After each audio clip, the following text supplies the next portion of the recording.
Hello Tribuners, good afternoon. Welcome back with me Mutiara in Indonesian News of Tribun Lampung. We will present you an updating and interesting information from every place in Indonesia. And here the complete news.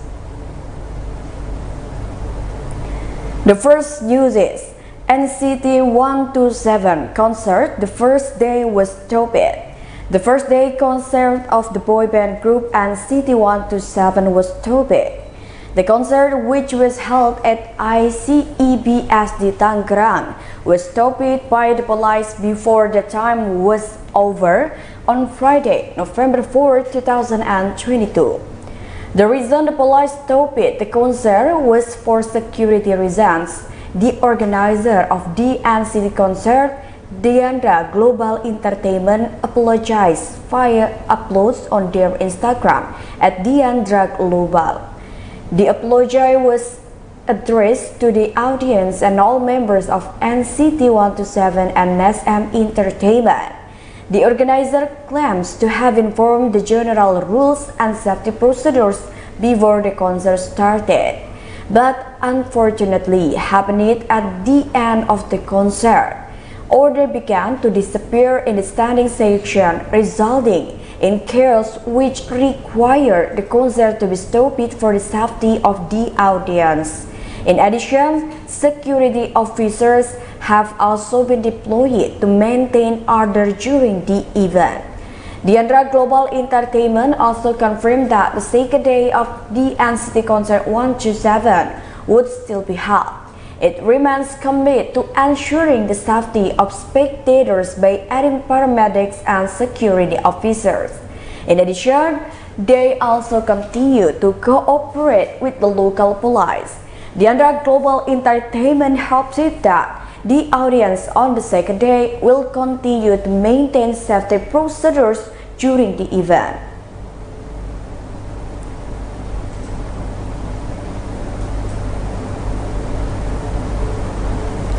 The next news is, did not return home. The man's body was found dead in the Jatibarang Reservoir. Rizky Dwi Darmawan, a 22 years old resident of Sadeng, Gunung Pati District, Semarang City, was found dead in the Jatibarang Reservoir. Rizky Dwi Darmawan has not returned to his house since Sunday, October 30, 2022. Then on Monday, November 1, 2022, the body of Rizky Dwi Darmawan was found by the tourism management officer of the Jatibarang Reservoir, floating in the Jatibarang Reservoir, Gunung Pati District, Semarang City. Nur Mustafa, Public Relation of the Search and Rescue Semarang Office, explained that the Semarang City National Search and Rescue Agency received a report from Gunung Pati Koramil regarding the presence of missing people in Jatibarang Reservoir on Monday, October 31, 2022 at night. Responding to the report, then on Tuesday, 1 October 2022 at 11:45 a.m., the Semarang City National Search and Rescue Agency had to the location to conduct an assessment. However, upon arrival at the location, the Semarang City National Search and Rescue Agency had received information from Jatibarang Reservoir Tourism Management Officer that the victim's body had been found. According to Mustafa, when the victim's body was found, the victim's family was also at location, and the victim's family also confirmed that the body found was the late Rizky Darmawan. He continued, the body of the late Rizky Dwi Darmawan was successfully evacuated by a joint team of the National Search and Rescue Agency (PMI), Indonesian National Armed Police and Tourism Management Officer for Jatibarang Reservoir at 10 minutes past 11 a.m. and immediately taken to Dr. Karyadi Hospital, Semarang.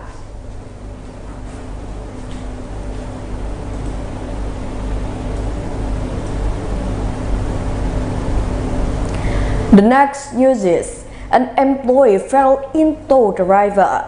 Siti Mariam, a German factory worker in the Wijaya Kusuma Industrial Estate, fell into the Taman Lele River, Semarang on Thursday, November 3, 2022 at around 5 p.m. The location is right on the west side of Lele Park, or in front of the Tambak Kaji State Electricity Company substation, Ngalian. The victim fell into a river whose condition was quite steep, the height of which was about 10 meters from the highway. Not surprisingly, volunteers and residents had difficulty in evacuating victims. Volunteer officers were assisted by residents and then evacuated using a vertical rescue system. The victim was carried on the stretcher that was tied to a rope and then lifted up by a number of volunteers from Semarang.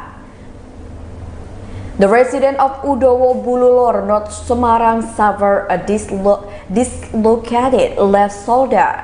According to him, the accident began when the victim was driving from east to west. The victim was riding a bit motorbike with the police number H5886IH. Arriving at the location, I don't know what caused the victim to hit the sidewalk on the left side of the road. The eyewitness Ruslan said that, according to information, the victim avoided a vehicle that was about to make a turn in front of the Tugu district office. Unfortunately, when the victim was driving from east to west, he could not control the speed of the vehicle and then hit the sidewalk on the left side of the road.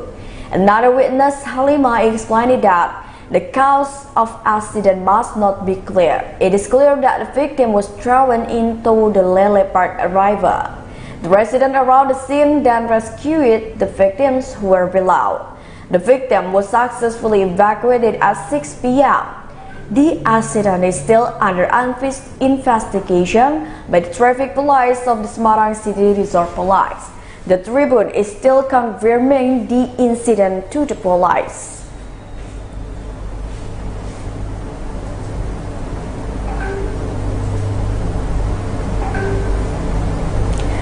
The next news is, 3 houses burned, 1 resident died. 3 houses in Maumere City were burned down. This fateful incident occurred on Route Hogorhini, Unang Village, Alok District, Sikarajansi, East Nusa Tenggara on Friday, November 4, 2022 at around 12:15 a.m. It was reported that 1 resident died as a result of the fire and 2 others were injured. The victim who died was Marcelina Martina, with the age 63 years old. Information compiled by TribuneFlores.com on Friday, the 4th of November 2022 in the morning. From Maria Felicia, her granddaughter, said that during her lifetime, the deceased Marcelina had vision problems, so it is strongly suspected that she could not save herself. Meanwhile, the 2 victims who were injured were Agustinus Mada and Petrus Emilianus Mada. The accident occurred around 12:15 a.m. By that time, everyone in the house was asleep. They woke up to hear the screams of the residents. According to one resident, the 3 houses that caught fire belonged to Agustinus Mada, Petrus Emilianus Mada, and Maxi Numbada Lopez. Residents stated that Agustinus Mada's house was made of bamboo, making it easier for the fire to spread quickly and spread to 2 houses belonging to Petrus Emilianus Mada and Maxi Numbada Lopez.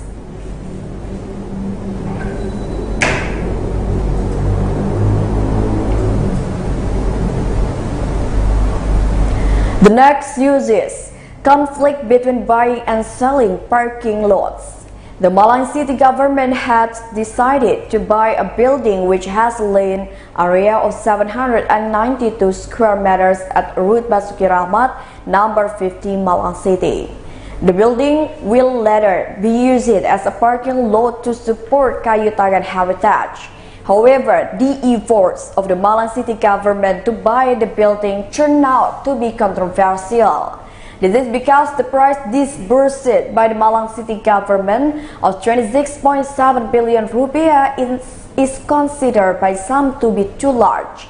Based on posts on social media, the price of land and building to purchase it by Malang City government is priced at 16.5 billion rupiah. Although at this time the post has now been deleted by the account owner on the buying and selling side. The man who is familiarly called Jaya revealed that, in fact, in the negotiation process, his party had over 20 billion rupiah. However, the offer was rejected by landowner Lisa. Until finally, the negotiation process stopped at 26.7 billion rupiah and was approved by the landowner on the 17th of October 2022. The process of signing the agreement was finally carried out by both parties on the 1st of November 2022, with the advertisement for the sale and purchase of the land on social media.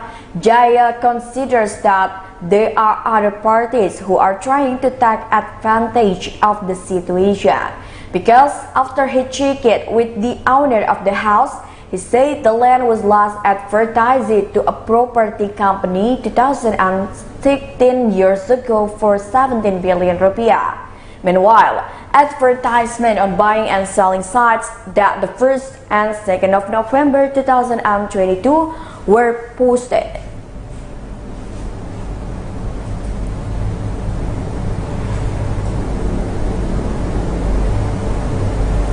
The next news is, dozens of students held a demonstration in front of the governor's office of the Bangka Belitung Island.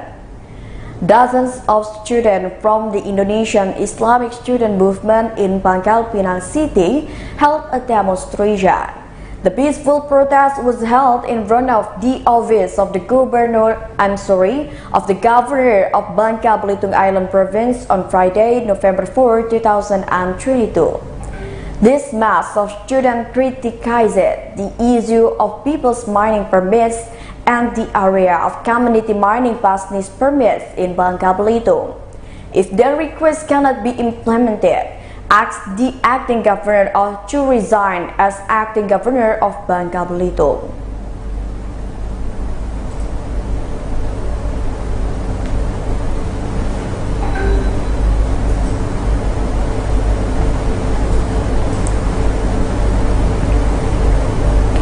The last news is disaster simulation in the city of Padang. The Padang city government held a disaster simulation in two villages, namely Lolong Belati Village and Purus Village, Padang City, West Sumatra, on Saturday, November 5, 2022. This earthquake and tsunami simulation is in the context of the World Tsunami Awareness Day. According to TribunPadang.com monitoring, the simulation in Purus Village was held at the Purus Beach State, Padang City. Here, people who are busy exercising were shocked by the earthquake and the tsunami siren sounded. People who panicked then ran towards the Mercure Hotel towards the tsunami shelter there. Meanwhile, in Lolong Belati Village, a disaster simulation was held at the Padang 7 Junior High School. Padang Major Henry Septa said, during the COVID-19 pandemic, disaster simulation were not carried out. This year, in the context of World Tsunami Awareness Day, the Padang City government again held a simulation of the earthquake and tsunami disaster. Hendra Septa continued, Padang City is in an area prone to earthquakes and tsunami. The simulation is expected to reduce or minimize the risk of victims when a disaster occurs.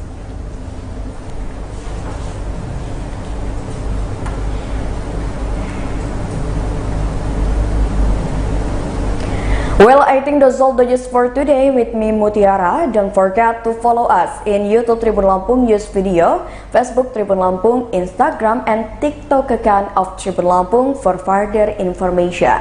Thank you for watching and have a nice day.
Halo, selamat siang Tribuners. Anda sedang menyaksikan live update Tribun News edisi Minggu 6 November 2022. Siang ini akan kami sajikan informasi teraktual dan menarik yang dilaporkan secara langsung oleh reporter lapangan kami. Bersama saya Meisa Dasirait, inilah live update selengkapnya. Pemerintah Kabupaten Aceh Tamiang mengerahkan helikopter untuk mengantar bahan makanan ke kampung yang masih terisolir akibat banjir. Penggunaan jalur udara ini terpaksa ditempuh mengingat banjir pada Sabtu 5 November atau sudah memasuki hari ke-6 masih merendam 138 kampung dan desa. Berdasarkan data BPBD Aceh Tamiang, dari 138 desa yang terendam, sebagian diantaranya masih terisolir. Informasi selengkapnya akan disampaikan langsung oleh wartawan Serambi News Rahmat Wiguna yang kini sudah terhubung bersama kami. Silakan rekan Rahmat. Baik, terima kasih rekan Mei. Bisa dilaporkan kalau pengerahan helikopter ini mulai dilakukan pada hari Sabtu kemarin. Helikopter ini merupakan pinjaman sebuah perusahaan pabrik kelapa sawit yang berkedudukan di Medan, dan ini merupakan hasil lobi yang dilakukan oleh Bupati Aceh Tamiang Mursil kepada pihak perusahaan tersebut. Penting saya sampaikan kalau helikopter ini memang sangat dibutuhkan mengingat sehingga hari ini Minggu jumlah desa yang terisolir bertambah menjadi 80 desa, dan kondisi air sendiri dilaporkan belum juga menandakan tanda-tanda surut yang signifikan, dan ini menyebabkan ruas jalur lintas yang menghubungkan Medan Banda Aceh masih lumpuh, dan hari ini tumpukan kendaraan di badan jalan raya masih terjadi dan sangat panjang. Bupati Aceh Tamiang sendiri berharap dengan adanya helikopter ini pasokan logistik maupun obat-obatan yang dibutuhkan masyarakat yang terisolir bisa dilakukan secara masif, dan rencananya hari ini proses pengiriman menggunakan helikopter masih dilakukan, dan namun mengingat cuaca hari ini juga masih kurang mendukung, proses pengiriman masih tertunda. Demikian. Baik, terima kasih rekan Rahmat atas laporan Anda, dan Tribuners wartawan kami juga telah menghimpun wawancara dengan Bupati Aceh Tamiang. Berikut tayangannya untuk Anda. Bagaimana Pak Lagi tahun menjangkau desa-desa tersebut? Terhadap daerah-daerah yang terdampak banjir terisolir tidak bisa dilalui dengan darat dan perahu, itu hari ini kita kirim helikopter untuk mendistribusikan logistik ke daerah-daerah yang terisolir. Kita sudah dapat titik koordinatnya dan sekarang sedang berlangsung dropping logistik ke desa-desa, dusun-dusun yang terisolir itu. Kita alhamdulillah dapat bantuan dari Simas, 1 unit helikopter untuk mendistribusikan logistik bagi daerah-daerah yang selama ini tidak terjangkau, dan mereka hari ini sudah kehabisan stok pangan. Hari ini kita drop. Di Kabupaten Kudus, Provinsi Jawa Tengah, ada sebuah pintu bendung yang berusia lebih dari 100 tahun. Pintu bendung tersebut dinamakan Wilalung, terletak di Desa Kalirejo, Kecamatan Undaan, Kabupaten Kudus. Konon, bendung dengan 11 pintu tersebut adalah peninggalan zaman penjajahan Belanda sebagai pengendali irigasi untuk lahan pertanian di Kabupaten Kudus. Informasi selengkapnya akan disampaikan langsung oleh wartawan Tribun Jateng, Saiful Maksum, yang kini sudah terhubung bersama kami. Silakan rekan Saiful.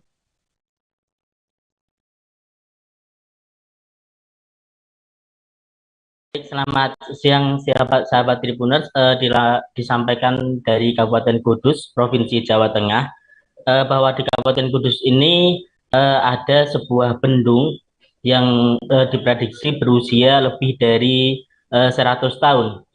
Bendung ini adalah peninggalan zaman penjajahan Belanda yang diprediksi itu dibangun pada tahun sekitar 1918.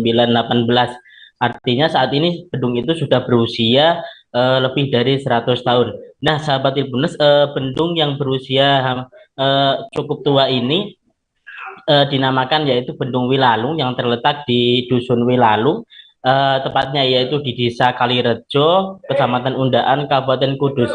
Nah, bendung ini saat ini masih kokoh berdiri dan bahkan tidak hanya dijadikan sebagai pusat pengendali banjir di Kabupaten Kudus, namun juga dijadikan sebagai spot wisata baru masyarakat dengan bangunan yang serba kuno karena memang bendung ini peninggalan zaman penjajahan. Nah, saat ini dari 11 pintu yang ada di Bendung Wilalung ini hanya ada satu pintu, yaitu pintu nomor 8 yang bisa dioperasikan, artinya bisa dilakukan sistem buka tutup pintu, yaitu pintu nomor 8. Sementara 10 pintu lainnya tidak bisa dimaksimalkan untuk operasional pengendalian banjir di Kabupaten Kudus karena memang selain termakan usia, juga beberapa pintu tertahan atau dipenuhi oleh sedimentasi dari sungai sendiri.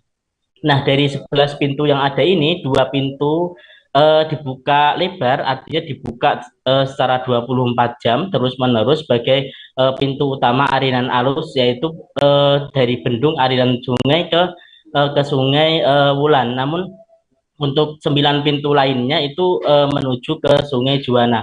Nah, dari 11 pintu ini, 9 yang menghadap ke Sungai Juwana ini hanya satu yang bisa dioperasionalkan. Nah, penuturan dari penjaga pintu Bendung Wilalung ini, praktisnya ada 3 pintu yang sebenarnya masih bisa dioperasionalkan, yaitu pintu nomor 6, 7, dan 8. Namun saat ini hanya pintu nomor 8 yang sewaktu-waktu jika terjadi hujan intensitas tinggi dengan debit air lebih dari 800 meter kubik di wilayah Bendung Wilalung, maka hanya pintu nomor 8 yang bisa dioperasionalkan dengan SOP sesuai yang sudah ditentukan. Karena memang untuk pintu nomor 6 dan nomor 7 ini tidak bisa dibuka saat ini, meskipun praktisnya itu bisa dibuka, namun karena terhimpit oleh sedimentasi dari sungai sehingga tidak bisa dioperasionalkan dengan maksimal. Nah, dari petugas sendiri yang terdiri dari 2 tim secara 24 jam karena memang saat ini sudah memasuki musim hujan, setiap ada sampah langsung dilakukan pembersihan manual di bawah pintu-pintu karena khawatir akan terjadi hal-hal yang tidak diinginkan, karena memang ketika sampah-sampah dibiarkan dan menumpuk di bawah pintu, dikhawatirkan akan menyebabkan banjir dan bisa membanjiri kawasan sekitar. Nah, petugas dari pintu sendiri berharap agar pemerintah, baik pemerintah pusat maupun pemerintah daerah, memperhatikan fungsional dari pintu-pintu Bendung Wilalung ini, karena memang saat ini tidak bisa dioperasionalkan maksimal. Diharapkan bisa dilakukan pembersihan oleh pihak-pihak terkait supaya nantinya pintu ini bisa benar-benar dimaksimalkan jika sewaktu-waktu difungsikan sebagai pengendali banjir di Kabupaten Kudus. Begitu rekan Mei. Baik, terima kasih rekan Saiful atas laporan Anda. Selamat bertugas kembali. Pemerintah Kabupaten Minahasa Selatan kembali menyalurkan bantuan kepada warga masyarakat yang terdampak bencana longsoran Pantai Amurang. Penyerahan bantuan bertempat di kantor Kelurahan Lewat, Kecamatan Amurang. Kondisi lokasi bencana sampai saat ini masih terjadi abrasi pantai sehingga beberapa bangunan yang dulunya masih berdiri kini sudah ambruk dan tenggelam. Informasi selengkapnya akan disampaikan langsung oleh wartawan Tribun Manado, Manuel Mamoto yang kini sudah terhubung. Silakan rekan Ishak. Baik, terima kasih. Terima kasih untuk kondisi yang terjadi saat ini di Kabupaten Minahasa Selatan pasca bencana longsoran pantai yang terjadi pada bulan Juni waktu lalu. Bisa dilihat langsung bagaimana perkembangan yang ada dalam situasi terkini. Nampak di lokasi itu sejumlah bangunan-bangunan yang dulunya masih berdiri itu saat ini sudah mulai terkikis karena abrasi pantai masih terus berlangsung. Dan kalau misalkan saat ini warga yang ada di sekitaran lokasi bencana itu memang sudah dibersihkan oleh pemerintah Kabupaten Minahasa Selatan, yang mana saat ini mereka sudah memiliki tempat di hunian sementara. Nah, sementara kalau misalnya untuk lokasi yang ada saat ini, memang nampak benar belum ada tindakan dari pemerintah untuk bagaimana menangkal abrasi yang terjadi. Karena dengan kondisi yang ada saat ini, masih bisa melihat bagaimana hal-hal bencana mungkin yang sering terjadi di lokasi tersebut, artinya dalam hal abrasi. Namun sudah tidak diragukan atau dikhawatirkan lagi karena penduduk yang di sekitar situ sudah diungsikan. Nah, saat ini juga pemerintah Kabupaten Minahasa Selatan sudah kesekian kalinya menyalurkan bantuan-bantuan kepada warga yang terdampak dari bencana tersebut. Yang mana pada beberapa waktu ini pemerintah langsung gencar untuk membagikan bantuan yang sudah diberikan oleh para donatur pada saat bencana terjadi, dan sebagaimana yang dilakukan saat ini oleh Badan Penanggulangan Bencana Daerah BPBD Minsel, itu mulai menyalurkan bantuan-bantuan kepada para warga yang terdampak bencana ini. Bantuan berupa beras, susu, minyak goreng, gula, ataupun ada juga bantuan selimut dan bantuan-bantuan lainnya sudah mulai disalurkan. Terus juga menyaksikan penyaluran tersebut ada dari Kapolsek Amurang, juga dari TNI, aparat TNI Polri, Camat dan Kadiskom Info Minahasa Selatan juga ikut menyaksikan penyaluran bantuan disalurkan kepada warga saat ini. Nah, jadi untuk bantuan-bantuan tersebut juga mereka terima bukan hanya dalam bentuk barang ataupun bahan, tapi pemerintah Kabupaten Minahasa Selatan juga sudah memberikan bantuan keuangan bagi mereka sebagai modal tambahan usaha untuk usaha mereka kepada warga yang memang sangat terdampak dengan bencana ini, yang mana keluarga mereka itu mendapatkan 4 juta rupiah untuk modal tambahan. Dan saat ini pemerintah sedang berusaha atau mengupayakan untuk pengadaan lokasi untuk hunian tetap bagi para warga yang terdampak bencana ini. Kembali ke Anda rekan Mai, terima kasih. Terima kasih rekan Ishak Mamoto atas laporan Anda. Selamat bertugas kembali. Kita beralih ke informasi selanjutnya, Tribuners. Amukan si jago merah membuat seorang warga bernama Burhan Spair beserta keluarganya kehilangan tempat tinggal. Insiden kebakaran tersebut terjadi di Kelurahan Banjer, Kota Manado, Sulawesi Utara pada Sabtu 5 November pagi. Menurut keterangan Burhan, penyebab terjadinya kebakaran karena arus pendek listrik dari kamar Yoga Setiadi, salah satu keluarganya. Dengan cepat api menghanguskan rumah milik Burhan dan 2 rumah milik adik-adiknya. Informasi selengkapnya akan disampaikan langsung oleh wartawan Tribun Manado, Ferdi Guhuhuku, yang kini sudah terhubung bersama kami. Silakan rekan Ferdi. Oke, selamat siang Tribuners. Dari Kota Manado saya melaporkan bahwa seperti yang sudah disampaikan bahwa di Kota Manado, terutama di Kelurahan Banjer, terjadi kebakaran di kemarin hari pada subuh. Di sini yang seperti Tribuners saksikan sendiri lewat video siaran langsung yang kami dapat di lokasi, bahwa terjadi kebakaran yang menjadi korban adalah 3 rumah warga dan salah satu adalah rumah Burhan, di mana menurut keterangan Burhan sendiri ketika diwawancarai Tribun Manado, awal mula kebakaran karena terjadi arus listrik pendek di mana dari salah satu kabel tempat colokan atau terminal di kamar anaknya, dan ketika terjadi koslet tiba-tiba api langsung cepat membesar dan Burhan mencoba untuk menyelamatkan keluarganya, anak dan istrinya, karena menurut keterangan dari Burhan juga itu terjadi di subuh dan mereka juga sudah sementara baru selesai sholat subuh dan tiba-tiba terjadi kebakaran. Nah, yang menjadi korban ini adalah 3 rumah, rumah Burhan dan juga rumah adiknya, di mana rumah ini berdampingan kiri kanan. Jadi akibatnya 3 rumah tersebut yang terbakar, dan seperti yang juga Tribuners saksikan ini habis terbakar dan hanya beberapa tembok yang tersisa berdiri, dan selain itu semuanya hangus terbakar. Nah, dari kejadian ini tidak ada korban jiwa, tetapi keterangan dari keluarga bahwa kerugian ditaksir mencapai 500 juta, dan sampai hari ini ketika dihubungi, Burhan mengatakan bahwa sudah ada bantuan dari pihak pemerintah dan terutama juga dari masyarakat sekitar, dari masjid, di mana jemaah-jemaah masjid mencoba untuk membantu sebisanya, terutama membantu pemberian pakaian, karena memang pakaian semuanya sudah hangus terbakar, dan juga berupa makanan. Nah, untuk sementara juga ini rumah mereka dibangun seadanya karena masih menunggu bantuan dari pihak pemerintah, yaitu bantuan berupa material dan uang. Jadi untuk sementara ini memang keluarga dari Burhan masih sementara tinggal di rumah serbaguna. Mungkin itu penyampaian saya, dia dikembalikan ke Anda. Baik, terima kasih rekan Ferdi atas laporan Anda, dan Tribuners wartawan kami juga telah menghimpun wawancara dengan korban. Berikut tayangannya untuk Anda. Mengatasi pendinginan terhadap rumah-rumah yang di sana. Rumah ini dia tidak bisa. Memang sudah tidak bisa di apalagi ya. Memang sudah oke. Ini kalau Bapak tahu sepengetahuan Bapak Burhan, ini apinya ini berawal dari apa? Kalau ini Korslet ya.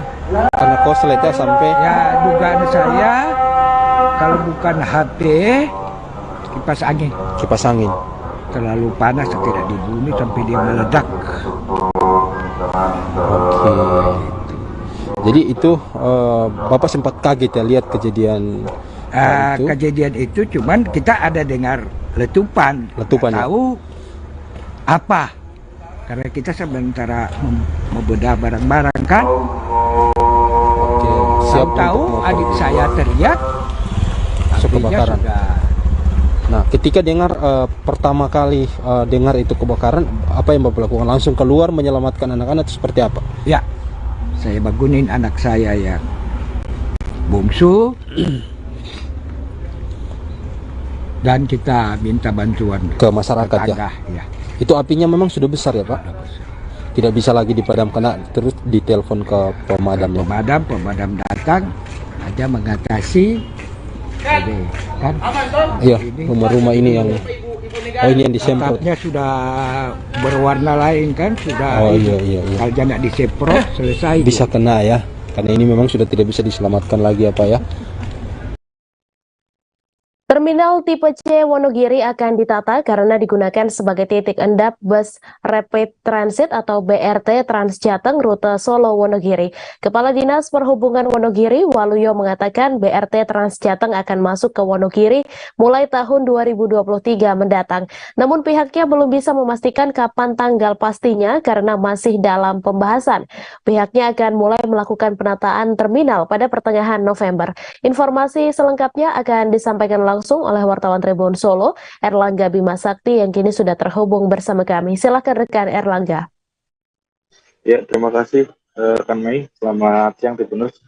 Jadi bisa saya laporkan untuk rencana rute penambahan koridor bus rapid transit atau BRT Transjateng rute Solo Suwarjo Wonogiri akan dimulai pada tahun 2023 mendatang. Jadi untuk saat ini sedang dalam persiapan, salah satunya di Terminal tipe C Wonogiri yang nantinya akan menjadi titik endap atau titik akhir yang berada di Wonogiri.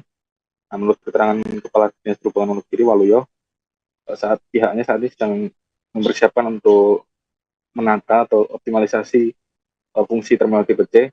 Ada sebuah pekerjaan nanti di pertengahan November yang akan dikerjakan mulai dari perbaikan, kemudian ada pembongkaran taman, kemudian juga ada pengecoran dasar, kemudian juga ada pemasangan videotron. Nah, itu nanti akan dimulai pada pertengahan November. Nah, untuk pekerjaan lain seperti mungkin pengaspalan atau halte, itu menurutnya akan dilakukan tahun depan, dan untuk halte sendiri merupakan kewenangan provinsi. Jadi saat ini pihaknya sedang mempersiapkan terminal tipe C untuk titik endap gas. Untuk rutenya nanti dari Solo, kemudian menuju Sidoarjo, kemudian ke Wonogiri. Nah, untuk di Wonogiri sendiri rutenya nanti ada di terminal tipe A di Adipura, kemudian ada ke shelter, dan nanti baru ke terminal tipe C.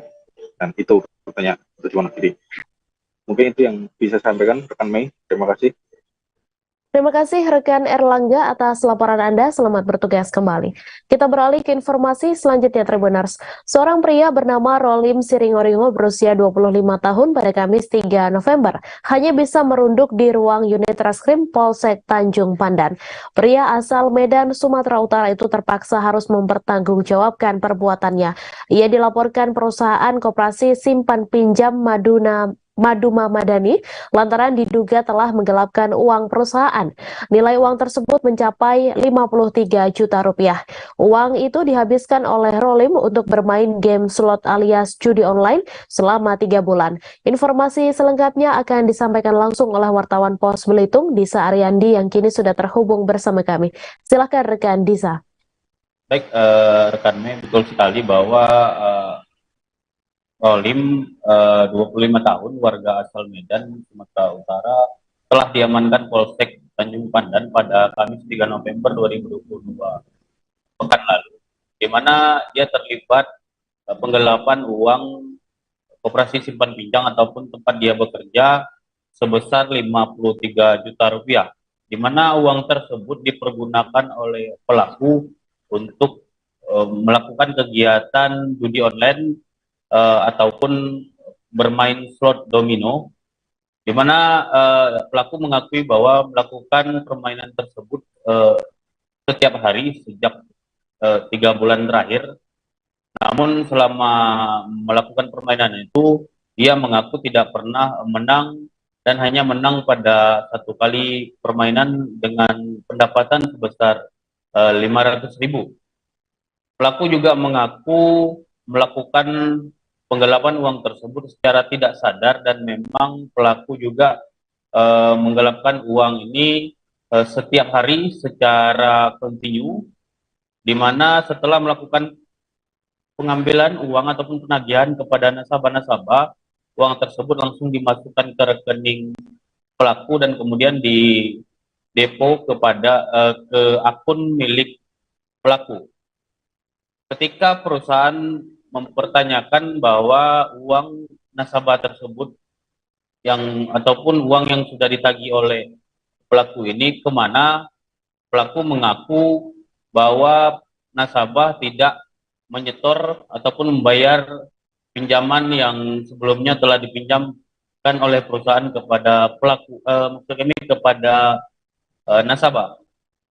Kasus ini pun terungkap pada saat salah satu nasabah yang ingin meminjam uang ke koperasi simpan pinjam tersebut, namun data dari pelaku, maksud kami data dari nasabah tersebut sudah dipergunakan oleh seseorang, namun setelah diselidiki ataupun dilakukan pengecekan dokumen lebih lanjut bahwa data tersebut sudah dipalsukan oleh pelaku, dan hasil uang yang didapatkan tersebut digunakan oleh pelaku untuk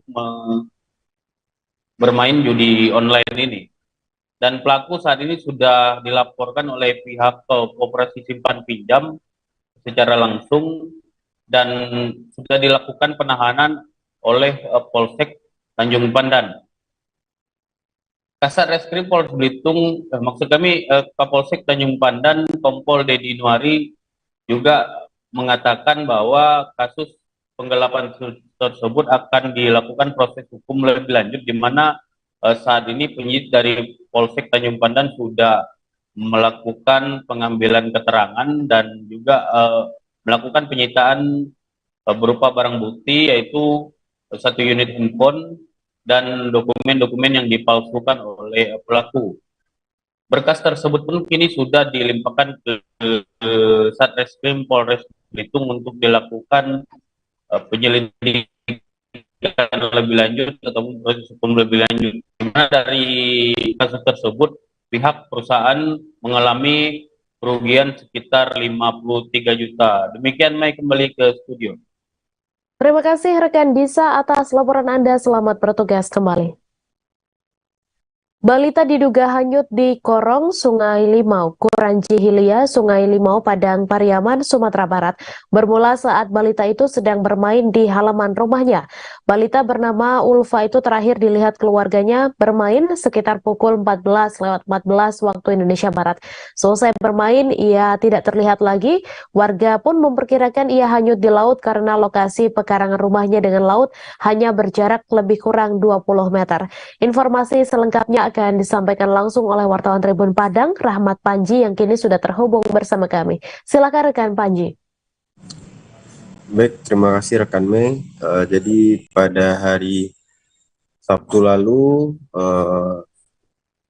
balita berusia 2 tahun asal Sungai Limau, Padang Pariaman itu tidak ditemukan oleh keluarganya setelah terakhir kali bermain di depan rumahnya bersama 3 orang kakaknya. Jadi terakhir balita tersebut bernama Ulfa, terakhir kali ia menggunakan baju warna pink, itu sedang bermain bersama 3 kakaknya. Lalu ketika ketiga kakaknya masuk ke dalam rumah, balita tersebut masih di luar dan hilang begitu saja sekitar pukul 14:14 WIB. Dan sampai saat sekarang balita tersebut belum ditemukan. Jadi sejak balita itu tidak ditemukan, warga melapor pada pihak berwajib dan BPBD serta tim SAR. Jadi sudah dilakukan pencarian dari hari Sabtu kemarin dan pencarian masih dilanjutkan hari ini. Jadi sudah memasuki pencarian hari ketiga. Tim SAR, BPBD dan pihak kepolisian melakukan pencarian dengan menyisir di sekitar rumah dan di sepanjang pantai di sekitar Sungai Limau, Padang Pariaman. Jadi sekarang sudah memasuki hari pencarian ketiga dan pihak BPBD serta tim SAR dan pihak kepolisian terus berupaya untuk melakukan pencarian agar balita tersebut bisa ditemukan. Baik, terima kasih rekan Mei, seperti itu laporan dari saya. Terima kasih rekan Rahmat Panji atas laporan Anda. Selamat bertugas kembali. Kita beralih ke informasi selanjutnya, Tribuners. Setelah sekian lama hanya berbaring di rumah, penyandang obesitas 190 kg, Nur Sifa Sukmawati, akhirnya kini mulai menjalani perawatan di rumah sakit di Kota Pelaihari, Kabupaten Tanah Laut, Kalimantan Selatan. Perempuan berusia 26 tahun, warga Desa Kurau Utara, Kecamatan Bumi Makmur itu dievakuasi pihak keluarga pada Sabtu siang kemarin. Proses evakuasinya tak gampang karena rumah yang dihuni berada di belakang rumah warga lainnya dengan akses masuk yang cukup sulit.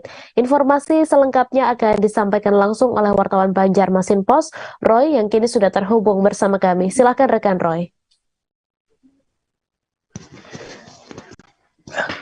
Baik, terima kasih rekan Mei. Dapat saya informasikan bahwa penyandang obesitas dari Kabupaten Tanah Laut, persisnya warga Desa Kurau Utara, Kecamatan Bumi Makmur, pada Sabtu kemarin sekitar pukul 10 waktu Indonesia Tengah telah dievakuasi ke Rumah Sakit Umum Daerah Haji Boyasin di Kota Pelaihari, berjarak puluhan kilometer dari rumah penyandang obesitas.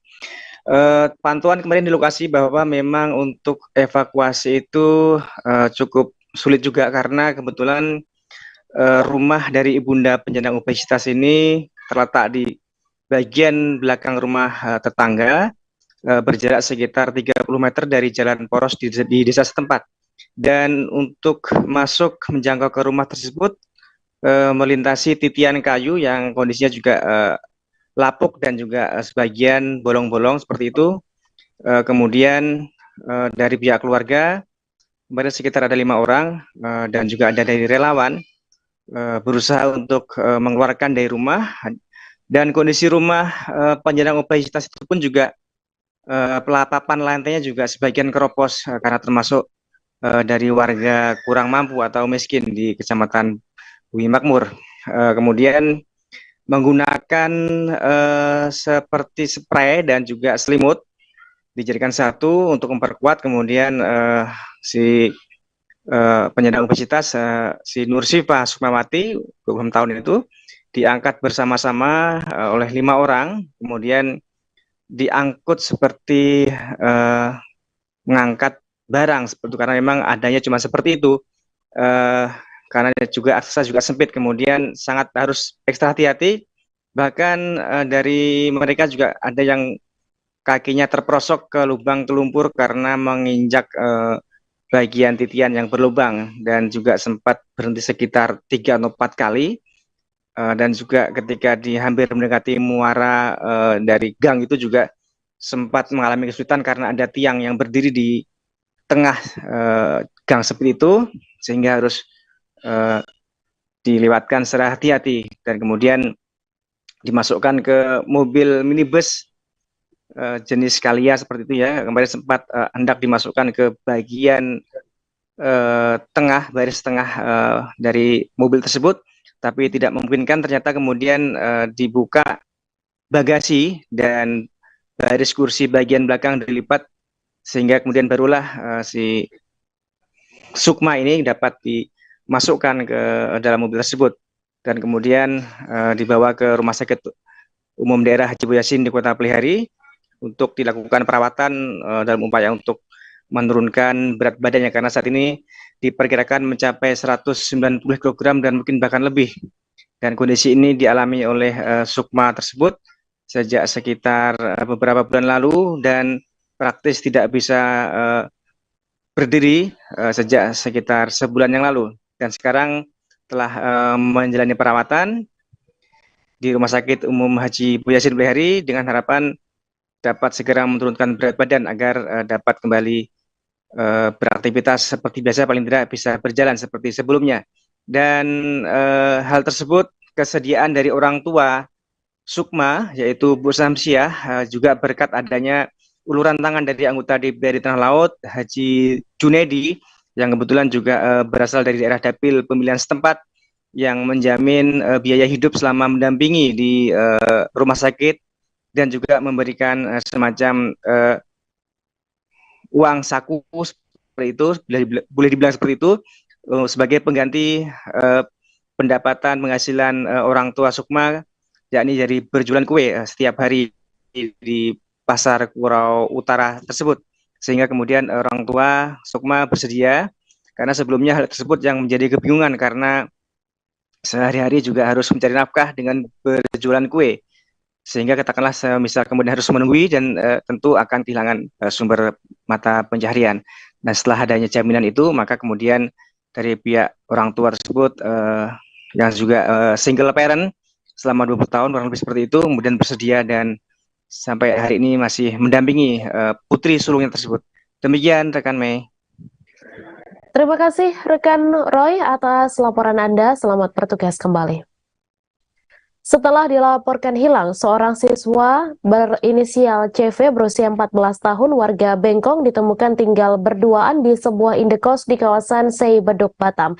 Siswa yang masih duduk di bangku sekolah kelas 2 SMP ini tinggal bersama Dermawan, yang tak lain adalah pacar dari CV. Usut punya usut, selama 5 hari hilang tak kembali pulang ke rumah, korban bersama sang pacar telah melakukan hubungan badan layaknya suami istri sebanyak 5 kali. Informasi selengkapnya akan disampaikan langsung oleh wartawan Tribun Batam, Beres Lumban Tobing, yang kini sudah terhubung bersama kami. Silakan rekan Beres. Oke, baik.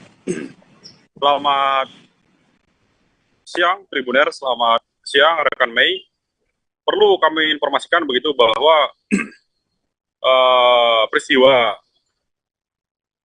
heboh begitu.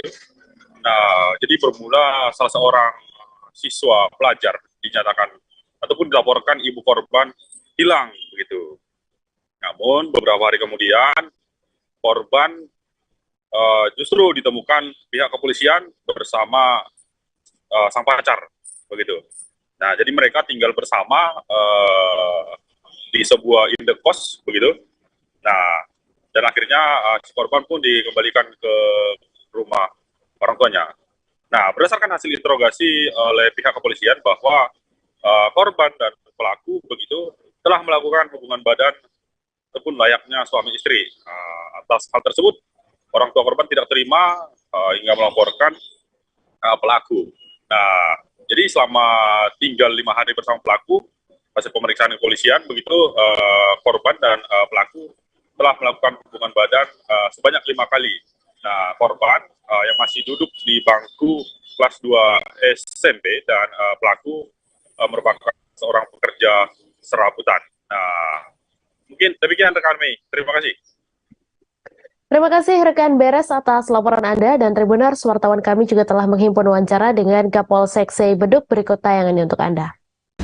Korban meninggalkan rumah pada tanggal 22 Oktober. Setelah diketemukan pada tanggal 27 Oktober, di sana baru terungkap bahwa korban pergi bersama pacarnya yang berinisial MD.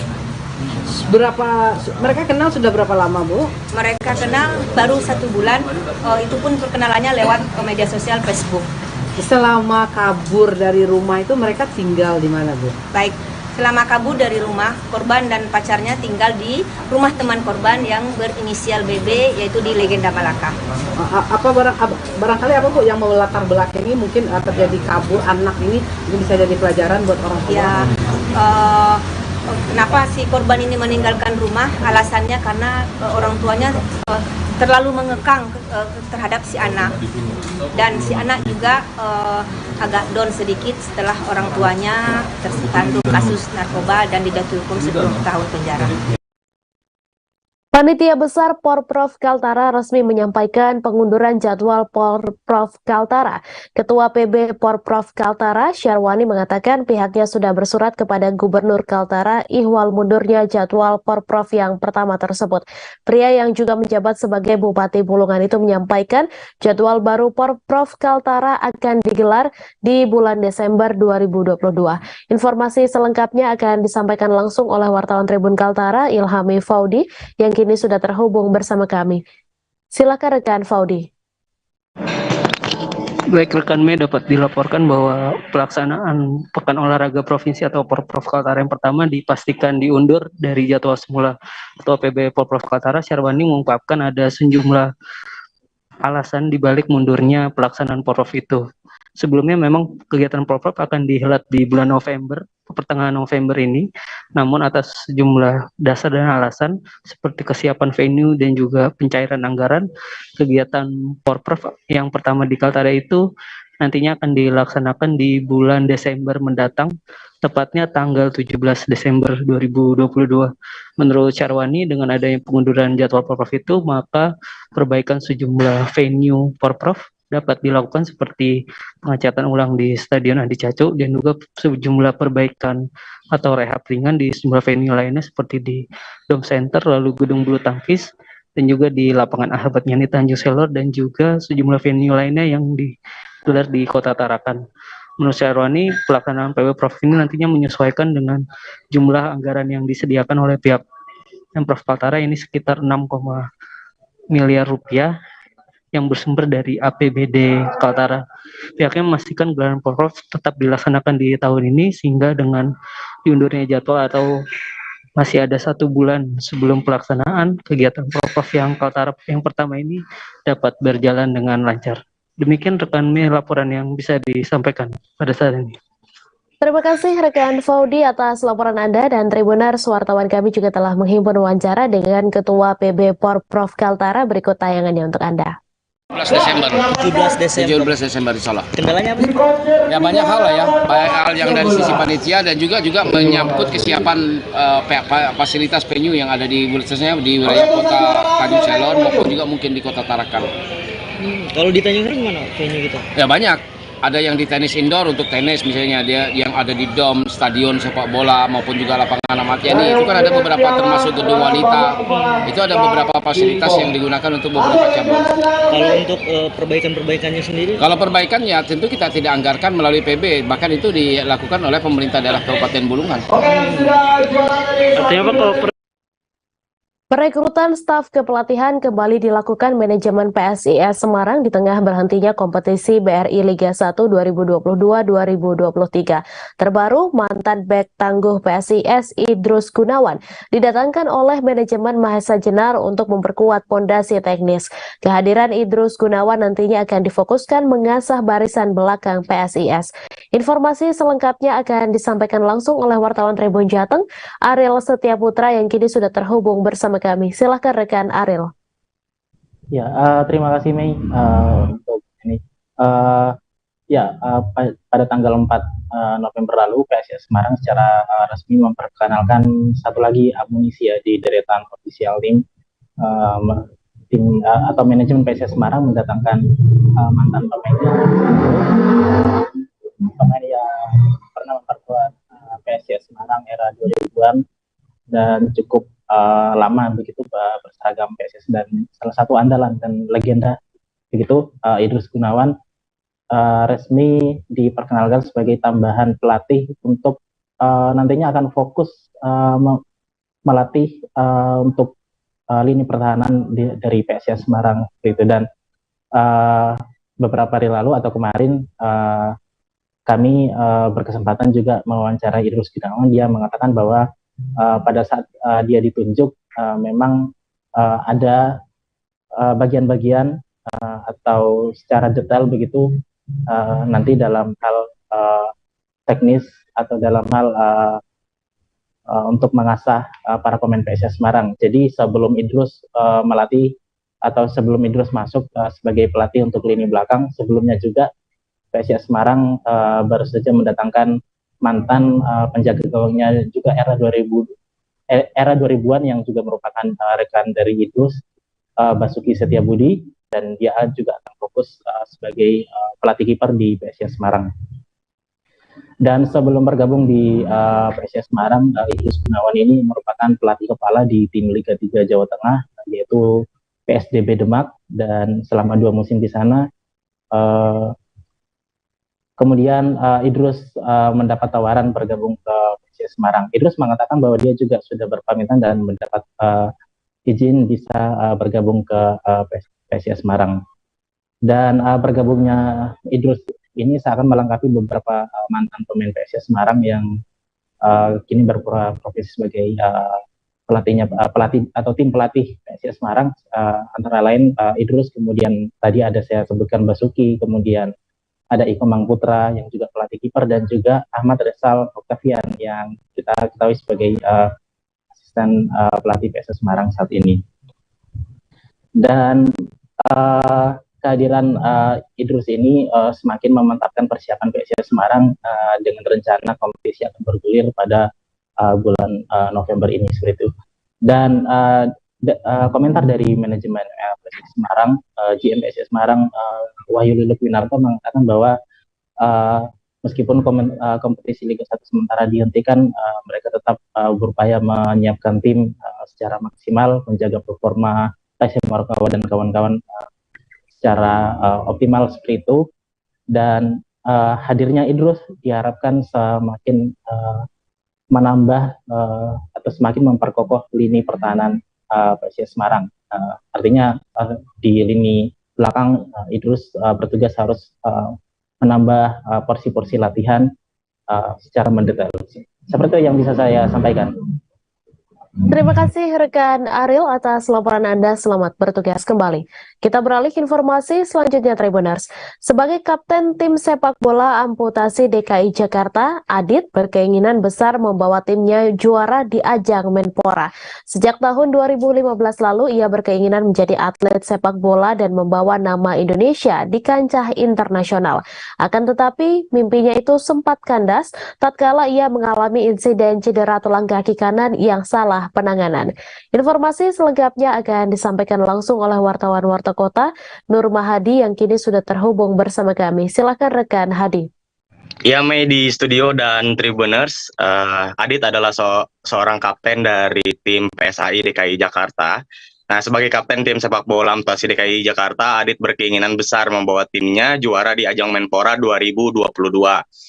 Sejak tahun 2015 lalu, Adit berkeinginan menjadi atlet sepak bola dan membawa nama Indonesia di kancah internasional. Akan tetapi mimpinya itu sempat kandas tatkala ia mengalami insiden cedera tulang kaki yang salah penanganan. Karena hal tersebut, Adit mengaku hilang harapan dan sempat vakum selama 2 tahun dalam dunia sepak bola. Akan tetapi, ia mengaku pernah mengubur mimpinya menjadi atlet sepak bola hingga pada tahun 2020, ia mengetahui ada Persatuan Sepak Bola Amputasi Indonesia atau PSAI. Mengetahui itu, Adit merasa masih bisa menggapai mimpinya kembali menjadi atlet sepak bola. Nah, saat ini, Adit bersama para difabel lain sedang mempersiapkan diri menuju Piala Menpora 2022. Pria asal Bandung, Jawa Barat itu berpesan kepada para penyandang disabilitas lain, baik itu karena kecelakaan maupun bawaan dari lahir, untuk tetap optimis dalam mengejar mimpinya. Demikian Mei di studio dan Tribuners. Baik, terima kasih rekan Nur Mahadi atas laporan Anda. Selamat bertugas kembali. Kita beralih ke informasi selanjutnya, Tribuners.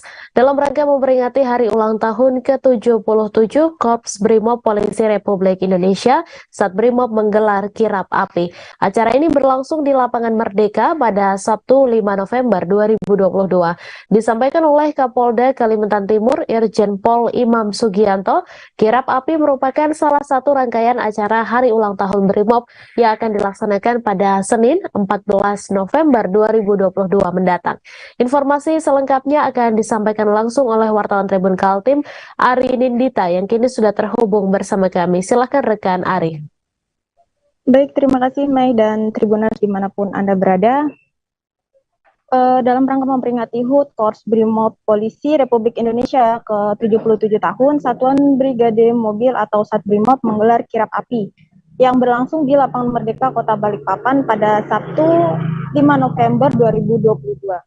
Hal ini disampaikan oleh Kapolda Kaltim yang merupakan Irjen Pol Imam Sugianto bahwa kirap api merupakan salah satu rangkaian acara HUT Brimob yang berlangsung nanti pada Senin 14 November 2022 mendatang. Betapa Satbrimob Polda Kaltim menunjukkan kesiapannya dalam situasi yang mungkin diharapkan personil sarana dan prasarana agar siap menghadapi segala macam tantangan yang akan muncul. Hal ini dikaitkan dengan acara di Bali Presidensi KTT G20.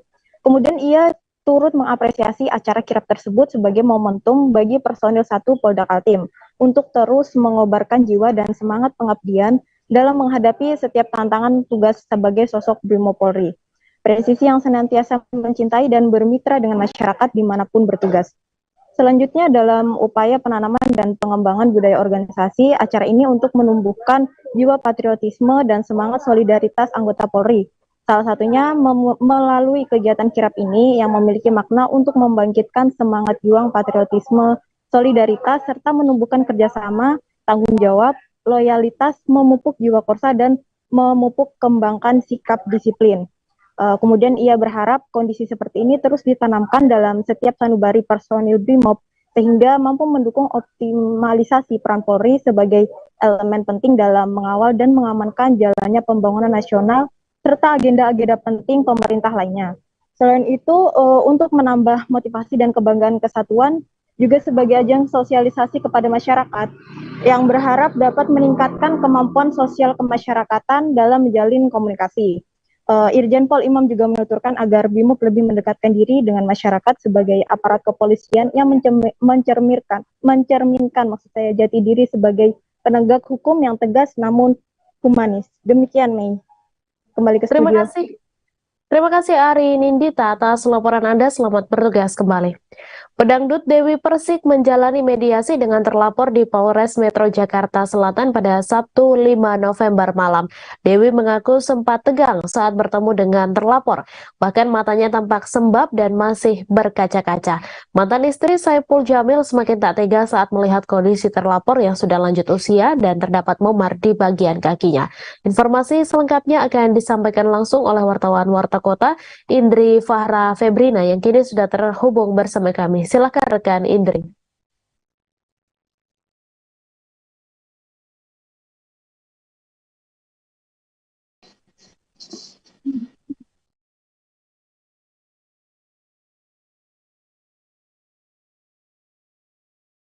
Siang, Tribuners sekalian. Sebagai informasi, Dewi Persik akhirnya melakukan mediasi dengan terlapor di Polres Metro Jakarta Selatan. Adapun mediasi terjadi pada waktu sore hari Sabtu tanggal 5 November 2022. Dewi berujar saat bertemu dengan terlapor, dia merasa sangat iba karena melihat kondisi terlapor yang sudah sepuh dan juga mengalami luka. Meskipun begitu, Dewi Persik menyerahkan keputusan berdamai atau tidaknya kepada ibundanya. Kendati demikian, Dewi Persik tetap ingin melanjutkan perkara tersebut hingga tuntas sampai ke pengadilan. Sekian yang dapat saya sampaikan. Terima kasih kepada rekan Mei. Terima kasih rekan Indri atas laporan Anda, dan Tribuners, wartawan kami juga telah menghimpun wawancara dengan Dewi Persik. Berikut tayangannya untuk Anda. Tegang ya, kan mataku agak bengkak, jadi sempat ya ingin tahu apa maksudnya. Makanya saya cuma bisa bilang tunggu mami, keputusannya nanti di mami, di orang tua, karena ini kan menyangkut nama keluarga besar. Dan ini juga buat pembelajaran buat Mas Aldi juga. Jangan sedikit-sedikit nyolek orang, memposting nyolek orang. Jadi Mas Aldi juga mau berjanji nggak akan colek-colek siapa-siapa lagi. Bisa jadi pelajaran ya. Ada undang-undang ITE-nya Mas Aldi. Jadi juga dijelaskan sedikit tadi ditanya kenapa sampai menyampaikan hal mencemarkan nama baik, membuat fitnah. Kenapa sampai melakukan itu? Saya tanya apakah memang kamu salah satu pendukung fans fanatik dari satu artis, tapi ternyata yang disampaikan adalah dia ingin sekali ketemu sama Mbak Dewi. Jadi memang dia sepertinya mengidolakan Mbak Dewi. Cuman kita sampaikan ya tidak boleh seperti itu. Kembali lagi nanti ke depannya untuk proses hukum Mbak Dewi sudah memaafkan secara manusiawi. Yang kedua, untuk keputusan yang terbaik akan Mbak Dewi sampaikan nanti setelah malam ini datang hadir ke Polres sambil menunggu datang dari Jember. Pakar hukum pidana mengungkap dugaan penyebab kesaksian asisten rumah tangga Ferdi Sambo dan Putri Chandrawati meragukan. Selain itu, pakar hukum pidana Universitas Pelita Harapan Jamin Ginting mengungkap sebuah cara yang bisa dilakukan untuk membuat Susi dan Kodir bersaksi jujur. Sebagaimana diketahui, Susi dan Kodir dihadirkan sebagai saksi di persidangan kasus pembunuhan berencana Brigadir J. Dalam persidangan perkara pembunuhan maupun obstruction of justice, keterangan Susi dan Kodir dianggap sangat meragukan. Keduanya sudah diingatkan jaksa dan hakim bahwa saksi yang memberikan kesaksian palsu bisa menjadi tersangka dan dijerat ancaman pidana 7 tahun. Banyak pihak yang kemudian meminta Susi dan Kodir ditetapkan sebagai tersangka agar nantinya bisa jadi jujur di persidangan. Pakar hukum pidana Universitas Pelita Harapan Jamin Ginting menilai hakim sudah terbiasa menghadapi saksi yang berbohong sehingga keterangan para saksi tidak akan langsung dipercayai begitu saja. Menurutnya, terkait dugaan Susi dan Diryanto alias Kodir yang berbohong, tak terlepas dari kondisi keduanya yang rentan. Kedua ART itu hingga kini diduga masih bekerja untuk Ferdi Sambo dan Putri Chandrawati dan mendapat upah atas pekerjaan sebagai asisten rumah tangga. Dua saksi ini ia sebut dilihat dari latar belakang pendidikan sangat mungkin tidak memahami konsekuensi bila menyampaikan kesaksian palsu di persidangan. Menjadikan tersangka pada dua orang tersebut bisa saja dilakukan. Namun menurutnya yang paling prinsip saat ini untuk menggali keterangan keduanya bukan dengan menjadikan tersangka. Kesaksian yang terkesan berbelit-belit pada sidang kemarin menurutnya tak terlepas dari status dua orang itu yang masih berada di lingkungan terdakwa sehingga bisa mudah dipengaruhi. Bila sudah dipisahkan dengan lingkungan terdakwa, maka saksi akan bisa dengan leluasa memberikan keterangan. Susi baru diminta kesaksiannya untuk terdakwa Barada Richard Eliezer. Menurutnya, hakim sudah harus bertindak cepat untuk melakukan pemisahan saksi dengan lingkungan terdakwa tersebut. Ia menyarankan saksi ini di bawah perlindungan LPSK. Ia mengatakan meskipun saat ini Verdi Sambo dan Putri Chandrawati sudah berada di sel tahanan, pengaruh pada Susi dan Kodir bisa datang dari siapa saja. Ia mencontohkan pengaruh pada saksi bisa saja dari kuasa hukum atau pihak yang sangat berkepentingan pada perkara ini. Jamin pun mengingatkan agar jangan sampai ada pengacara yang justru mengarahkan saksi untuk memberi keterangan bohong. Bila saksi Susi dan Kodir ditetapkan tersangka, maka bisa membuat proses persidangan pada perkara pembunuhan Brigadir Yosua ini menjadi sangat lama.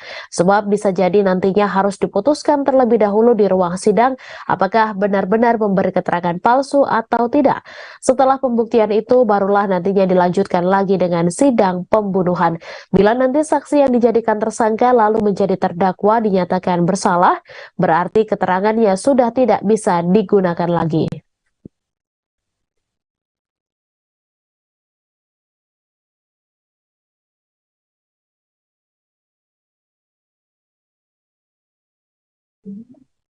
Nama Ismail Bolong mendadak viral. Pria yang mengaku polisi itu muncul ke hadapan publik setelah video pengakuannya sebagai pengepul batu bara ilegal di Kalimantan Timur itu mengaku menyetor uang ke seorang perwira tinggi Polri sebesar 6 miliar rupiah. Pernyataannya menjadi perbincangan publik di Kalimantan Timur. Dalam video tersebut, Ismail Bolong mengaku pernah menyetorkan uang tambang ilegal kepada petinggi Polri di Jakarta bernama AA. Dalam video itu juga sepertinya Ismail Bolong tampak sedang membacakan sebuah surat pengakuan yang menyatakan dirinya bekerja sebagai pengepul dari konsesi tambang batubara ilegal di Desa Santan Ulu, Kecamatan Marangkayu, Kabupaten Kutai Kartanegara, Kalimantan Timur. Dari sejumlah pemberitaan sebelumnya, Ismail Bolong disebutkan berprofesi sebagai polisi aktif yang ikut bermain dalam bisnis tambang ilegal di bumi Borneo. Namun ada juga yang menyebut Ismail sebagai pengusaha tambang. Dikutip dari Tribun Kaltim pada Sabtu 12 Februari lalu, Ismail Bolong dikukuhkan sebagai Ketua Dewan DPP Kerukunan Keluarga Masyarakat Bone, Kalimantan Timur. Menurut pengakuan Ismail Bolong dalam video itu, dirinya memperoleh keuntungan dari hasil pengepulan dan penjualan tambang batubara ilegal mencapai 5 hingga 10 miliar rupiah setiap bulan, terhitung sejak Juli 2020 hingga November 2021. Setahun lebih mengeruk perut bumi tanpa izin, Ismail mengaku telah berkoordinasi dengan Kabareskrim Polri Komjen Pol Agus Andrianto. Koordinasi itu disinyalir untuk membackingi kegiatan ilegal yang dilakukan Ismail dan perusahaan tambang batubara agar tak tersentuh kasus hukum. Koordinasi itu pun tak gratis. Pengakuan Ismail Bolong dirinya menyerahkan uang kepada Jenderal Bintang 3 di Jakarta sebesar 6 miliar rupiah yang disetor sebanyak 3 kali. Terkait kegiatan yang ia laksanakan, dirinya sudah berkoordinasi dengan petinggi Polri di Jakarta berinisial AA dengan memberikan uang sebanyak 3 kali. Ia menambahkan uang tersebut diserahkan langsung kepada Komjen Pol AA di ruang kerjanya setiap bulan sejak bulan Januari 2021 sampai dengan bulan Agustus yang diserahkan langsung. Saat dikonfirmasi, Kabid Humas Polda Kaltim Kombes Pol Yusuf Sutejo mengatakan bahwa secara pribadi dirinya baru mengetahui video tersebut melalui media sosial. Namun video itu tengah didalami oleh jajarannya, termasuk soal setoran uang miliaran ke seorang perwira petinggi Polri. Yusuf membenarkan bahwa Ismail Bolong memang sebelumnya merupakan anggota kepolisian di wilayah hukum di Polda Kaltim. Hanya saja Ismail disebut telah mengundurkan diri. Sementara itu, Kapolresta Samarinda Kombes Pol Ari Fadli membenarkan bahwa Ismail Bolong memang pernah bertugas di Polresta Samarinda, namun ia telah keluar atau pensiun dini dari keanggotaan Polri.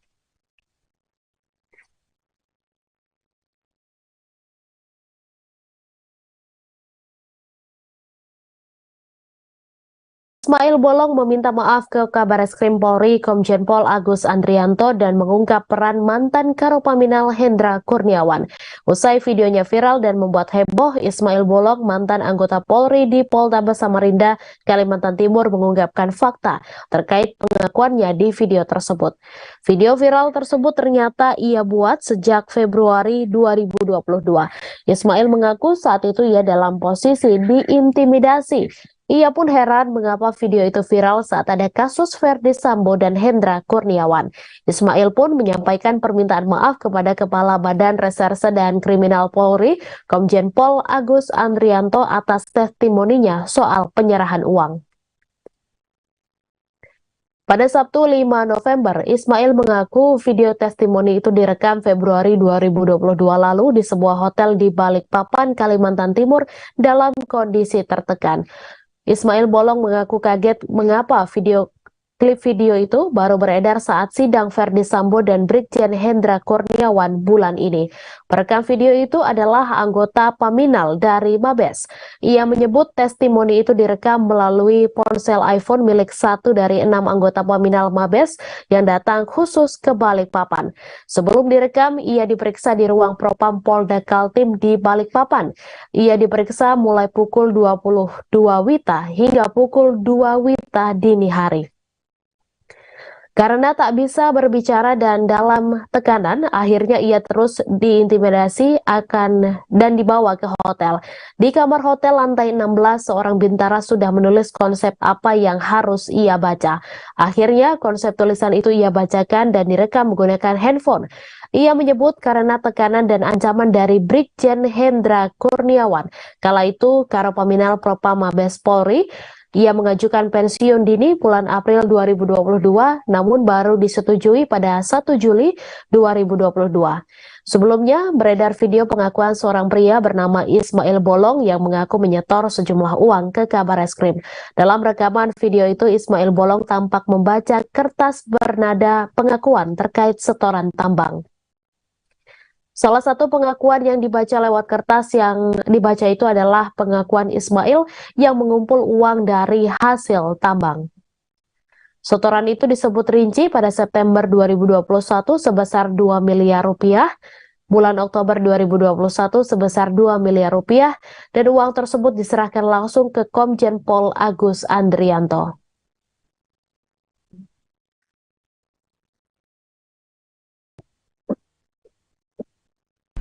Ya pasti intimidasi, artinya itu saya nggak pernah kenal sama Pak Kabareskrim, apalagi memberikan uang. Iya. Karena kita tertekan itu, setelah itu selesai pertemuan itu kita pulang sudah.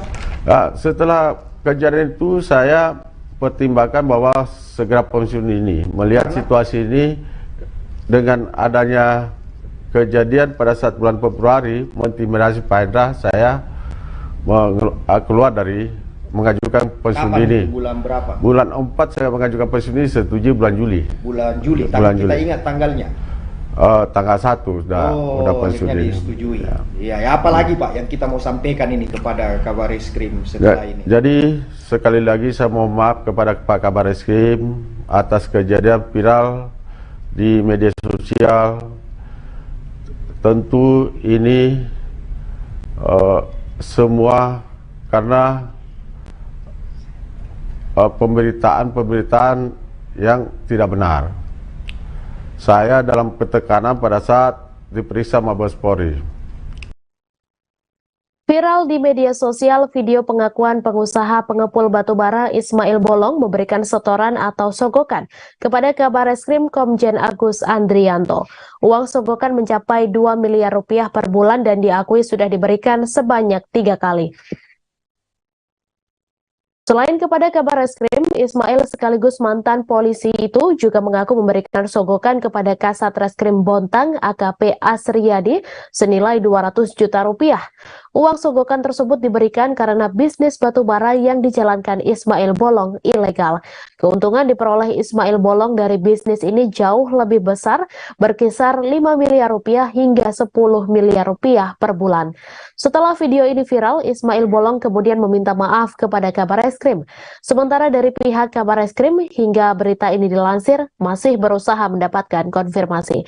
Kepada jurnalis Tribun Kaltim pada Sabtu 5 November, Ismail Bolong mengaku video testimoni itu direkam pada Februari 2022 lalu di sebuah hotel di Balikpapan, Kalimantan Timur dalam kondisi tertekan. Perekam video itu adalah anggota Paminal dari Mabes. Ia menyebut testimoni itu direkam menggunakan handphone milik satu dari 6 anggota Biro Paminal Divisi Propam Polri yang datang khusus ke Balikpapan. Sebelum direkam, ia diperiksa di ruang Propam Polda Kaltim di Balikpapan. Ismail Bolong merupakan pengusaha pengepul batubara di Kalimantan Timur dan pernah menjadi polisi namun mengajukan pensiun dini mulai bulan April 2022. Permohonan pensiun dini itu baru disetujui pada 1 Juli 2022. Ia pensiun dini selang 12 tahun sebelum memasuki usia pensiun yang seharusnya. Saat ini usia Ismail Bolong adalah 46 tahun, sedangkan batas usia pensiun anggota Polri untuk semua jenjang kepangkatan adalah 58 tahun. Sebelum pensiun dini, Ismail Bolong ditugaskan pada Satuan Intelkam Polresta Samarinda. Di Kalimantan Timur, ia memimpin paguyuban perantau Bugis asal Kabupaten Bone, Sulawesi Selatan. Pada Februari 2022 lalu, Ismail Bolong dilantik sebagai Ketua Umum Dewan Pengurus Provinsi Kerukunan Keluarga Masyarakat Bone, Kalimantan Timur, periode 2022-2027. Ismail Bolong sedaerah asal dengan Crazy Rich, Kalimantan Selatan, sekaligus juragan batubara Andi Syamsuddin Arsyad alias Haji Isam.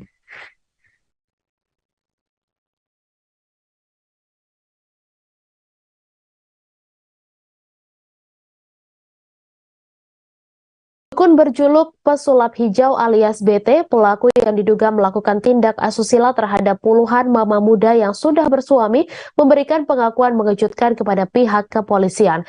Diketahui kini polisi sudah mengamankan BT atas perbuatannya melakukan tindak asusila terhadap sejumlah ibu muda di Kecamatan Padang Tiji, Kabupaten Pidi, Aceh. Ia diamankan setelah polisi mendapatkan laporan dari korban. Kapolres Pidi AKBP Padli melalui Kasat Reskrim Ibtu Rangga Setiadi pada Sabtu 5 November mengatakan dalam menjalankan pengobatan alternatif berkedok agama, pesulap hijau mengaku sebagai waliullah. Pengakuan tersebut sengaja dilakukan BT agar dipercaya orang yang hendak berobat kepadanya, sehingga BT mudah menjalankan kegiatannya berupa pengobatan alternatif.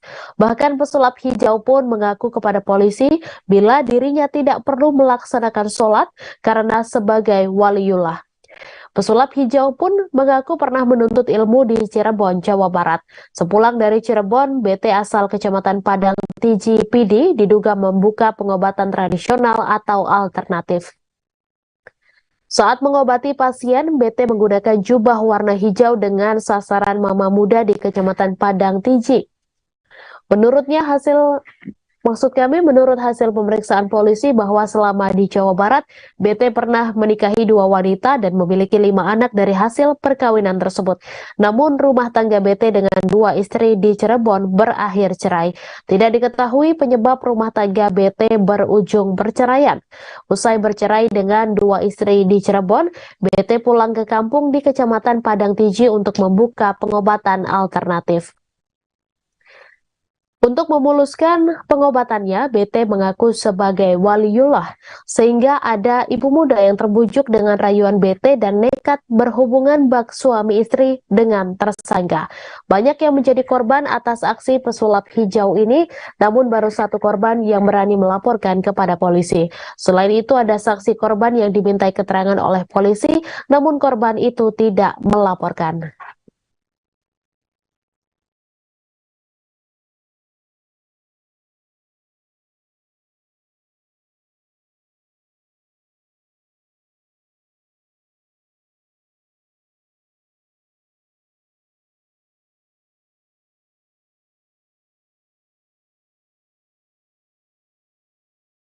Kecelakaan lalu lintas kembali terjadi di Jalan Pramuka, Kecamatan Banjarmasin Timur, Kota Banjarmasin pada Jumat 4 November sekira pukul 13.55 waktu Indonesia Tengah.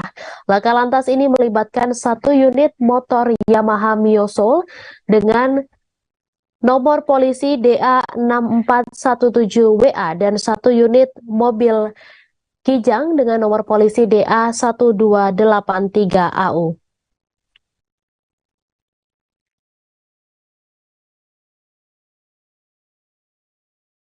Selain itu, satu buah gerobak minuman sari kedelai turut rusak parah karena ditabrak mobil tersebut. Kecelakaan melibatkan 5 orang warga, yang mana 3 orang berada dalam mobil, sedangkan 2 lainnya adalah pengendara dan penumpang sepeda motor.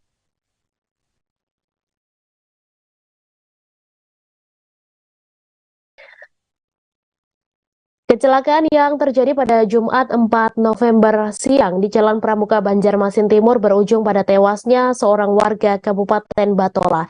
Setelah dilakukan pemeriksaan di lokasi dan keterangan para saksi oleh anggota Satlantas Polresta Banjarmasin, kronologis kejadian laka maut ini pun akhirnya diketahui. Satlantas Polresta Banjarmasin Kompol Nur Haidir melalui Kanit Laka Lantas Ibtu Indra mengatakan kecelakaan ini melibatkan 5 orang. Sopir dari mobil tersebut adalah Sutomo berusia 52 tahun yang kemudian meninggal dunia dalam perjalanan ke rumah sakit. Almarhum tinggal di Jalan Trans Kalimantan, Kompleks Persada Permai RT 28 Kelurahan Semangat Dalam, Kecamatan Alalak, Kabupaten Barito, Kuala, Provinsi Kalimantan Selatan. Mobil datang dari arah Terminal PAL 6 menuju arah Jalan Veteran, tepat di depan warung makan. Kemudian mobil tersebut oleng ke arah kanan dan menabrak sepeda motor yang dikendarai Afri Ramadan yang membonceng Firman yang datang dari arah berlawanan. Setelah menabrak sepeda motor ini, mobil lalu menabrak gerobak jualan minuman dan berakhir menabrak pohon di dekatnya. Pengendara motor mengalami luka cukup berat di kakinya dan penumpangnya mengalami luka ringan. Dari kerusakan baik kendaraan roda 4 dan 2 serta gerobak dagangan milik seorang warga lainnya, kerugian material dari kejadian ini ditaksir mencapai 10 juta rupiah.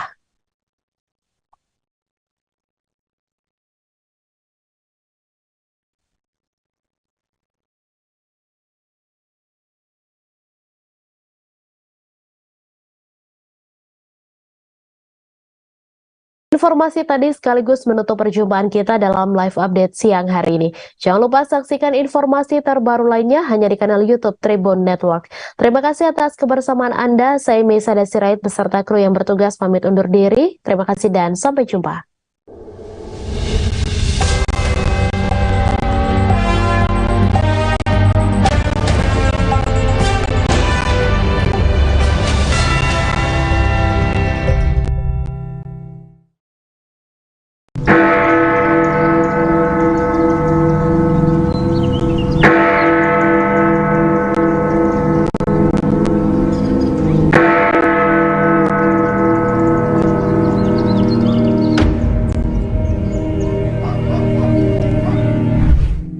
Berkunjung ke Jam Gadang di Kota Bukit Tinggi, Provinsi Sumatera Barat menjadi impian banyak orang.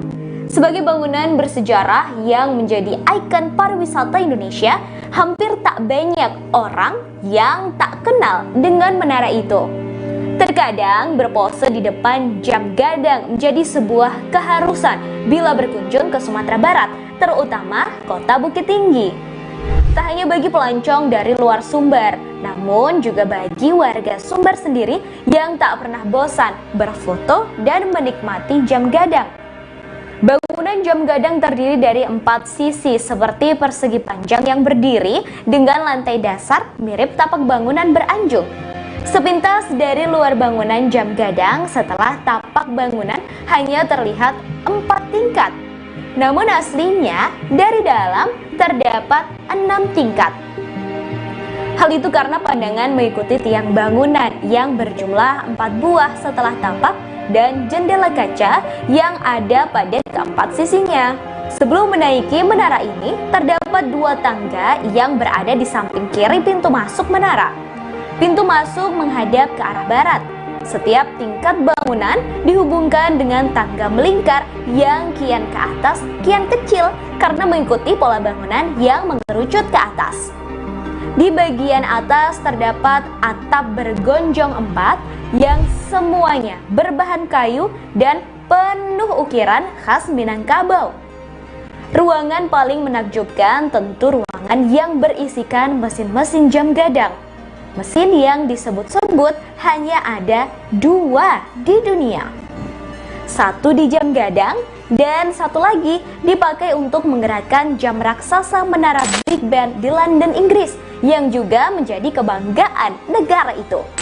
Beranjak ke bagian puncak menara, terdapat sebuah lonceng berukuran besar. Di tengah-tengah lonceng terdapat tulisan B. Fortman, Rellinghausen, dan IW Germany.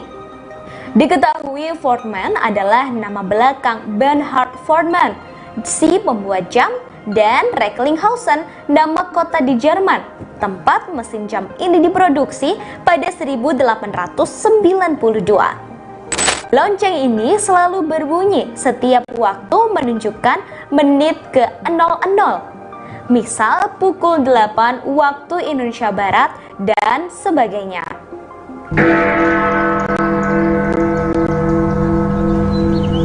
Tak hanya lonceng, di bagian puncak juga terdapat sebuah serambi melingkar yang bisa melihat kota Bukit Tinggi dari berbagai sisi.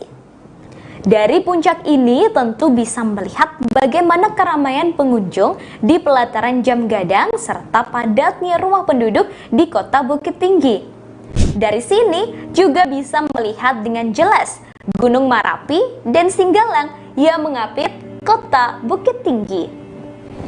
Yang menjadi generator kota ini adalah jam gadang. Oke, jam gadang. Wali Kota Bukit Tinggi Erman Safar mengatakan bangunan jam gadang ini didirikan pada 1926 dan selesai pada 1927 pada masa kolonial Belanda.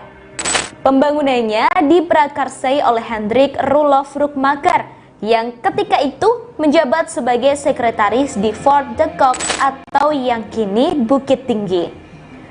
Sementara bangunan didesain oleh seorang arsitek asal Koto Gadang Agam bernama Yasid Raijo Mangkuto. Erman mengatakan pembangunannya memakan biaya 21.000 gulden, 15.000 untuk bangunannya dan 6.000 untuk pekerja. Orang nomor satu di Bukit Tinggi itu menyebut menara jam gadang ini dibangun tanpa menggunakan besi sebagai penyangga. Sama halnya dengan menara masjid tua di Minangkabau, bangunannya dibangun hanya menggunakan bata merah dengan kapur putih bercampur pasir sebagai perekat. Diketahui mesin jam gadangnya didatangkan dari Jerman oleh Ratu Belanda Wilhelmina sebagai hadiah karena berhasil merebut Fort de Kock ketika itu. Setelah dibangun, jam gadang ini pernah mengalami perubahan bentuk saat pendudukan Jepang dengan bangunan khas negeri Sakura. Pasca kemerdekaan, bangunannya juga mengalami perubahan ke bentuk yang sekarang ini. Hingga berdiri kokoh saat ini, bangunan jam gadang sudah melewati berbagai perbaikan dan renovasi. Berdasarkan catatan yang ada pada gempa darat 2007, bangunan jam gadang pernah mengalami kerusakan cukup parah. Bandul di dalam mesin raksasa patah yang membuat jam terhenti.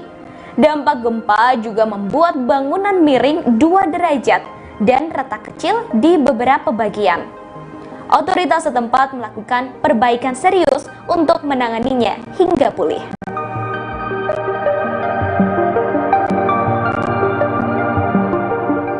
Terima kasih sudah nonton. Jangan lupa like, subscribe, dan share ya.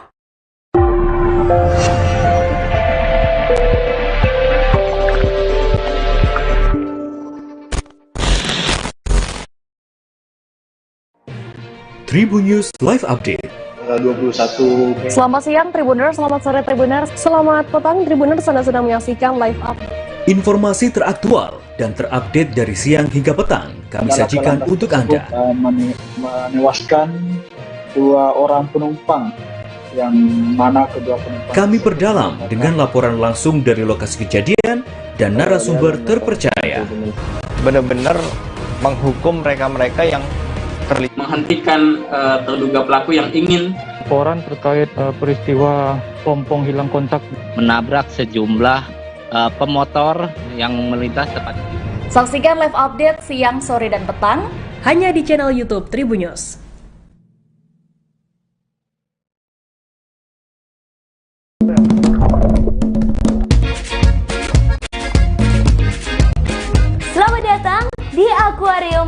Raja Ampat, Pulau Sawandarek. Begitu teriakan dokumentator wisata kami, Putu, saat speedboat tiba di Pulau Sawandarek, Raja Ampat, Papua Barat, Minggu 3 Juli 2022. Tanpa turun ke daratan, kami langsung bersiap dari dalam kapal untuk melakukan snorkeling. Bahkan seorang wisatawan bernama Edward sepertinya sudah tak tahan ingin melihat indahnya dalam laut. Dia pun langsung melompat. Sang pemandu menyiapkan peralatan snorkeling seperti jaket, masker, dan kacamata snorkeling. Sungguh indah melihat dalam laut pesisir Pulau Sawandarek. Yap, benar, seperti melihat akuarium.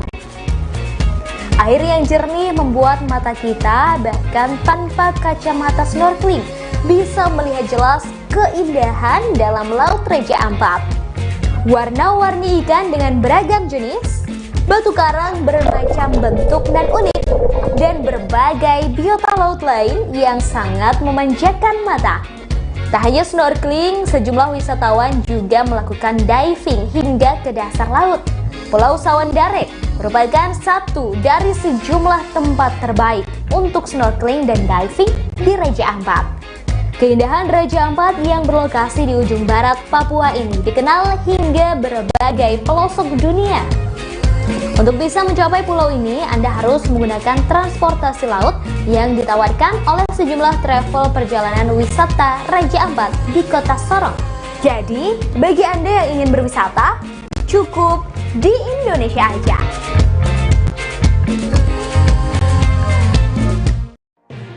Tribun News Live Update. Tanggal 21. Selamat siang Tribuners, selamat sore Tribuners, selamat petang Tribuners, Anda sedang menyaksikan live update. Informasi teraktual dan terupdate dari siang hingga petang kami sajikan untuk Anda. Menewaskan 2 orang penumpang, yang mana kedua penumpang Kami perdalam dengan laporan langsung dari lokasi kejadian dan narasumber terpercaya. Benar-benar menghukum mereka-mereka yang terlibat, menghentikan terduga pelaku yang ingin Laporan terkait peristiwa pompong hilang kontak menabrak sejumlah pemotor yang melintas tepat. Saksikan live update siang, sore, dan petang hanya di channel YouTube Tribun News.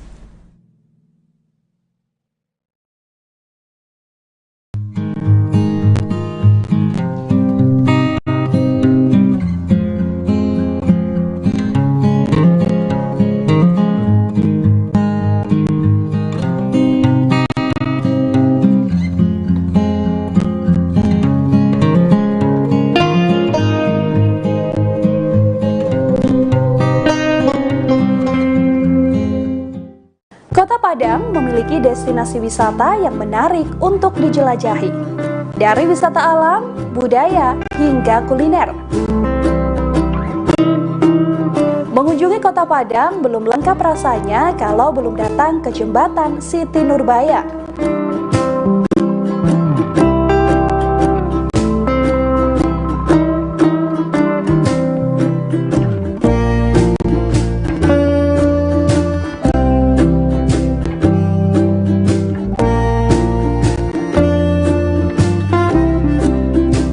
Jembatan Siti Nurbaya terletak di kawasan Padang Selatan, Kota Padang, Sumatera Barat. Menghubungkan antara Gunung Padang dan kawasan Kota Tua. Jembatan Siti Nurbaya, salah satu ikon wisata Kota Padang.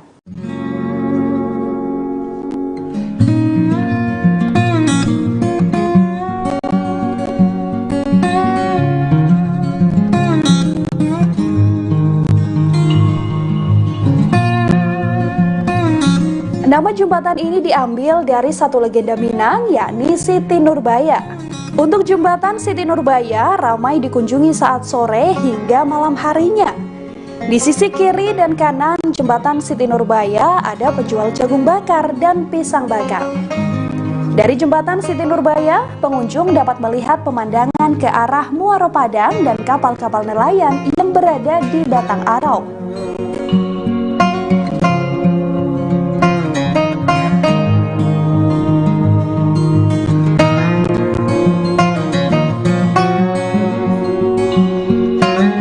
Bagi yang ingin mengunjungi jembatan Siti Nurbaya, dapat memesan transportasi online karena untuk transportasi umum seperti angkot tidak tersedia rute ke sini.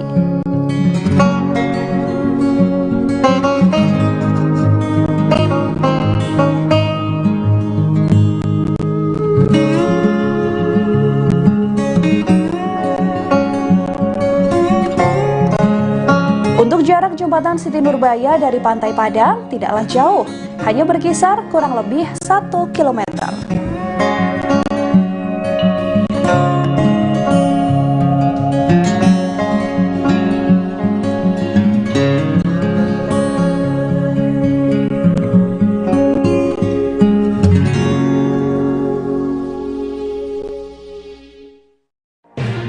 Tribun News Live Update.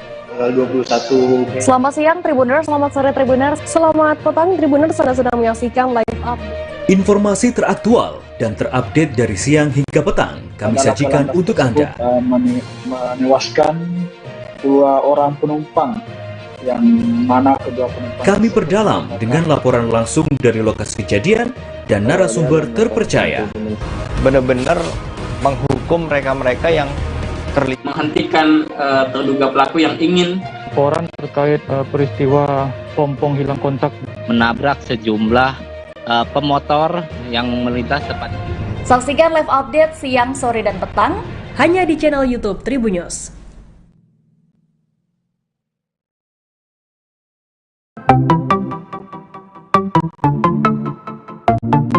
Halo Tribuners, waktu sudah menunjukkan pukul 8 waktu Indonesia Timur. Langit tampak mendung dan tak lama kemudian hujan pun turun. Satu persatu dari kami menaiki speedboat dari Pelabuhan Usaha Mina, Sorong, Papua Barat.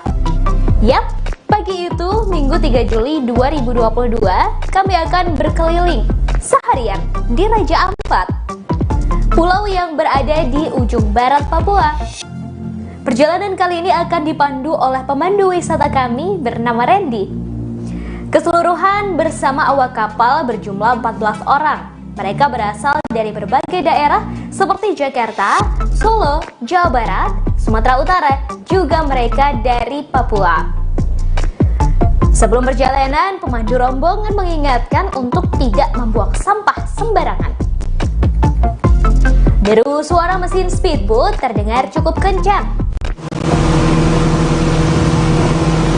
Sampai-sampai kami harus mengeraskan suara ketika berbincang agar terdengar satu sama lain.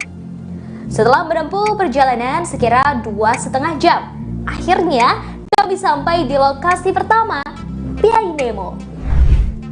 Tempat ini menjadi favorit banyak orang dalam mengabadikan momen. Gerimis tidak menyurutkan kami untuk menaiki tangga berbahan kayu hingga sampai di puncak spot berfoto yang sudah disediakan. Sesampai di puncak, saya langsung menghela napas dalam-dalam. Takjub melihat betapa indahnya deretan batu karang yang tingginya hingga beberapa meter di atas permukaan air. Batu karang tersebut seperti membentuk pulau-pulau kecil dan indah. Pemandangan yang sangat eksotis ini tersohor hingga penjuru dunia loh Tribuners. Piai Nemo sebenarnya sangat akrab dengan masyarakat Indonesia karena pemandangan deretan karang berbentuk pulau ini ada di uang kertas Rp100.000. Sayangnya tiba-tiba hujan turun cukup lebat. Kami pun bergantian turun mencari tempat berteduh di beberapa simpang tangga yang sudah disediakan seperti gazebo. Di tengah hujan, kami beristirahat di shelter sambil menikmati air kelapa.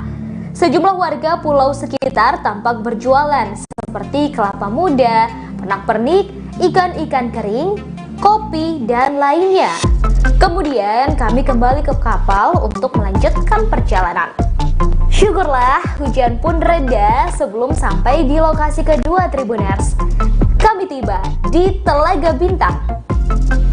Untuk meraih puncak pun tidak sejauh Piai Nemo, namun medannya cukup berat. Kami harus menaiki batu-batu karang yang keras dan tajam. Harus bergantian lantaran jalurnya hanya cukup untuk 1 orang.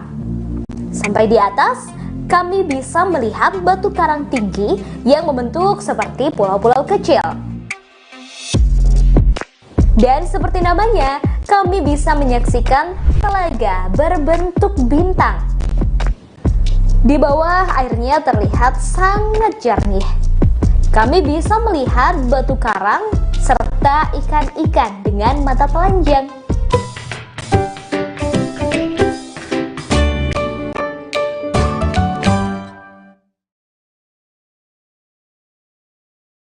Selamat sore Tribuners, hari ini Ariska kembali hadir menemani Anda dalam live update travel edisi Minggu 6 November 2022. Seperti biasa, Ariska akan memberikan informasi terkait sejumlah wisata dan kuliner untuk Anda. Tentunya akan disampaikan secara langsung bersama sejumlah reporter kami yang ada di berbagai daerah. Inilah live update travel selengkapnya. Tribuners, serabi menjadi camilan jajanan pasar tradisional yang mudah dijumpai, termasuk di Kabupaten Batang, Jawa Tengah, Tribuners. Namun berbeda dengan serabi pada umumnya, serabi di tempat ini memiliki ukuran cukup besar dan tebal dengan rasa legit, manis, dan gurih. Dan untuk melihat proses pembuatan serabi ini, kita sudah tersambung dengan rekan Dina Indriani dari Tribun Jateng. Silakan rekan Dina. Ya, terima kasih Mei. Tribuners, Casrolia merupakan salah satu keturunan pembuat serabi Kalibeluk generasi ke-8 di keluarganya. Nah, bersama dengan saudara dan suaminya, Casrolia sudah menekuni usaha turun-temurun ini sejak puluhan tahun lamanya. Nah, untuk itu, Casrolia tetap menjaga cita rasa khas serabi Kalibeluk. Menurutnya, serabi Kalibeluk ini memiliki nilai filosofi yang cukup salah satu menjadi kilas balik dari Kabupaten Batang. Nah, untuk pembuatannya juga dilakukan secara tradisional, mulai dari peralatannya yang dibuat dari kayu yang dibuat oleh keluarganya sendiri. Berbeda dari serabi lainnya, serabi Kalibeluk ini memiliki ukuran yang cukup besar dan tebal. Selain itu, jika serabi yang lainnya berbahan dasar tepung beras, serabi Kalibeluk ini berbahan dasar dari tumbukan beras dan juga parutan kelapa yang ditumbuk secara berbarengan. Untuk proses penumbukan beras dan parutan kelapa, Casrolia ini sudah memulai pembuatannya sejak pukul 3 pagi karena proses penumbukan ini membutuhkan waktu yang cukup lama. Jika penumbukan beras sudah mulai jadi satu, kemudian diayak dijadikan satu, lalu disiapkan adonan yang lainnya seperti santan, gula jawa, dan juga gula pasir. Kemudian adonan tersebut diuleni, dijadikan satu, dan diaduk. Kemudian setelah menyatu, adonan dituangkan ke dalam sebuah wadah yang terbuat dari tanah liat dan dimasak di atas tungku. Uniknya, kayu yang dibuat untuk pembakarannya yaitu berasal dari menggunakan kayu kopi. Nah, itu juga yang membuat serabi Kalibeluk ini memiliki cita rasa yang berbeda. Nah, di dalam masaknya dibutuhkan kesabaran karena wadah-wadah yang berisi adonan itu dimasak dengan tungku yang harus sering dibolak-balik dan diubah posisinya. Hal itu dilakukan agar kematangan adonan serabi ini matang secara merata. Kematangan serabi bisa dilihat dari tekstur dan warna yang sudah agak kecoklatan. Serabi-serabi yang sudah matang kemudian ditata dan siap untuk dipasarkan di sekitaran pasar Warung Asem Batang. Soal rasa, serabi Kalibeluk ini memiliki cita rasa yang manis, legit, dan juga gurih berasal dari santan.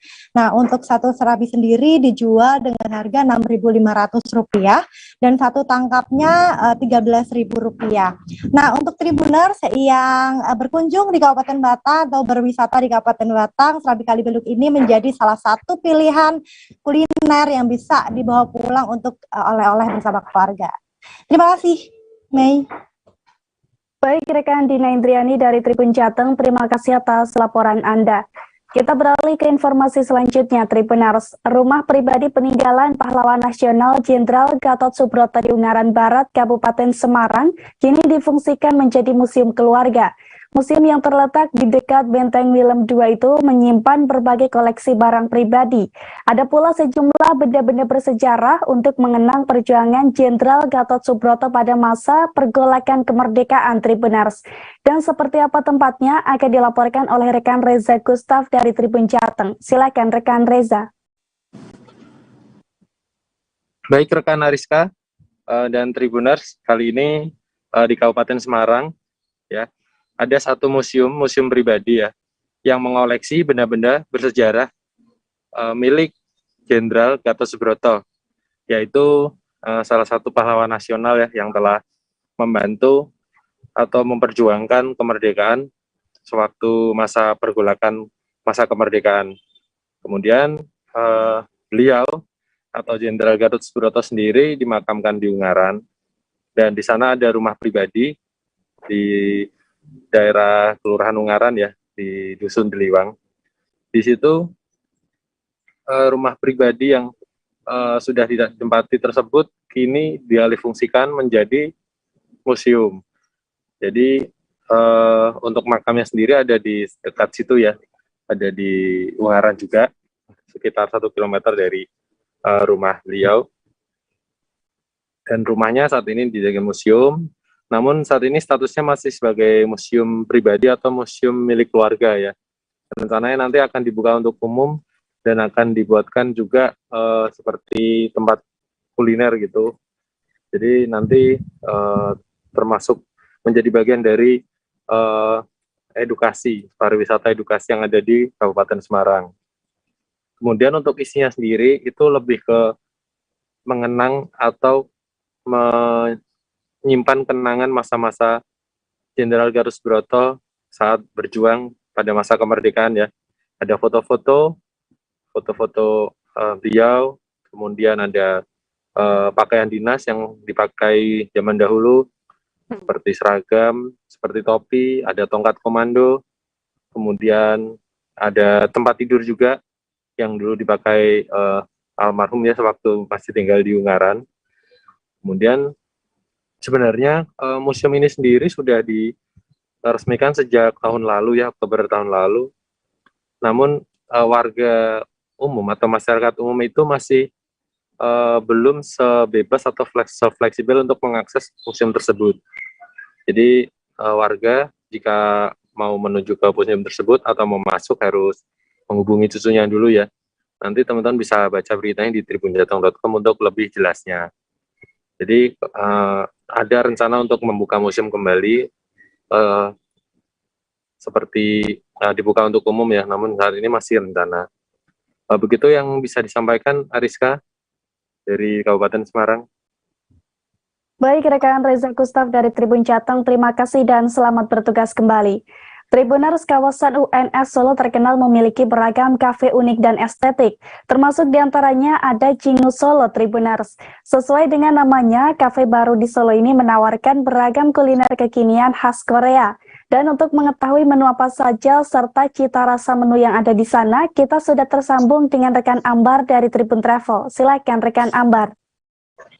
Terima kasih Ariska. Nah, buat Tribuners yang sedang mencari kafe unik dan juga estetik di kawasan Solo, bisa mampir ke UNS Solo. Nah, di UNS Solo, kamu akan menemukan satu kafe baru yang terbilang cukup unik dan juga estetik.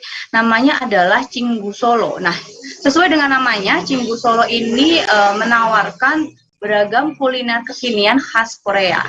Lokasinya sendiri untuk Cingu Solo berlokasi di Jalan Ki Hajar Dewantara nomor 53 Jebres, Solo, Jawa Tengah. Nah, lokasinya dari pusat kota Solo sekira 4,6 km atau 12 menit berkendara. Nah, untuk Tribun yang datang, jika dilihat dari depan Cingu Solo ini, kamu akan menemukan bangunannya terbilang cukup kecil dengan satu papan idol salah satu member dari idol BTS. Nah, ketika masuk ke bagian dalam dari Cingu Solo, Tribuners akan dimanjakan dengan sejumlah interior yang instagenik, mulai dari sayap malaikat, kemudian juga ada gerbang berbunga dengan tulisan Hangul, hingga papan yang dipenuhi dengan ribuan kertas berwarna-warni. Nah, kertas pada papan-papan ini diisi oleh harapan yang dituliskan oleh para pengunjung. Selain itu, di Cinggu Solo juga ada beragam merchandise dari idol K-pop. Mulai dari photocard, kemudian juga ada poster, dan masih banyak lagi. Selain tempatnya yang unik dan juga estetik, Cinggu Solo juga terkenal dengan sajian menunya yang terbilang cukup unik. Untuk minumannya saja ada Jeju Island Halabong, kemudian juga ada Busan Summer Peachy, kemudian juga ada Nami Som Mango, Daejun Kewi, dan masih banyak lagi. Untuk harga minumannya mulai dari 13.000 hingga 20.000. Sementara itu untuk makanannya ada soto, kemudian ada omu, kimbap, tteokbokki, kimari, jjajangmyeon, dan juga ada ramyeon. Harganya mulai dari 18.000 hingga 36.000 saja. Nah, Cinggu Solo sendiri ini buka setiap hari mulai pukul 10 pagi hingga pukul 9 malam. Ariska. Baik rekan Ambar dari Tribun Travel, terima kasih dan selamat bertugas kembali. Tribuners, selain air panas, daya tarik wisata atau DTW Guci Kabupaten Tegal juga memiliki tempat menarik lainnya, termasuk Golden Park Guci yang bahkan belum resmi di-launching Tribuners. Tempat wisata yang memanfaatkan keindahan dan kesejukan alam khas Guci ini memiliki 4 wahana seru. Tak heran meski belum resmi buka, Golden Park Guci sudah menarik antusias pengunjung. Dan seperti apa detail tempatnya akan dilaporkan oleh rekan Desla Laila dari Tribun Jateng. Silakan rekan Desta. Ya, selamat sore rekan Desta. Saat ini jika berkunjung ke salah satu ikon wisata di Kabupaten Tegal yaitu wisata Guci, semakin banyak destinasi yang Tribuners bisa pilih. Tidak hanya bisa merasakan pemandian air panas saja, namun saat ini juga terdapat pilihan wisata baru yaitu Golden Park Guci. Meskipun wisata satu ini belum secara resmi dibuka, namun bagi Tribuners yang mungkin penasaran dan ingin mencoba di Golden Park ini sudah bisa ke lokasi. Adapun di lokasi ini ada 4 wahana wisata yang menjadi ikon, yaitu ada perosotan pelangi, flying fox, ada juga arena untuk spot foto selfie, dan juga area untuk camping. Adapun bagi Tribuners yang mungkin penasaran bisa langsung datang ke lokasi dengan biaya tiket masuk sementara 20.000 per orang Tribuners. Adapun tiket tersebut, Tribuners sudah bisa menikmati keempat wahana wisata yang ada. Menjadi ikon di wisata Golden Park ini untuk perosotan pelangi memiliki ketinggian sekitar 12 meter Tribuners dan memiliki panjang lintasan 74 meter. Adapun sesuai namanya, perosotan ini terdiri dari 5 lintasan Tribuners, yaitu dengan lintasan masing-masing berwarna biru, hijau, kuning, ungu, dan orange. Adapun untuk arena Flying Fox sendiri memiliki panjang sekitar 106 meter.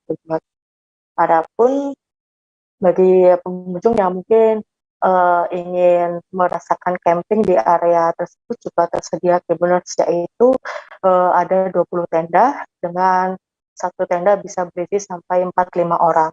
Adapun untuk saat ini masih dengan harga promo yaitu 300.000 per malamnya Tribuners.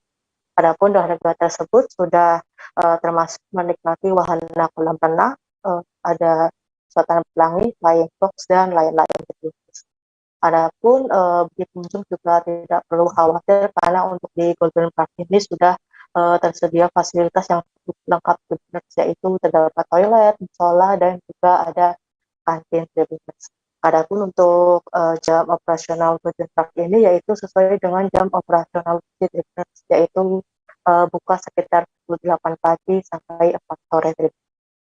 Mungkin sekian informasi yang bisa saya sampaikan mengenai wisata Golden Park. Sekian. Baik, terima kasih rekan Desta Laila dari Tribun Jateng. Dan Tribuners, rekan Desta juga sempat melakukan wawancara dengan owner Golden Park Guci Sueb, pengunjung asal Selawi Agung, serta Kepala UPTD Pengelola Objek Wisata Kabupaten Tegal, Ahmad Abdul Hasib. Berikut liputannya untuk Anda. Resminya belum, Mbak, belum ya? Karena kebetulan pembangunan juga masih 80%, cuman mau bagaimana lagi karena pengunjung sudah tidak sabar seperti itu. Ini berarti nanti belum secara resmi dibuka ya Pak ya? Belum, insya Allah dalam 1 bulan ini launching. Ini tingginya berapa sih tingginya? Kalau untuk tinggi dari atas itu 12 meter, cuman kalau untuk panjang 74 meter. Ini namanya apa? Ini namanya prosotan. Prosotan pelangi. Pelangi betul. Pertama di Tegal ya? Iya betul. Pertama yang ada di. Flying sendiri berapa meter? Kalau untuk flying box itu 106 meter. Berarti ini wahana baru ya untuk di Serabuji ya? Iya betul. Kenapa pilih prosotan Mas? Karena otomatis secara saya sebagai kayak orang tua aja ya siap berani nyoba gitu, apalagi untuk anak-anak kalangan anak muda itu kayaknya menarik sekali seperti itu. Sekalian adrenalin dan tes jantung. Selain prosotan dan ini ada apa coba? Kalau untuk faktor keamanan, insya Allah sesuai safety.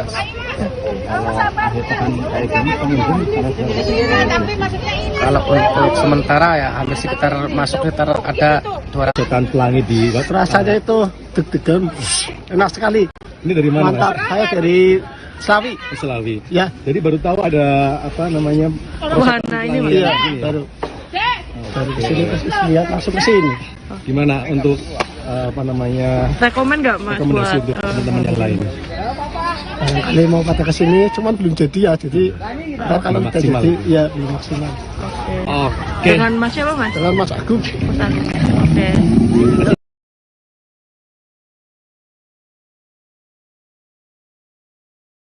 Anda untuk menuju ke Cilacap. Di sana ada resto baru yang menyajikan hidangan lezat sekaligus pemandangan yang menyejukkan mata.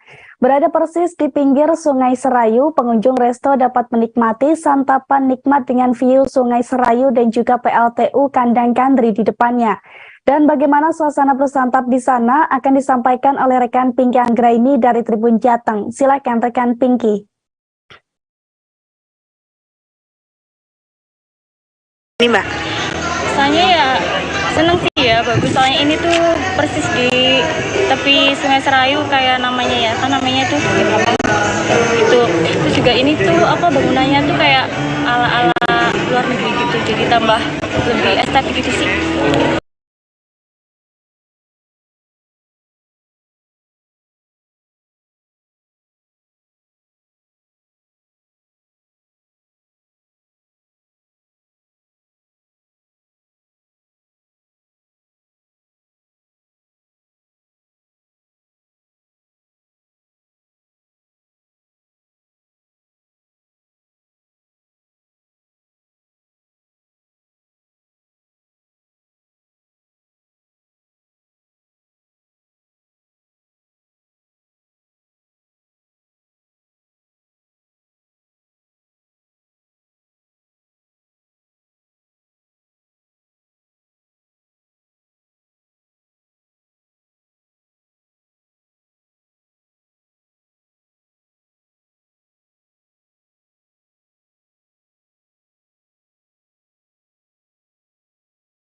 Baik, selamat siang Tribuners dimanapun Anda berada. Di Cilacap ada sebuah resto yang tidak hanya menyajikan hidangannya saja yang lezat, namun juga menyajikan pemandangan yang dapat menyejukkan mata. Restoran ini bernama Di Tepinya Sungai Serayu. Sesuai dengan namanya, restoran ini berada persis di pinggir Sungai Serayu yang berada di Desa Penggalang, Kecamatan Adipala, Kabupaten Cilacap. Atau tepatnya berada di kawasan pintu masuk PLTU 2 Bunton. Restoran ini menawarkan sensasi bersantap dengan view Sungai Serayu. Jadi pengunjung dapat menikmati aneka hidangan dengan melihat pemandangan Sungai Serayu dan PLTU Karangkandri di depannya. Di sini para pengunjung juga dapat melihat hilir mudik dari para nelayan dan juga penambang pasir yang melintas di kawasan Sungai Serayu ini. Selain itu, kita juga dapat bersuah foto dengan background Sungai Serayu dan jembatan Sungai Serayu penghubung Adipala dan Kesugihan, pemirsa. Kemudian selain itu kita juga dapat duduk-duduk santai di pinggir sungai yang sudah disediakan tempat duduk oleh pihak restoran, pemirsa. Jadi untuk saat ini restoran di tepinya Sungai Serayu ini sedang hits dan sedang viral, menjadi buruan oleh masyarakat Kabupaten Cilacap, karena memang restoran yang berada di tepi Sungai Serayu ini baru pertama kali ada di Kabupaten Cilacap, pemirsa, sehingga menjadi buruan para wisatawan. Di tepinya Sungai Serayu ini buka setiap hari mulai pukul 9 pagi hingga 9 malam, dan di akhir pekan buka mulai pukul 8 pagi hingga 10 malam. Namun Tribuner, saya sarankan untuk Anda datang ke restoran ini pada sore hari, karena ketika sore hari kita dapat menikmati syahdunya senja di kawasan Sungai Serayu ini, Tribuners. Tribuners, Badan Usaha Milik Desa atau BUMDes di Desa Tambak Baru, Kecamatan Martapura, Kabupaten Banjar, Kalimantan Selatan, kini mengembangkan usaha budidaya tanaman hidroponik. Budidaya ini dilakukan sebagai upaya untuk menjaga ketahanan pangan secara sederhana dengan menggunakan media pipa 4 meter, Tribuners. Meski baru berjalan selama 3 bulan, saat ini budidaya tersebut sudah memiliki 12 pipa yang diberikan 48 lubang. Dan bagaimana informasi lengkapnya akan dilaporkan oleh rekan Muhtar Wahid dari Banjarmasin Pos. Silakan rekan Muhtar. Baik, terima kasih Ariska. Dapat kami laporkan dari Kabupaten Banjar, Provinsi Kalimantan Selatan. Saya berkunjung ke salah satu desa di Kecamatan Martapura, yaitu Desa Tambak Baru. Tambak Baru ini merupakan desa pemekaran dari Tambak Anyar, Kecamatan Martapura Timur. Sekarang menjadi Pura Kota. Dan salah satu badan usaha milik Desa Tambak Baru adalah budidaya tanaman hidroponik jenis sayuran selada. Meski terbilang baru, tapi sesuai dengan keinginan kepala desanya, yaitu menjaga ketahanan pangan. Dan dalam pekan ini juga rencananya, jadi ada 6 pipa ya. Jadi 6 pipa itu untuk persemaian, untuk pembesaran, dan 6 pipa berikutnya. Jadi semua total pipa itu 12. Yang 6 pipanya itu pembesaran. Dan tidak lama lagi panen, dan satu lubang itu dijual 10, tapi kalau per kilonya sekitar 30 kilo, keterangan dari pengelolanya. Jadi pengelolanya itu adalah anggota PKK, dipimpin oleh ketua PKK, yaitu istri kepala desanya, kemudian bersama perangkat desanya. Kemudian demikian Ariska yang bisa saya laporkan, Ariska, dari Kabupaten Banjar, Provinsi Kalimantan Selatan. Baik, terima kasih rekan Muhtar Wahid dari Banjarmasin Pos. Dan Tribuners, ada pula wawancara dengan Ketua PKK Desa Tambak Baru Rahimah, anggota PKK Desa Tambak Baru Sumiati, serta Kepala Desa Tambak Baru Saiful Hamdi. Berikut liputannya untuk Anda. Sudah berapa lawas ini Pak pembekal? Ya hampir 3 bulanan, 3 bulanan. 3 bulan lah. Nah, alhamdulillah ini. Apa yang membuat membangun ini hidroponik, usaha hidroponik nih? Ya kan supaya kan untuk ketahanan pangan warga. Ketahanan pangan warga. Siapa tahu kan dengan adanya ini warga kan ekonominya naik. Kan bisa dijual di pasaran. Betul. Tapi yang mengelolanya warga, perangkat desa atau seperti apa? Yang mengelolanya kan sebagian dari PKK ada, perangkat desa. Itu kan ada bagi-bagiannya. Iya. Dari perangkat desa kan ada sebagian, PKK sebagian. Dan sudah panen berapa kali nih? Baru mau Pak. Baru mau Pak. Oh ya, baru 3 bulan. Alhamdulillah. Baru mau. Selain ini apalagi bakal usaha BUMDes ini Desa Pian ini Tambak Baru Ilir nih Pak Saiful. Tambak baru maaf Pak, tambak baru. Yang ada kan yang sudah jalan, sudah berapa tahun yang jalan, bedakan sama tenda, cowok tenda kan. Wah, kan Bu dengan siapa? Perkenalkan, nama Ulun Sumiati dari PKK Desa Tambak Baru. Kalau Ibu di sebelah? Ibu Rahimah dari Desa Tambak Baru. Ketua PKK-nya lah Bu lah. Oh, nggih. Baik Bu. Bisa dijelaskan kah Bu, ini kan menjadi Pak Kepala Desa adalah usaha bersama dengan PKK. Dengan perangkat desa. Nah, bisa dijelaskan usaha umurnya ini yang umur? Iya, ini apa jenis tanaman apa hidroponiknya Bu? Selada. Bu Sumi. Ini Pak. Nggih. Selada. Selada lah. Nggih. Selada berapa usianya Bu ini? Siap panen kah? Siap panen ini Pak, kurang lebih 2 bulanan. 2 bulan. Berapa 1 kilonya Bu kalau dipasarkan ini? 1 kilonya 45.000. 45.000. Kalau satuannya 10.000. Satuannya 10.000 lah. Bisa dicari berarti ini untuk adakah sudah pelanggannya atau siapa aja boleh nukar di sini umum? Siapa aja boleh. Boleh lah. Sudah panen berapa kali Jar Bu? Belum bisa, hanya Ini berarti panen perdana Bu lah, Bu Sumi. panen pertama. Nah, kalau di sebelah di belakang pian ini Bu Sumi ini apa nih? Ini apa? Ini sama Pak Ai selada juga. Tapi masih dalam apa semayan kah atau apa nih? Ini hanya dibuat itu yang semayan. Oh, di bawah semayan lah. Oh, di bawah semayan. Kemudian kalau ini sudah usia umur berapa ini? Sekitar 2 mingguan. dua pekanan lah. Apa harapan Ibu Sumiati coba? Harapannya ya usaha ini supaya berkembang dan maju. Berkembang dan maju lah. Nah, sekarang Ibu Ketua PKK Bang, harapannya apa Bu? Mungkin ada kunjungan Ketua PKK Kabupaten kah atau Kecamatan kah melihat ke sini atau apa Bu? Boleh ya Bu ya. Wah, terima kasih Ibu. Lupa nama pintar ya? Rahimah. Ibu Rahimah. Ibu Tribuners, bagi Anda pecinta durian, Anda wajib mampir ke Es Dawet Durian Pak Slamet. Tepatnya Es Durian Pak Slamet ini berlokasi di Jalan Balai Rakyat, Durian Sawit, Jakarta Timur. Meski kuliner kaki lima, Es Dawet Durian Pak Slamet selalu diburu pembeli, Tribuners.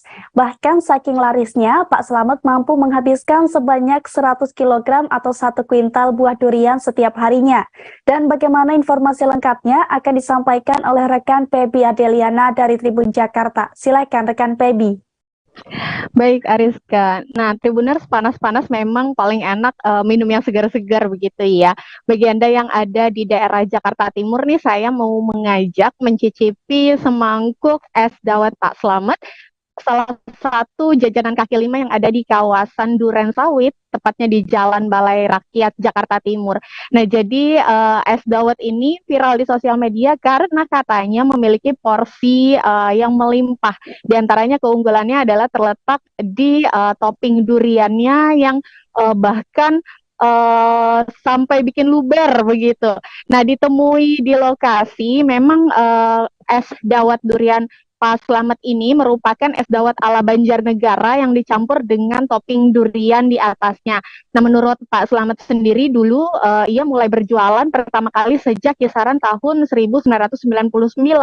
Masih di kawasan yang sama, dulu memang pelanggannya tidak sebanyak sekarang.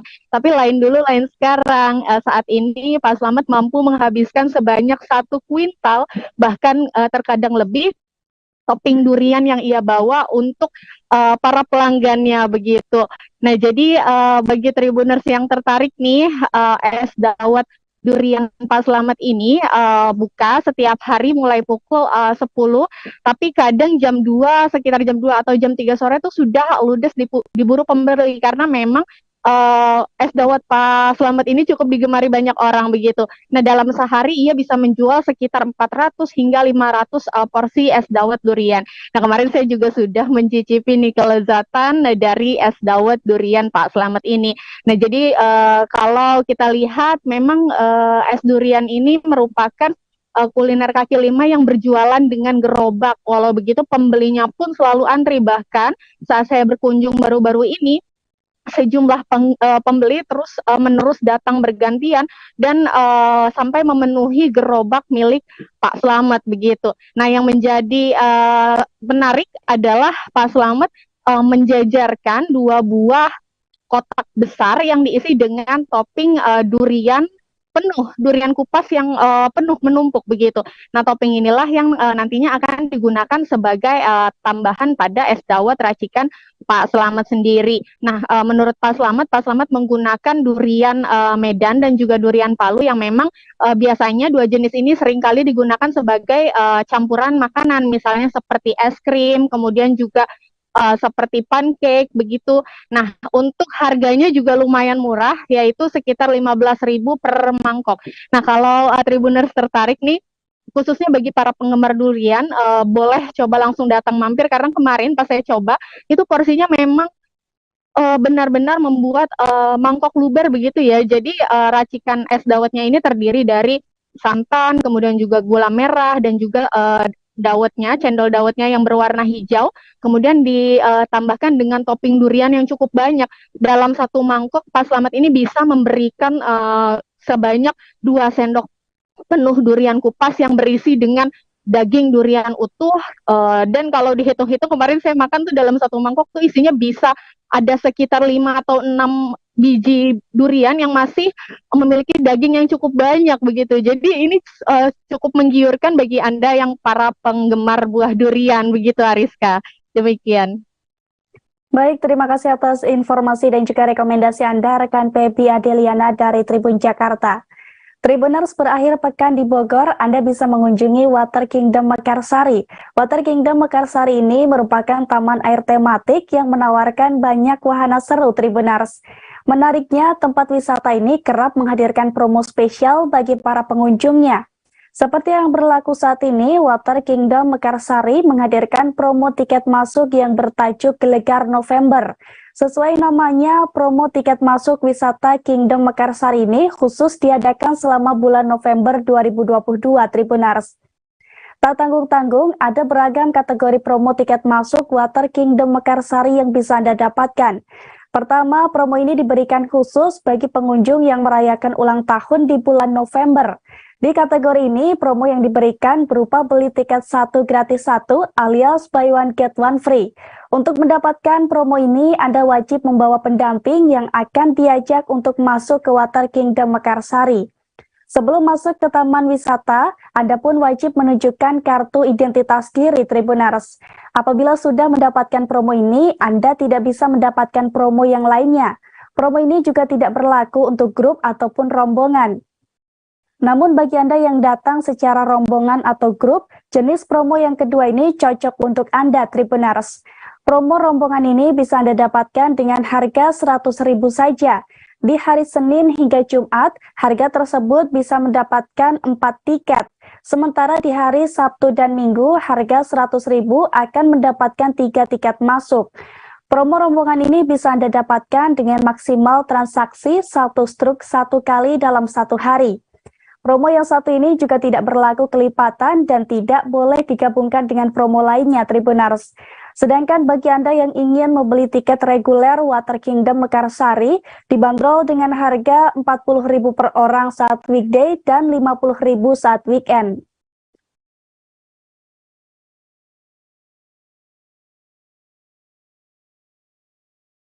Tribuners, niat nonton idol grup NCT 127 harus diurungkan oleh 2 calon penonton konser asal Surabaya, Nikita dan Eka.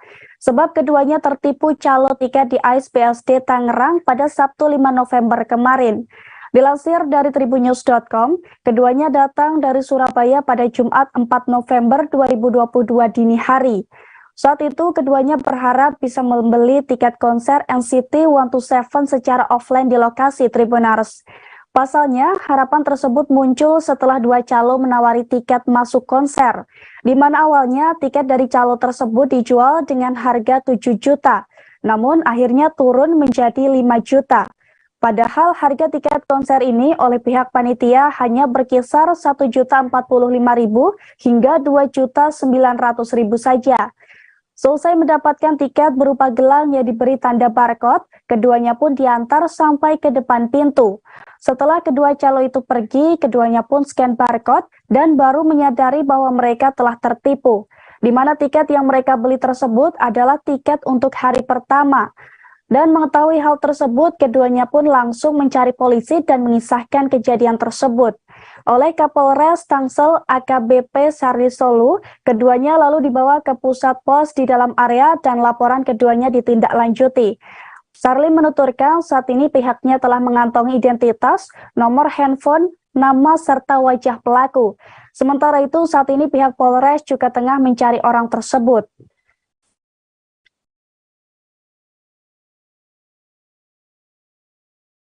Tribuners Blackpink dikabarkan akan menggelar konser di Stadion Utama Gelora Bung Karno atau SUGBK Jakarta.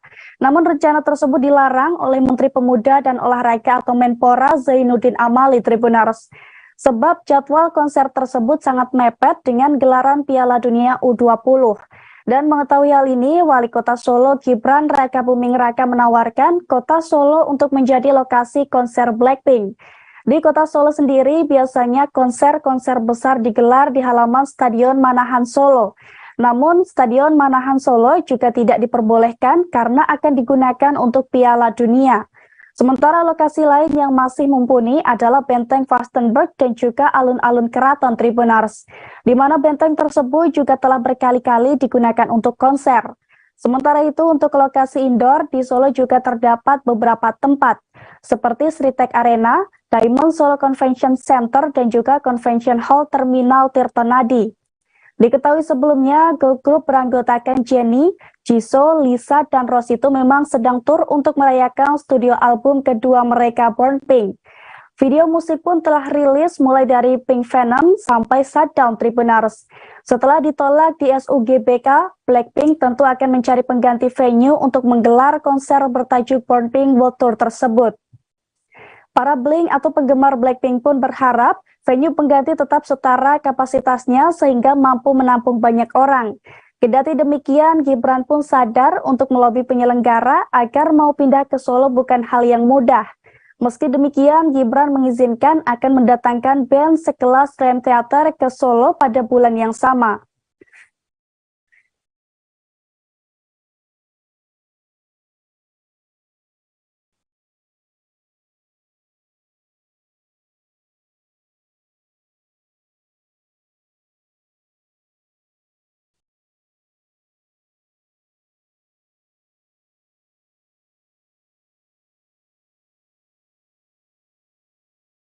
R1 Let's Love yang dijadwalkan digelar di Jakarta resmi ditunda.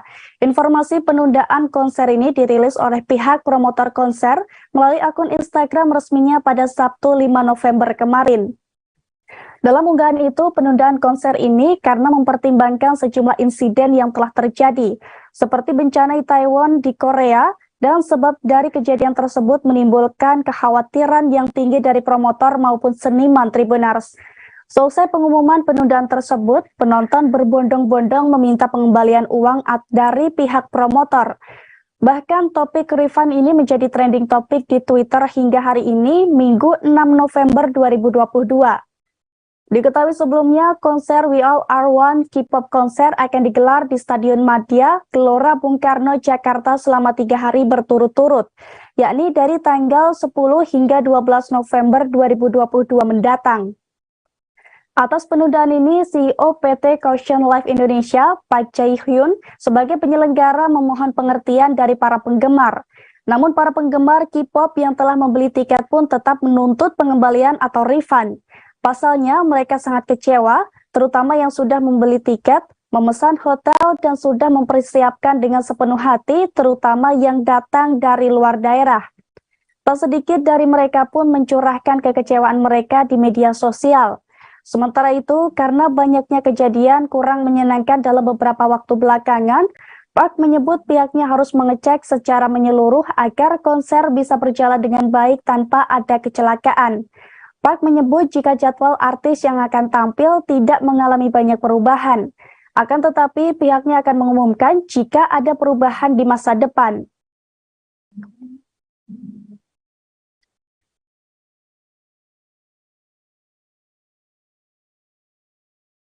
Tribuners, konser NCT 127 di SBSD Tangerang berujung ricuh dan terpaksa dihentikan. Akibat insiden yang terjadi, sebanyak 30 penonton pingsan dan diduga akibat berhimpitan dan kekurangan oksigen. Saat insiden terjadi, reaksi member NCT 127 Doyoung dan Chaehyun pun menjadi sorotan. Para member tersebut tampak kebingungan saat penontonnya mulai mendorong hingga menjatuhkan brigade keamanan. Dalam video yang beredar, Doyoung dan Chaehyun sempat memberikan gestur agar penonton tenang meski diabaikan. Dilansir dari tribunnews.com, konser ini dihentikan kepolisian pada pukul 21.20 waktu Indonesia Barat, di mana konser sudah berjalan sekira 2 jam 20 menit sejak pukul 19 waktu Indonesia Barat. Hal ini diungkapkan oleh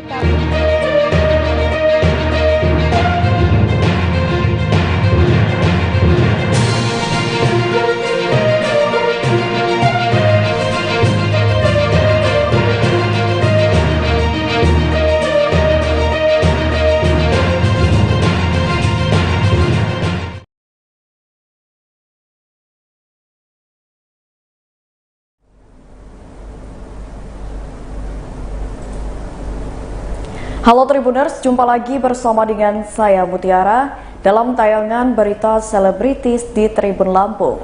Kami akan menyajikan informasi menarik dan terupdate seputar selebritis tanah air untuk Anda. Dan inilah berita selebritis selengkapnya. Dewi Persik ditemani Aldi Taher temui penghujat di kepolisian. Pedangdut Dewi Persik menangis saat bertemu perempuan berinisial nama W yang dilaporkannya ke polisi. Dewi Persik menangis ketika menjalani upaya mediasi dengan W di Polres Metro Jakarta Selatan pada Sabtu 5 November 2022 malam. DP sapaan akrab Dewi Persik bahkan mengaku sempat tegang saat bertemu W. W dilaporkan setelah diduga menghina hingga menghujat Dewi Persik melalui media sosial pada 31 Oktober 2022. Mantan istri Saipul Jamil, Aldi Taher dan Angga Wijaya tersebut merasa tidak tega saat melihat W yang dilaporkannya ke polisi. Apalagi W diketahui berusia 50 tahun dan tidak muda lagi. Meski begitu, Dewi Persik masih tetap ingin melanjutkan perkara tersebut. Kepala Satuan Reserse Kriminal Polres Metro Jakarta Selatan, Kompol Irwandi Idrus menyatakan, alasan W menghina dan menghujat di media sosial karena ingin mencari perhatian Dewi Persik. W yang disebut sebagai orang pertama yang membuat konten pencemaran nama baik terhadap Dewi Persik ini diduga membuat konten berisi hinaan dan caci maki. Saat ini W tidak ditahan polisi dan masih berstatus sebagai saksi setelah kooperatif selama pemeriksaan. Berikut wawancara dengan Dewi Persik bersama kuasa hukumnya. Idolakan Mbak Dewi, cuman kita sampaikan ya tidak boleh seperti itu. Kembali lagi nanti ke depannya untuk proses hukum Mbak Dewi sudah memaafkan secara manusiawi. Yang kedua, untuk keputusan yang terbaik akan Mbak Dewi sampaikan nanti setelah Mami ini datang hadir ke Polres sambil menunggu datang dari Jember. Ya agak gimana ya, agak gimana gitu perasaan nangis gitu ya. Sendiri kita nangis. Berarti dia seperti apa sih? Yang disampaikan tuh dia bilang dia nggak sekolah, dia cuma asal sekedar ngomong aja. Pakai bahasa apa sih? Pakai bahasa Madura Dia bilang engkau tak sekolah nak, engkau cuma sekedar asal capulin. Kan lagi rame-rame, engkau terona ketemu sama kamu. Aku tuh nggak sekolah, itu kan karena memang lagi rame, jadi aku cuma ikut-ikutan ngomong aja gitu. Dan yang kebetulan memang aku sangat mengidolakan kamu dan ingin ketemu sekali sama kamu. Jadi dan kakinya kan bengkak besar sebelah kanan. Jadi dia itu lari dari sempat kabur dari pihak yang berwajib. Kan ada polisi, beliaunya kabur naik motor. Langsung nabrak apa? Jadi sebelah kanan ini kakinya bengkak gitu. Jadi dia nangis kan, nangis. Saya jadi ikutan nangis. Ikutan nangis dengan tega. Saya jadi bilang, Mbak Sandi, Tunggu mami saya aja deh. Nangisnya tuh nangis iba atau nangis seperti atau nangis kesal Kak Dewi? Lanjut. Bisa lanjut dong Mbak. Gitu, saya tetap harus, saya memaafkan dari hati saya paling dalam. Cuman kan balik lagi keputusan di tangan mami saya nih, makanya saya bilang, ini mau lanjut nggak, kata ya lanjut, saya bilang. Cuman nanti ada mami, katanya dia mau minta maaf sama mami, tolong pertemukan dengan ibu saya, sama Umi katanya. Bapaknya kamu kan sudah meninggal katanya. Saya cuma mau ketemu sama Umi, saya mau minta maaf. Oh ya nanti ketemu sama. Nanti orang kira kapan? Orang Pasuruan tapi tinggal di Bangkalan. Kak Dewi tadi menangis karena iba kah atau emosi menahan karena ngelihat? Saya iba.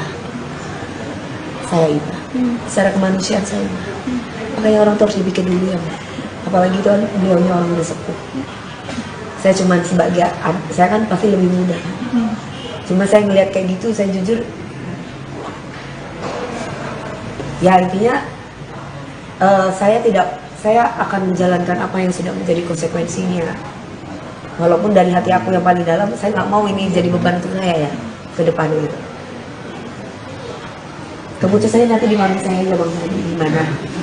Memang sempat diposting apa sih sama beliau sampai mami sampai sakit hati sampai sekarang? Kan ditanya orang, kan nggak tahu. Tapi katanya sebelumnya sempat video call juga, video callnya bukan saya video call. Yang video call itu maksudnya bukan aku yang video call, jadi yang berwajib tuh ngasih video bahwa orangnya sudah datang, gitu sudah ada, bagaimana mau ditemui atau tidak. Gitu.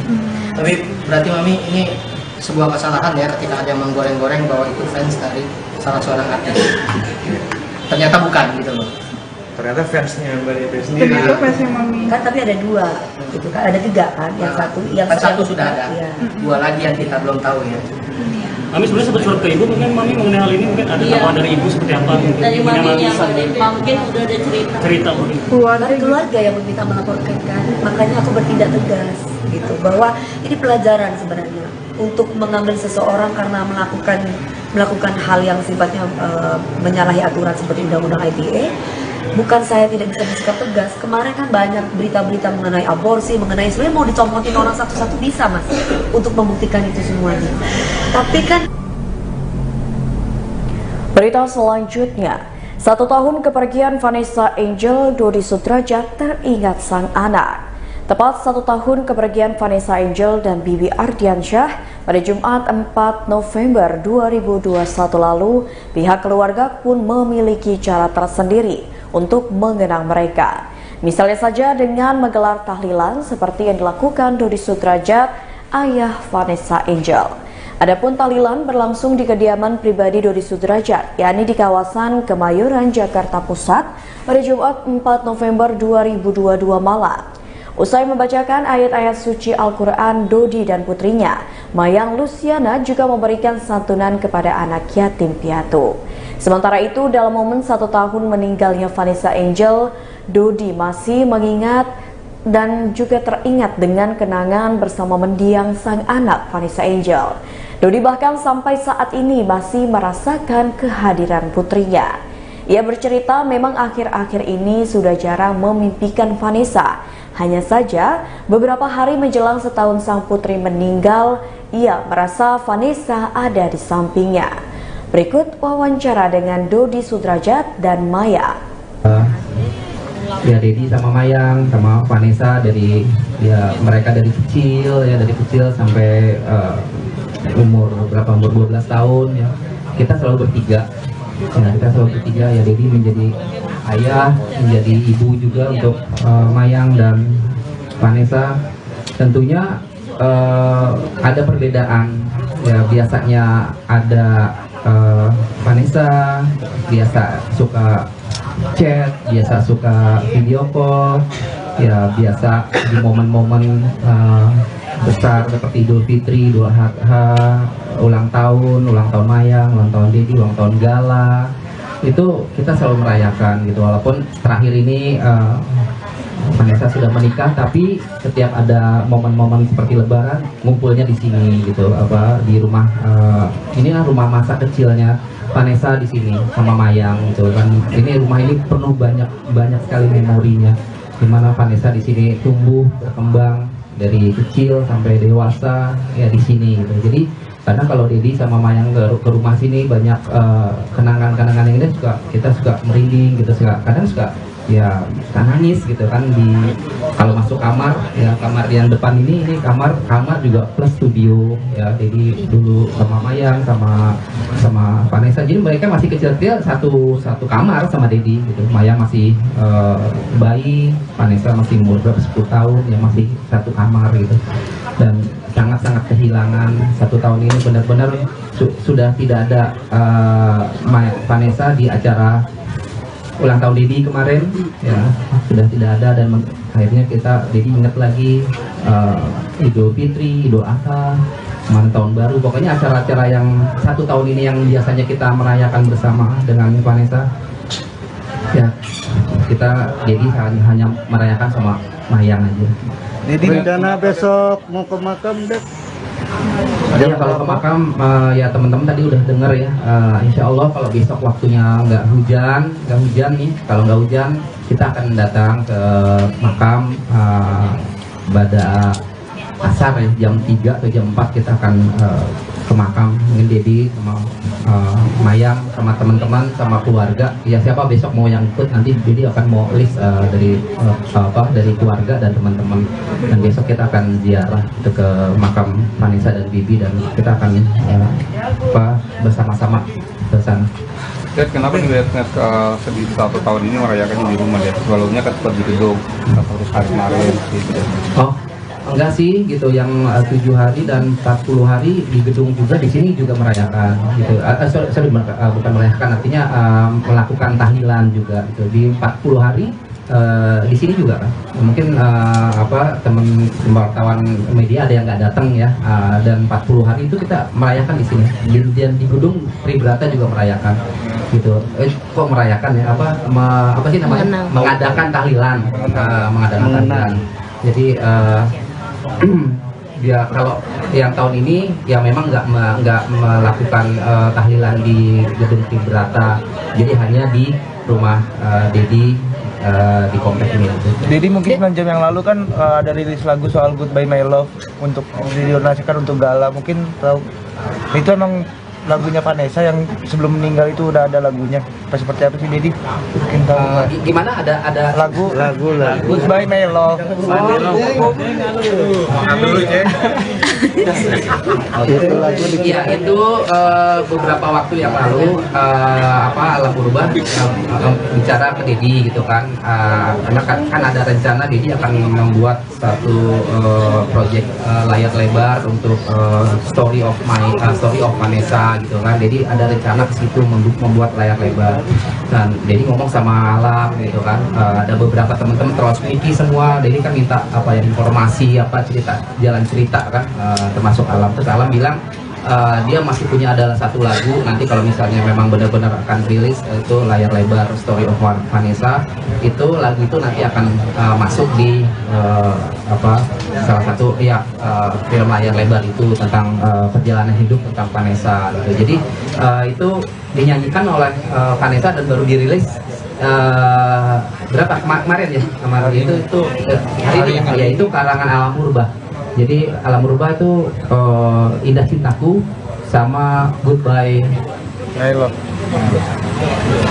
Goodbye My Love. Ininya judulnya jadi belum pasti. Yang pasti Goodbye My Love itu karangan Alam Purba.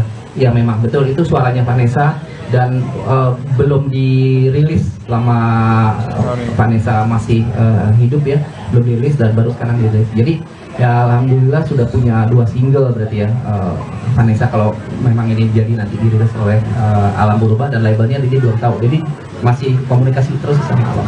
Dan lagunya memang sedih banget itu, lagunya sedih, menceritakan tentang kayak kepergian aja ya gitu. Gitu sih. Dad masih suka ketemu Gala nggak Dad dengerin itu? Iya, bukan berisik lagi, jadi nangis ya, nangis banget gitu kan. Aduh, syairnya tuh benar-benar menceritakan tentang ya dia ingin pergi gitu ya, ingin pergi dan meninggalkan orang-orang yang dicintai, meninggalkan Mayang, meninggalkan Dedi, meninggalkan Gala dan orang-orang yang dicintai. Ya sedih lah, ya Dedi nangis gitu kalau dengar itu suaranya. Dan Dedi nggak tahu itu tek vokalnya. Kalau yang Indah Cintaku Dedi tahu tek vokalnya sama Niki, Dedi tahu ya tek vokalnya, Dedi ikut segala macam. Tapi kalau yang Goodbye My Love itu Dedi nggak tahu. Dan waktu itu baru didengerin sama Alam, dikirim dia, Dedi denger tuh. Ini lagunya aku aja merinding kata Alam gitu. Kalau misalnya ini nanti jadi layar lebarnya nanti akan dibuat Story of Vanessa Angel itu sebagai soundtracknya tuh bagus banget kata Alam. Berita selanjutnya, sebagai sahabat, Putra Siregar berikan dukungan untuk Rizky Bilar. Putra Siregar yang bersahabat dengan Rizky Bilar serta Lesti Kejora mengungkapkan bagaimana kondisi Bilar setelah alami kasus KDRT. Putra mengatakan bahwa psikologis dari sahabatnya tersebut sangat-sangat terganggu setelah kejadian tersebut.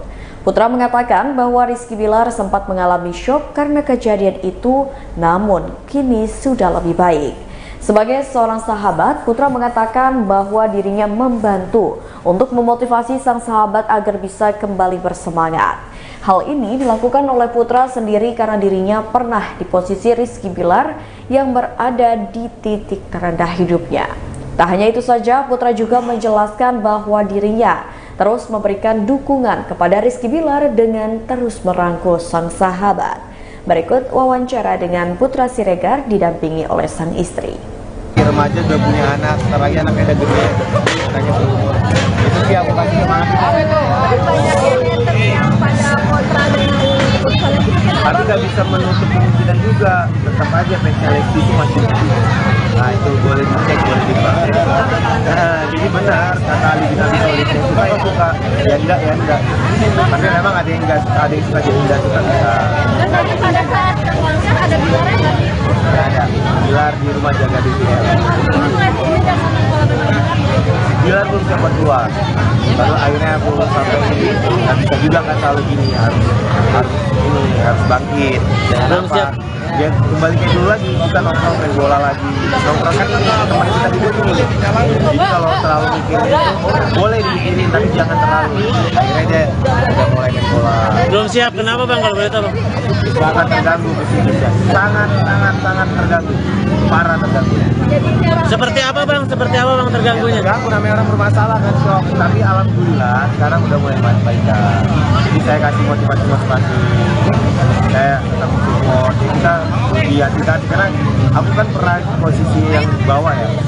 Jadi ketika ada teman ini kan yang lebih buat kita respect. Makanya ketika ada teman bermasalah saya nggak pernah mau jauh atau harus semakin lebih dirangkul. Bang Putra, Bilar sempat cerita nggak sih dia shocknya seperti apa? Apa karena apa gitu? Selain karena maksudnya ya, kejadian kemarin ya? Kan waktu di Polres Selatan dia jemput saya sampai nangis. Masa dia gantian saya keluar dia di dalam. Dan shock itu kan salah satu. Dia jadi lebih pendiam atau seperti apa perubahan yang dialami Bilar? Tetap Rizky Bilar sih, karena kan kalau iya tetap jadi Rizky Bilar, cuman emang kalem lah. Sebagai suami dia ada perubahan nggak? Secara sikap Pak? Ya. Bilar kan dicekal ini sebagai pembinaan sederhana ke Bilar sendiri untuk Nah, ya ini mungkin satu rahasia ya, secret ya. Tapi kan Instagram dia bilang. Tapi tetap aku mau support, kita tetap bersama aja. Kamu diajak dalam bentuk apa juga? Ya ada beberapa hal lah.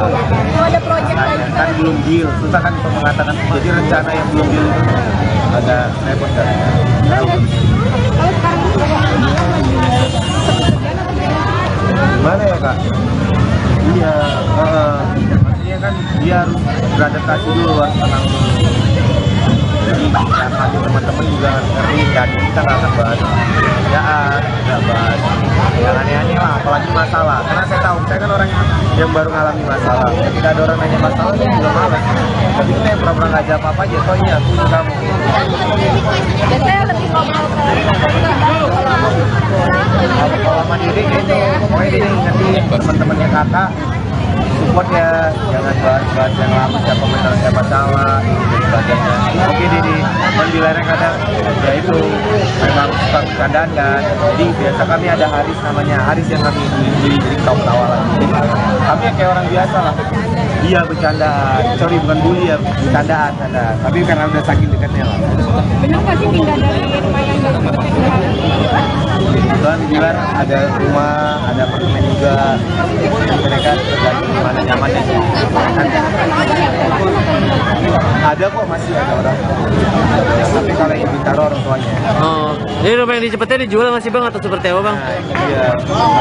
komentar sekarang lagi ramenya kakaknya bilang katanya maaf nih mengelaknya soal KDRT dijadiin bahan candaan. Apa ya? Iya, kalau kita apalagi kan kan kakak-kakak ya banyak. Lalu ya gitu namanya dia keluarga, lalu dari keluarganya nanya. Tapi kalau masalah nggak terima atau apa itu memang ranahnya saya. Kayak maksudnya Ada juga saya ini kan dari kehidupan sangat maksudnya gini, netizen menyayangkan KDRT kok di bahan candaan gitu. Kalau menurut Bang jujur tadi belum nonton satu. Yang kedua kadang gini Kak, memang udah jadi satu contoh saya kan ini tadi kita main badminton. Main badminton ini saya kena nih pukul istri saya. Kok kamu kasar gitu kan keadaan jempol. Misalnya, tapi kan itu nggak sengaja. Jadi mungkin tergantung kita sih menyikapinya. nasihat apa yang mau disampaikan buat Leslie maupun Dilan? Iya, baru aja saya chat, saya kirim. Iya bang, masalah. Iya, yang penting tetap nyatu. Kenapa perceraian kan yang paling gak disukain Allah. Di saat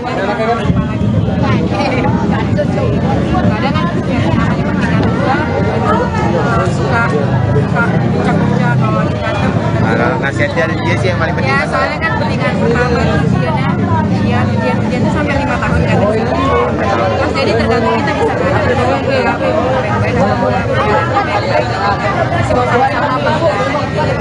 Nah kalau itu saya benar.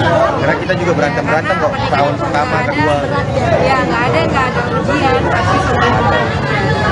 Yuk melihat kejadian kemarin jadi lebih gimana nih Bang? Kejadian kemarin ya, jujur kita yang bertanya ke diri kita senang nggak mereka hancur? Kalau kita senang mereka hancur berarti kita jadi orang nggak bagus. Hati kita tanya dulu. Tapi kalau ternyata mereka berdamai, mereka bagus lagi, bangkit lagi, kita senang. Nah ini baru hati kita yang, jadi kita lebih ke hati kita sih yang kita pikirin, bukan hatinya mereka dulu. Nah alhamdulillahnya ya kita senang gitu. Dede langsung nyamperin dari Madinah ke Mekah, langsung ke Polres, kita ketemu ayah di Polres. Alhamdulillah cabut laporan, alhamdulillah baik kembali. Tapi Dilan siap untuk jadi artis lagi atau mau jadi usaha juga? Kayaknya dia usaha sih, katanya dia mau jadi pengusaha sih. Mau ikut jadi Jakarta pengusaha. Tapi nggak tahu juga, ini kan kembali dia kan, gitu. Kan? Tapi yang abang Dato pengennya jadi udah ada obrolan gitu. Iya, udah gue jadi pengusaha aja deh gitu kan, kita ngobrol-ngobrol kan kadang namanya obrolan sama ini kan kadang bisa berubah dinamis kan. Bang jadi berkaca ke masalah di rumah tangga siapa jadi berkaca ke Dede nggak melihat Dede yang benar-benar kasarnya udah disakitin tapi masih mengingatkan ya jujur aku pernah nyakitin istri aku juga gitu. Mas mungkin nggak pernah nyakitin istri kan, tapi dia maafin. Ya, alhamdulillah itu jadi makanya mungkin kayak kita menjudge satu apa, ayo istri suami. Berita selanjutnya datang dari mantan istri Dodi Sudrajat, pilih datang ke tahlilan di rumah Haji Faisal. Mantan istri Dodi Sudrajat, Puput, hadir dalam acara haul setahun meninggalnya Vanessa Angel dan Bibi Ardiansyah yang diselenggarakan oleh Haji Faisal.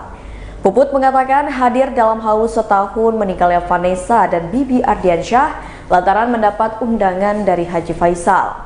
Puput mengatakan hadir dalam haul setahun meninggalnya Vanessa Angel dan Bibi Ardiansyah lantaran mendapatkan undangan. Sementara itu, Puput justru tak hadir dalam acara haul setahun Vanessa yang digelar oleh Dodi Sudrajat mantan suaminya. Mengenai hal tersebut, awalnya Puput enggan berkomentar. Kemudian ia mengatakan kalau tak ada undangan dari Dodi Sudrajat untuk Puput. Puput juga mengaku tak lagi berkomunikasi dengan mantan suaminya itu. Sementara itu, komunikasi Puput dengan Haji Faisal justru berjalan lebih baik. Seperti diketahui, Dodi Sudrajat dan Haji Faisal sama-sama menggelar acara haul setahun meninggalnya Vanessa Angel secara terpisah. Berikut wawancara dengan Puput.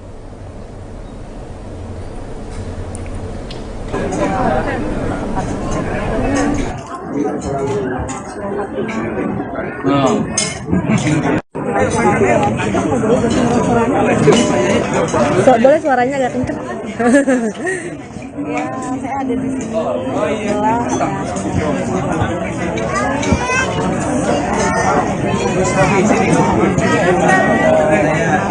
Boleh kencengan Bunda?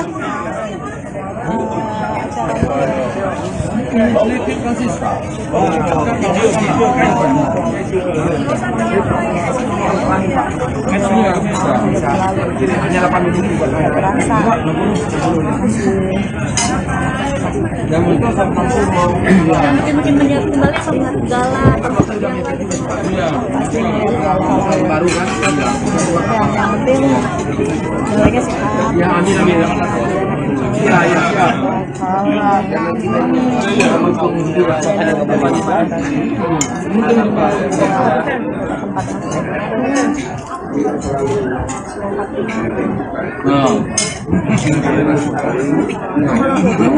Kesedihan kenapa datang sini? Kemarin kan Pak Udi juga melaksanakan haul juga kan. Nah, Luhut sendiri kemarin kenapa dia hadir mungkin di tempatnya? Tapi masih berhubungan baik nggak? Komunikasi masih. Nah, sempat diundang di sini makanya aku hadir ya. Diundang ya. Kalau semalam diundang? Malam diundang nggak? Iya. Ya udah. Oke. Iya, makasih. Tidak ada komunikasi. Oh, komunikasi. Ya udah. Saya tadi komunikasi sama Pak Haji Faisal jauh lebih baik. Gue mau ambil yang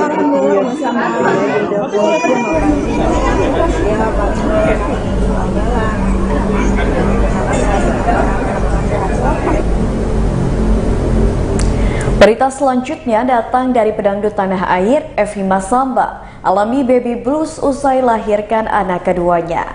Penyanyi dangdut Evi Masamba baru saja melahirkan anak keduanya. Kelahiran kedua ternyata Evi harus mengalami baby blues. Baby blues yang dialaminya seperti Evi yang takut jika anaknya diambil oleh orang lain. Tak hanya itu, Evi bahkan sempat khawatir melihat perubahan bentuk badannya pasca melahirkan. Saat konsultasi dengan dokter, apa yang dihadapinya itu untungnya tak berbahaya dan memang kerap kali dirasakan oleh ibu-ibu yang baru melahirkan. Evi sendiri mengakui jika ia sangat takut ketika melihat anaknya dipegang oleh orang lain. Bahkan kecemasannya pun bertambah ketika melihat anaknya menangis tanpa alasan yang tak diketahui olehnya. Bersyukurnya dari kelahiran kedua ini, Evi tak kesulitan dalam memberikan ASI eksklusif untuk anaknya. Apalagi pada kelahiran pertamanya, Evi mengaku tak bisa memberikan ASI eksklusif untuk sulungnya itu. Evi kini berusaha keras agar anak keduanya ini bisa dekat dengannya. Berikut wawancara dengan Evi Masamba. ya siap.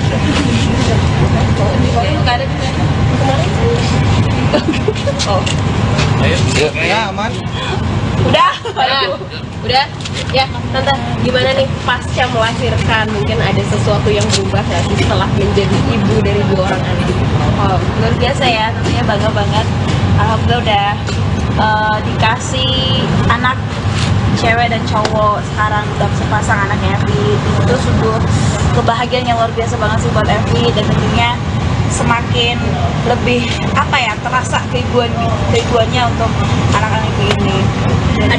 Ada yang berubah nggak setelah mungkin dari yang pertama dengan yang kedua? Untuk berubahnya sih mungkin sama aja sih waktu anak pertama dan kedua ini, cuman bedanya anak pertama lebih yang apa ya, nggak terlalu sulit. Kalau anak yang kedua ini agak sulit.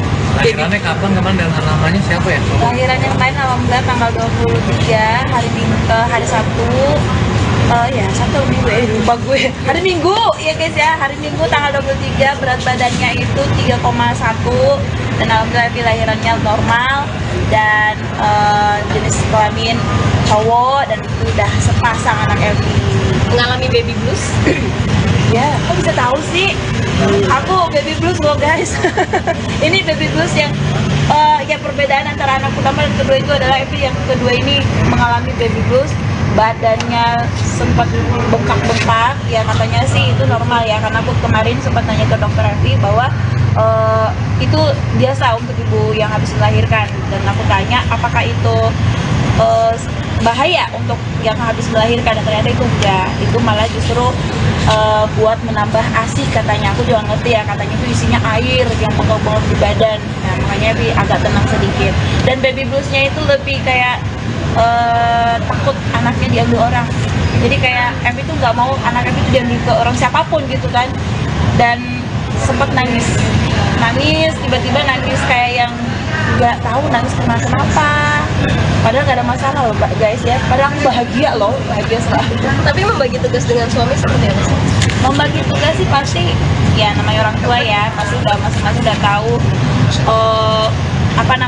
tahu ininya masing-masing porsi. Untuk ini Evi jagain anak aku, ayah jagain anak yang satu, jadi benar-benar kita saling bagi apa sih waktu yang yalah, tentunya membagi waktu aku sama anak yang baru lahir, ayah sama anak yang Kalau memberikan ASI eksklusif masih sampai 2 tahun?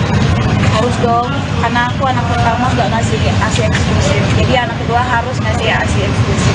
Itu penting banget, karena anak yang pertama itu agak nggak terlalu dekat sama Evi, jadi anak yang kedua harus benar-benar ASI-nya eksklusif. Terus mungkin gimana sih anak yang pertama dengan yang kedua sekarang, ada rasa cemburu gitu nggak Mbak? Oh, ada jelas banget sama adiknya, hampir dibanting anakku. Beneran sumpah, anak aku yang pertama ini tuh dia. Baiklah Tribuners, itulah berita selebritis bersama dengan saya Mutiara. Jangan lupa untuk terus saksikan YouTube Tribun Lampung News Video, Facebook Tribun Lampung, Instagram @Tribun Lampung, dan TikTok @Tribun Lampung untuk informasi terupdate lainnya. Selamat sore dan sampai jumpa.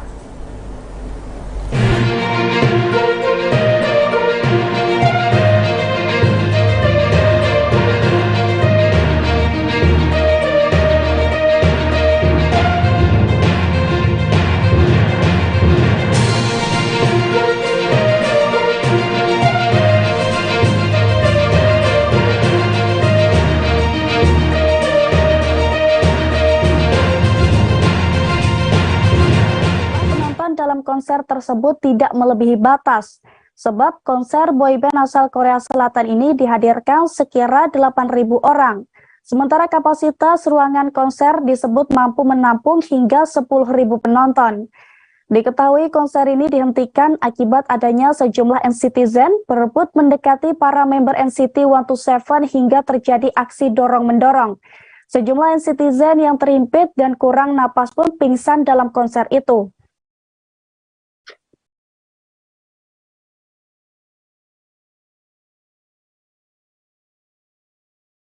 Tribuners, sejak 4 November lalu, Joyland Festival 2022 kembali digelar dengan meriah di lapangan softball GPK Senayan, Jakarta Pusat. Sukses digelar di Bali, Joyland Festival kini memilih Jakarta sebagai tuan rumah Tribuners. Sama dengan sebelumnya, Joyland Festival di Jakarta kali ini juga diadakan selama 3 hari berturut-turut, mulai dari tanggal 4 hingga 6 November 2022 hari ini, Tribuners. Jadi buat Anda yang tidak mau ketinggalan, hari ini merupakan kesempatan terakhir Anda untuk menyaksikan kemeriahan Joyland Festival. Di hari ketiga ini akan semakin pecah dengan hadirnya sejumlah musisi ternama, seperti Syahnas Sarasvati dan Dialog Dini Hari yang akan mengguncang panggung utama Joyland Festival. Selain itu, ada pula efek rumah kaca, The Panturas, Yura Yunita hingga Hindia Tribuners. Sebagai festival musik berskala internasional, Joyland Festival digelar secara besar-besaran. Total ada sebanyak 6 panggung dihadirkan untuk menampilkan berbagai lokakarya. Maka tak heran jika kehadiran Joyland Festival ini menjadi satu di antara ajang festival musik bergengsi yang dinantikan banyak anak muda Indonesia. Bahkan di hari kedua kemarin, Joyland Festival juga menghadirkan script number idol K-pop yang satu di antara anggotanya merupakan warga asli Indonesia.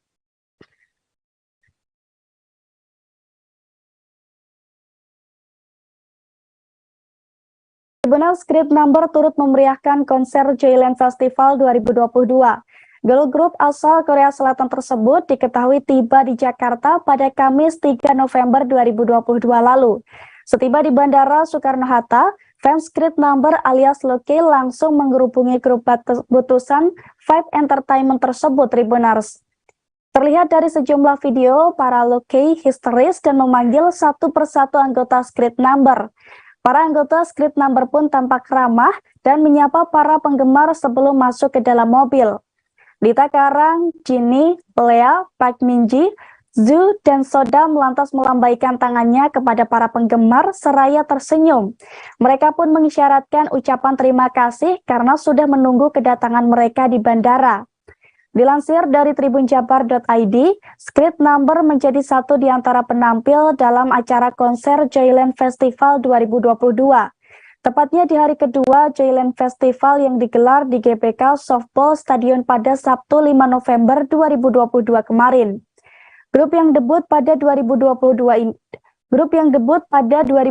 ini tampil bersama para musisi lokal dan internasional lainnya, Tribuners, seperti JKT48, Milk High Club, Thundercat, Kunto Aji, Girl Gang, Tulus, Sivia, dan masih banyak lagi.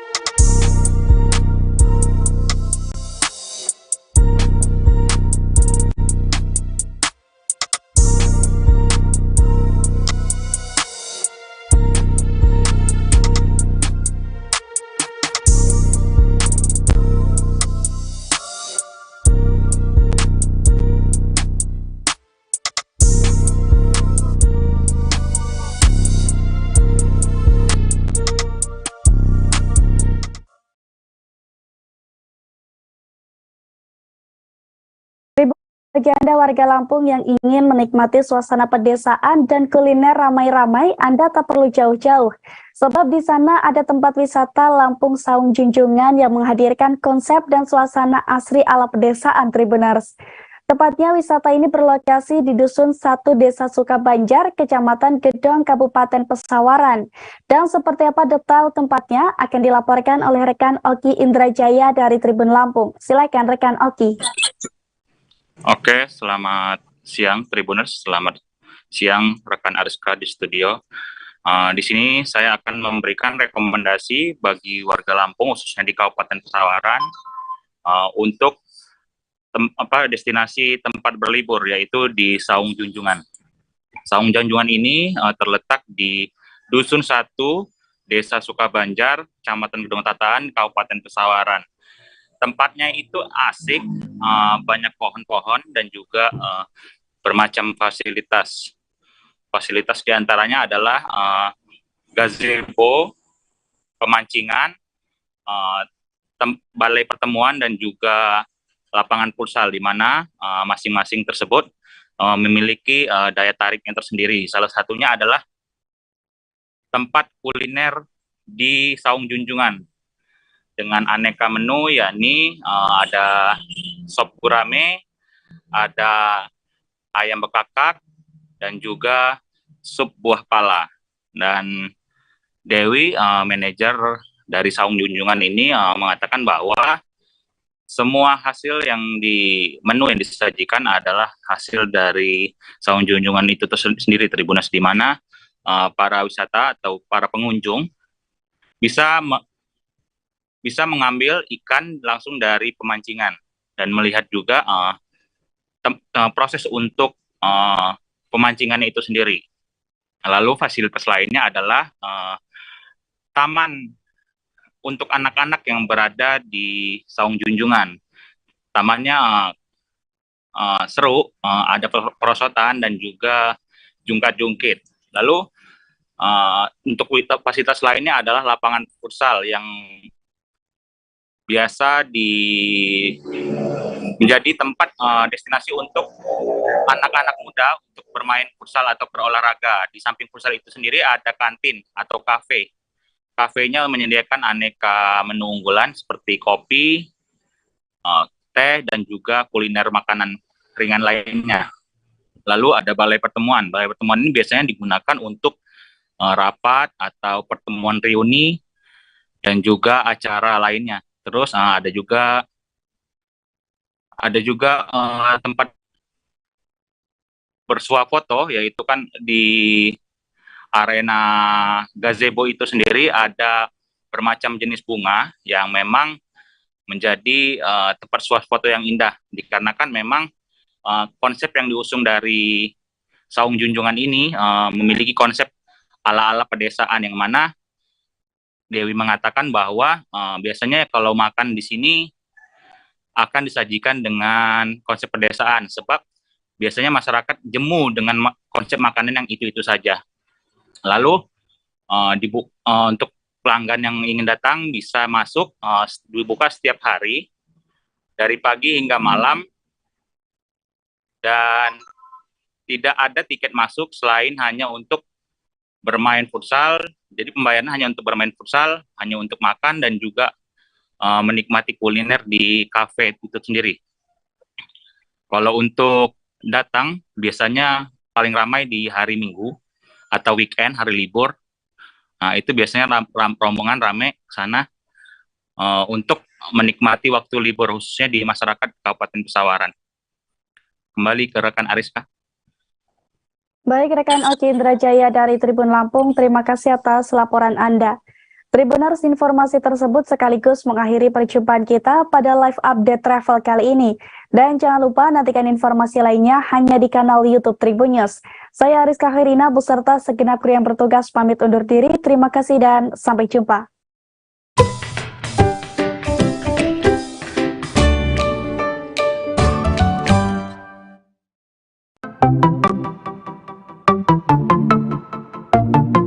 Halo Tribuners, waktu sudah menunjukkan pukul 8 waktu Indonesia Timur.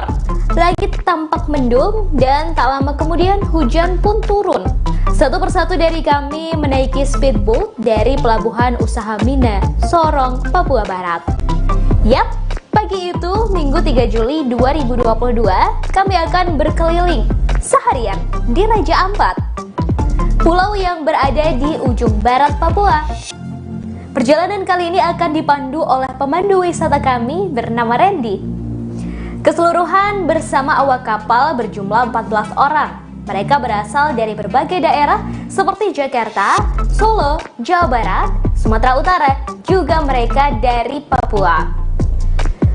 Sebelum perjalanan, pemandu rombongan mengingatkan untuk tidak membuang sampah sembarangan. Deru suara mesin speedboat terdengar cukup kencang. Sampai-sampai kami harus mengeraskan suara ketika berbincang agar terdengar satu sama lain.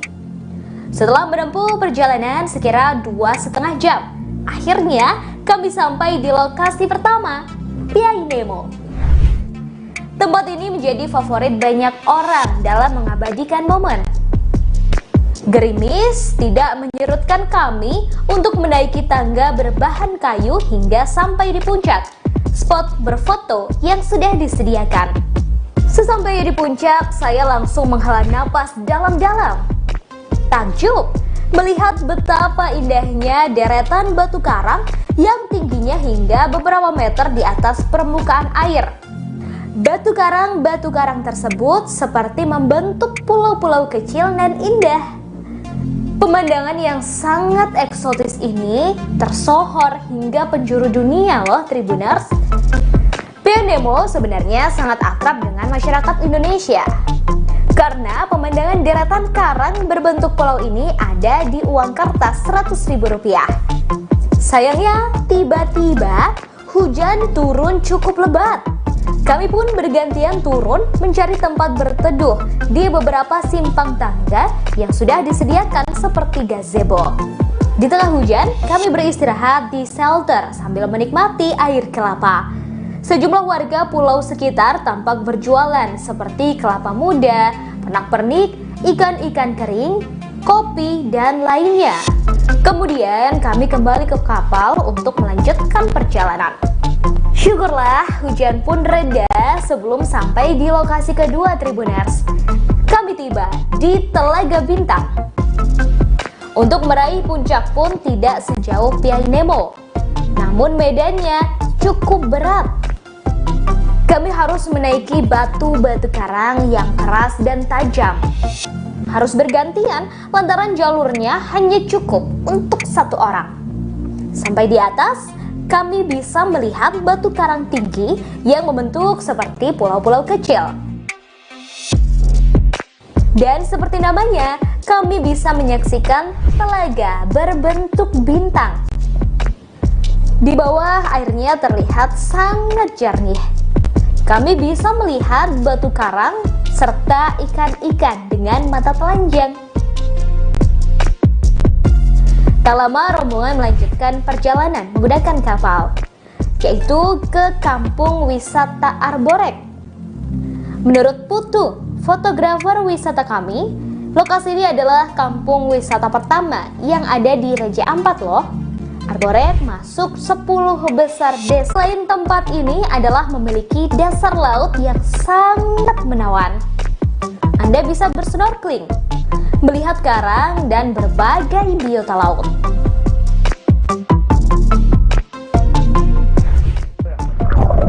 Selamat datang di Akuarium Raja Ampat.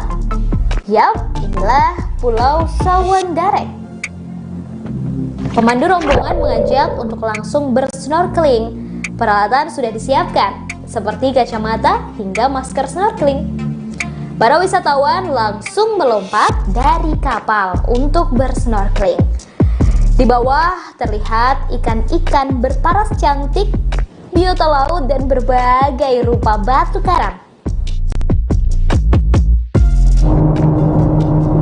Tempat terakhir yang kami kunjungi tak kalah indah, yakni Pulau Pasir Timbul. Seperti namanya, pulau ini muncul 3 kali dalam satu hari. Pukul 6 waktu Indonesia Timur, pukul 11 waktu Indonesia Timur, dan 15 waktu Indonesia Timur. Masing-masing sekitar 30 menit. Tepatnya saat air laut surut. Kapal kami menepi di sekitar pasir putih pulau ini yang berada bukan di pinggir daratan, tetapi lebih menjorok seolah muncul pasir di laut. Wisatawan tampak berfoto di pulau ini berlatar pulau roti yang memang bentuknya menyerupai roti. Anak-anak pun terlihat senang bermain pasir putih.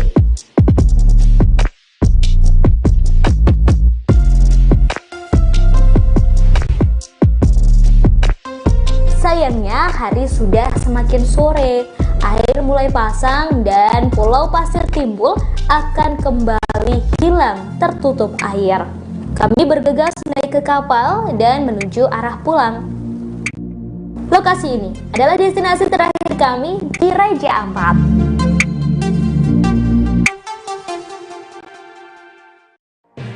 Tribun News Live Update. Tanggal 21. Selamat siang Tribuners, selamat sore Tribuners, selamat petang Tribuners, Anda sedang menyaksikan live up. Informasi teraktual dan terupdate dari siang hingga petang kami sajikan untuk Anda. Menewaskan 2 orang penumpang, yang mana kedua penumpang. Kami perdalam dengan laporan langsung dari lokasi kejadian dan narasumber terpercaya. Benar-benar menghukum mereka-mereka yang terlibat, menghentikan terduga pelaku yang ingin laporan terkait peristiwa pompong hilang kontak menabrak sejumlah pemotor yang melintas tepat. Saksikan live update siang, sore, dan petang hanya di channel YouTube Tribun News.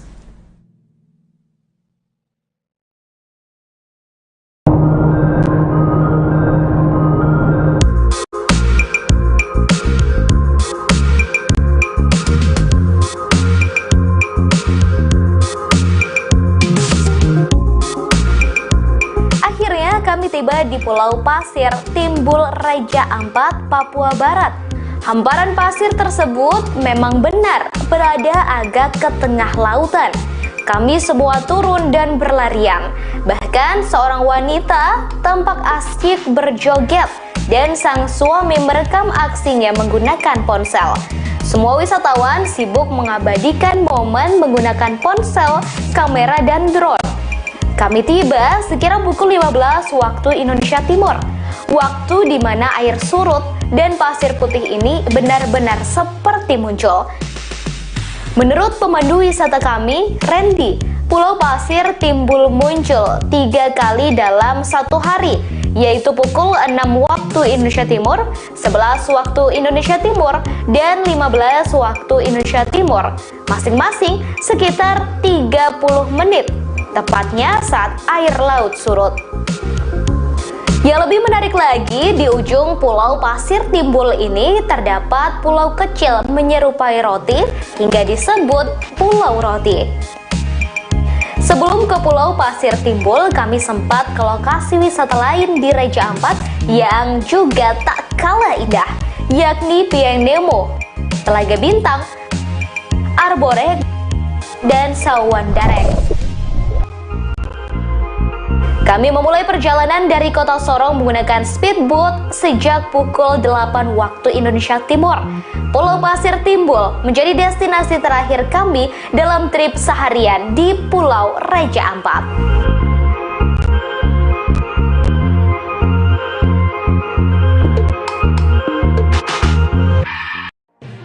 Tribun News Live Update. 21. Selamat siang Tribuners, selamat sore Tribuners, selamat petang Tribuners, Anda sedang menyaksikan live up. Informasi teraktual dan terupdate dari siang hingga petang kami sajikan untuk Anda. Menewaskan 2 orang penumpang, yang mana kedua penumpang kami perdalam dengan laporan langsung dari lokasi kejadian dan narasumber terpercaya. Benar-benar menghukum mereka-mereka yang terlibat, menghentikan terduga pelaku yang ingin Laporan terkait peristiwa pompong hilang kontak menabrak sejumlah pemotor yang melintas tepat.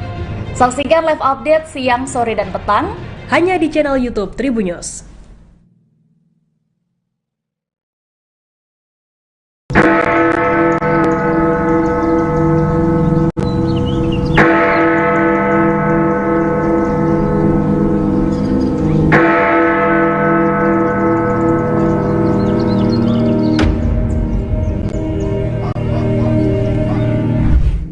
Berkunjung ke Jam Gadang di kota Bukit Tinggi, Provinsi Sumatera Barat menjadi impian banyak orang.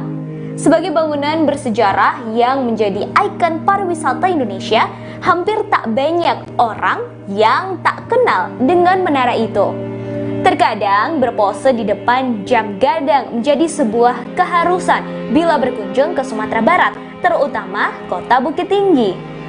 Tak hanya bagi pelancong dari luar Sumber, namun juga bagi warga Sumber sendiri yang tak pernah bosan berfoto dan menikmati Jam Gadang. Bangunan Jam Gadang terdiri dari 4 sisi seperti persegi panjang yang berdiri dengan lantai dasar mirip tapak bangunan beranjung. Sepintas dari luar bangunan Jam Gadang, setelah tapak bangunan hanya terlihat 4 tingkat.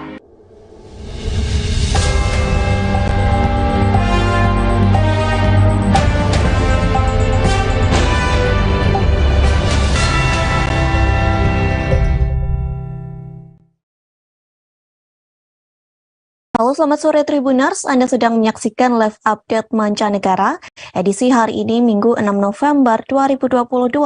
Hari ini kami akan menyajikan berbagai informasi teraktual dan terkini mengenai peristiwa yang terjadi di mancanegara. Bersama saya Mariananda, inilah live update selengkapnya. Berita pertama Tribuners, Korea Utara kembali meluncurkan 4 rudal balistik jarak pendek ke Laut Barat. Peristiwa ini terjadi pada Sabtu 5 November 2022 pagi. Peluncuran rudal itu dilakukan antara pukul 11.31 dan 11.59 waktu setempat. Militer Korea Selatan mengklaim Korea Utara menerbangkan rudal sekira 130 km. Keempat rudal tersebut diterbangkan pada ketinggian sekira 20 km. Luncuran rudal tersebut berbarengan dengan Amerika Serikat dan Korea Selatan melakukan latihan militer bersama. Beruntungnya, latihan bersama Vicky Lastrom tersebut telah selesai. Pasalnya, latihan bersama itulah telah dilakukan sejak 31 Oktober 2022. Korea Selatan dan Amerika Serikat melakukan latihan tersebut selama 6 hari. Latihan militer gabungan itu melibatkan sekira 240 pesawat militer. Selain itu, ada pula 2 pembom strategis AS-B1B. Hal tersebut disampaikan oleh Kepala Staf Gabungan Korea Selatan atau CCS. Ini merupakan pertama kalinya B1B dikerahkan dalam latihan Amerika Serikat Korea Selatan sejak tahun 2017. Diketahui sebelumnya, Korea Utara menuntut Amerika Serikat dan Korea Selatan menghentikan latihan militer skala besar. Tuntutan tersebut dilayangkan sejak Senin 31 Oktober 2022. Bahkan Korea Utara meluncurkan rekor harian 23 rudal dengan 1 pendaratan di lepas pantai Korea Selatan. Serangan tersebut sebagai satu bentuk protes Korea Utara terhadap pelatihan militer skala besar. Pasalnya Korea Utara merasa terprovokasi sehingga membuat situasi di semenanjung Korea dan sekitarnya semakin memanas. Tak hanya itu, Korea Utara juga menyatakan diri siap mengambil semua tindakan yang diperlukan. Hal ini dilakukan untuk mempertahankan kedaulatannya, keamanan rakyat, dan integritas teritorial dari ancaman militer luar. Kemudian, Kementerian Korea Utara mengatakan Amerika Serikat harus menghentikan latihan militer bersama. Pasalnya hal tersebut merupakan tindakan yang tidak berguna dan tidak efektif. Jika tidak menghentikannya, Amerika Serikat akan menanggung semua konsekuensi sepenuhnya.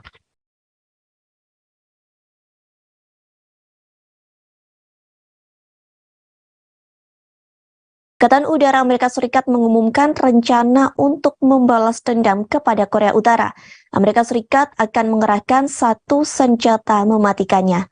Senjata yang dimaksud ialah pembom strategis B1B. Pasukan telah dilatih menggunakan senjata mematikan itu dalam latihan militer Amerika Serikat dan Korea Selatan di Vicky Lastrom. Diketahui latihan tersebut telah dilakukan pada Sabtu 5 November 2022. Namun dalam latihan tersebut Amerika Serikat mengklaim B1B tidak akan membawa senjata nuklir. Hal ini dimaksudkan demi menjaga situasi geopolitik antara Korea Utara dengan Korea Selatan. Penerjunan senjata mematikan ini karena Korea Utara menembakkan rentetan uji coba rudal nuklir. Bahkan serangan dari Presiden Kim Jong-un terjadi dalam beberapa hari terakhir. Tentunya serangan tersebut memicu ketegangan di semenanjung Korea. Sebagai informasi, peluncuran B1B dalam latihan gabungan merupakan kali pertama yang dilakukan Amerika Serikat terhitung sejak tahun 2017 silam. Disebutkan pesawat pengebom ini memiliki muatan yang begitu besar. Oleh karena itu, set misinya bergeser untuk mengirimkan berbagai serangan dari musuh seperti bom. Dalam pesawat mematikan itu turut disematkan rudal hipersonik. Dengan adanya jenis rudal hipersonik ini menjadikan jet bomber sebagai truk rudal. B1B sendiri memiliki radar aperture sintetis. Hal ini memungkinkan pesawat pembom dapat melacak armada musuh yang bergerak. Uniknya, pesawat ini memiliki kemampuan elektronik yang dapat menipu rudal musuh agar dapat menjauh dari radar. Dengan spesifikasi ini, maka tak heran apabila pembom strategis B1B dijuluki sebagai pesawat nuklir mematikan. Rencananya, pesawat pengebom strategis B1B Angkatan Udara Amerika Serikat akan bermanuver bersama dengan 240 pesawat nuklir lainnya. Pesawat mematikan itu akan diterbangkan bersama dengan jet tempur siluman F-3.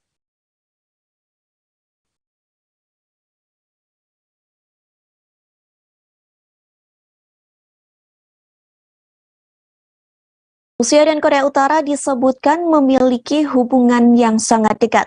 Terlebih, kedua negara ini sama-sama memiliki masalah dengan negara Barat. Hal tersebut telah disampaikan oleh juru bicara Keamanan Nasional Amerika Serikat di Gedung Putih yakni John Kirby. Pihaknya menyebut Korea Utara secara diam-diam mengirim sejumlah amunisi artileri ke Rusia. Bantuan artileri ini menjadi tanda lebih lanjut dari hubungan kedua negara yang semakin dalam. Terlebih saat Rusia dikucilkan akibat invasi di Ukraina yang semakin meningkat. Disebutkan pula Korea Utara muncul sebagai negara yang bersahabat, sementara pihak Korea Utara hubungan dengan Rusia tidak sehangat seperti pada masa-masa Uni Soviet. Akan tetapi, sekarang Pyongyang menuai manfaat yang jelas dari kebutuhan Moskow yang mencari teman. Komunisme di Korea Utara dibentuk pada hari-hari awal Perang Dingin dengan dukungan dari Uni Soviet. Sementara itu, Korea Selatan mendapat dukungan dari Amerika Serikat dan sekutunya. Korea Utara sangat bergantung pada bantuan Uni Soviet dalam beberapa dekade. Ketika Uni Soviet runtuh pada 1990-an, hal ini memicu kelaparan mematikan di Korea Utara. Pemimpin Korea Utara Kim Jong-un pada awalnya memiliki hubungan yang relatif dingin dengan China dan Rusia.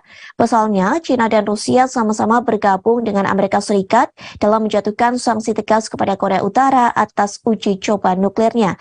Setelah uji coba nuklir terakhir Korea Utara pada 2017, Kim Jong-un mengambil langkah untuk memperbaiki hubungan.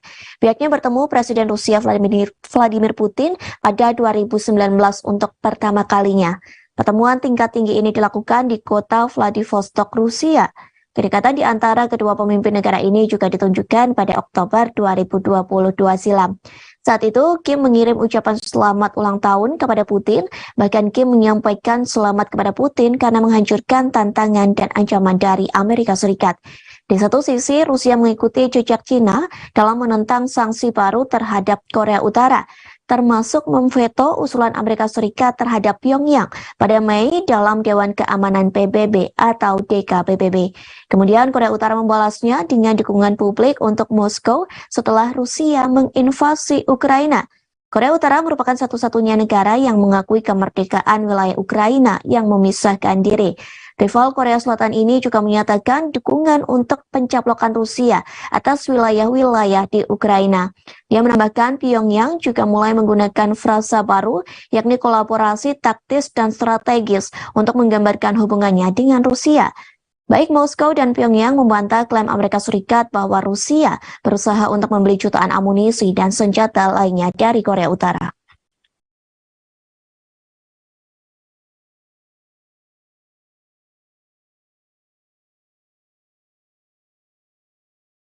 Tribuners, Amerika Serikat menuduh China dan Rusia berupaya melindungi Korea Utara.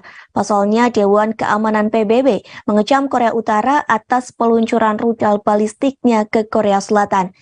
Bahkan tuduhan ini mengakibatkan bentrok antara Amerika Serikat dengan China dan Rusia.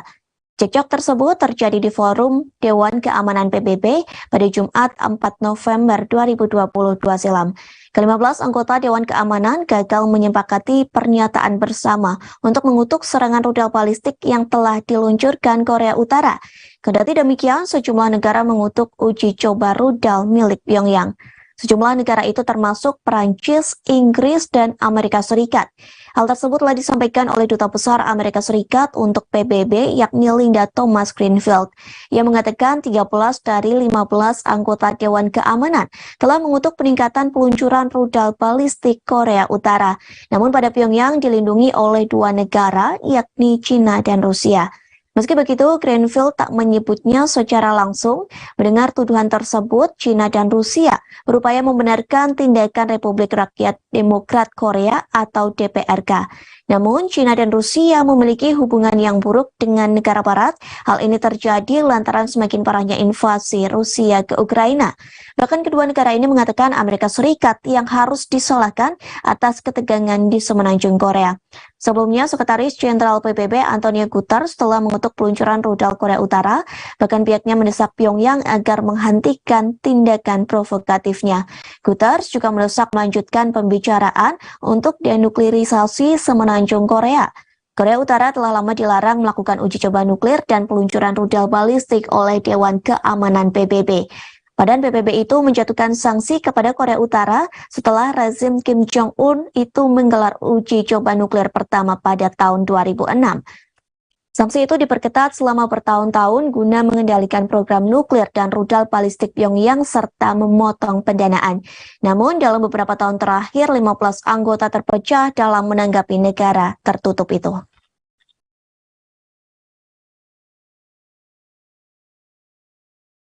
Akhirnya Iran mengakui negaranya memasok drone ke Rusia untuk perang di Ukraina. Hal tersebut telah disampaikan oleh Menteri Luar Negeri Iran Hossein Amir-Abdollahian. Bahkan untuk pertama kalinya, ia mengakui negaranya membantu Rusia. Pengakuan ini muncul setelah berbulan-bulan tuduhan dilayangkan untuk Iran. Pasalnya, Rusia telah meluncurkan drone kamikaze yang menghancurkan infrastruktur energi di Ukraina. Meski begitu, Amir Abdollahian menegaskan pengiriman drone Iran ke Rusia hanya sebatas pengiriman saja. Pengiriman itu juga dilakukan dalam beberapa bulan sebelum perang di Ukraina. Namun, ia mengklaim bahwa Iran tidak menyadari bahwa Rusia menggunakan drone tersebut untuk menyerang Ukraina. Bahkan, pihaknya mengatakan Iran tetap berkomitmen menghentikan konflik antara dua negara tersebut. Ia mengklaim Iran tidak akan tinggal diam jika Rusia terbukti menggunakan drone itu untuk menyerang Ukraina. Sebelumnya, para pejabat Iran telah membantah mempersenjatai Rusia dalam perangnya di Ukraina. Awal pekan ini, Duta Besar Iran untuk PBB Amir Syed Iravani menyebut tuduhan itu sama sekali tidak berdasar. Iravani juga menegaskan kembali posisi netralitas Iran dalam perang. Mendengar bantahan tersebut, Sekretaris Jenderal Antonio Guterres melakukan penyelidikan. Pihaknya menyelidiki apakah Rusia telah menggunakan pesawat tak berawak Iran untuk menyerang warga sipil di Ukraina. Meski begitu, Garda Revolusi paramiliter Iran secara samar-samar membual menyediakan drone untuk kekuatan top dunia.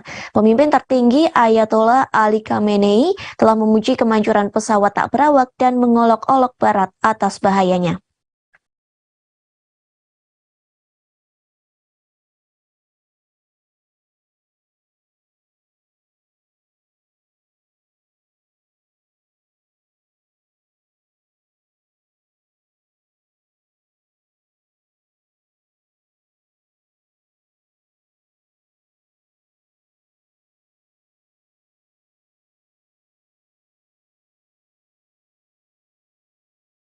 Tribuners, inilah bukti bahwa Korea Utara memasok senjata ke Rusia. Bukti tersebut diungkapkan oleh The 30 Note yang merupakan lembaga think tank berbasis di Amerika Serikat. Pasalnya, nampak sebuah kereta api melintas dari Korea Utara ke Rusia pada Jumat 4 November 2022 silam. Dalam pantauannya menemukan pergerakan yang mencurigakan di belakang lokomotif yang melintasi kawasan perbatasan Korea Utara. The 38 Note Project mengatakan bahwa 3 gerbong dari kereta milik Korea Utara nampak tertutup. Gerbong kereta itu diperkirakan memiliki panjang sekira 200 meter. Kereta tersebut diketahui melaju menuju stasiun Kasan Rusia sekira 2 km dari perbatasan. Lantas, kereta tersebut sampai di stasiun pukul 2 siang waktu setempat. Kemudian nampak 3 kontainer yang keluar dari gerbong tersebut dan dipindahkan ke sebuah truk di sekitar lokasi. Munculnya gerbong misterius ini sontak memicu pertanyaan publik. Banyak pihak menilai bahwa isi dari kontainer yang ada di gerbong tersebut merupakan senjata perang yang akan dikirimkan ke Rusia. Pemerintah Korea Utara pun merespon tuduhan yang dilayangkan oleh negara Barat. Korea Utara secara tegas menyatakan bahwa isi kontainer tersebut bukanlah senjata perang. Pihaknya juga mengklaim bahwa tidak pernah memasok senjata atau amunisi ke Rusia. Korea Utara juga mengklaim tidak memiliki rencana untuk mengirim senjata ke Moskow. Hal tersebut telah disampaikan oleh Badan Bea Cukai Hewan Korea Utara, yakni Krai Primoskri. Pihaknya menjelaskan kereta api yang dicurigai itu merupakan kereta api biasa. Kereta tersebut hanya membawa 30 ekor kuda Orliv trotter abu. Primoskri menambahkan bahwa kereta tersebut berangkat dari daerah perbatasan Rusia, yakni distrik Kasan menuju Korea Utara. Yang mengatakan kuda-kuda tersebut telah melakukan masa karantina di Sudzhal dekat Moskow. Pengiriman ini merupakan bentuk perdagangan Rusia dan Korea Utara yang sempat terhenti sejak Maret 2020 akibat penyebaran COVID-19.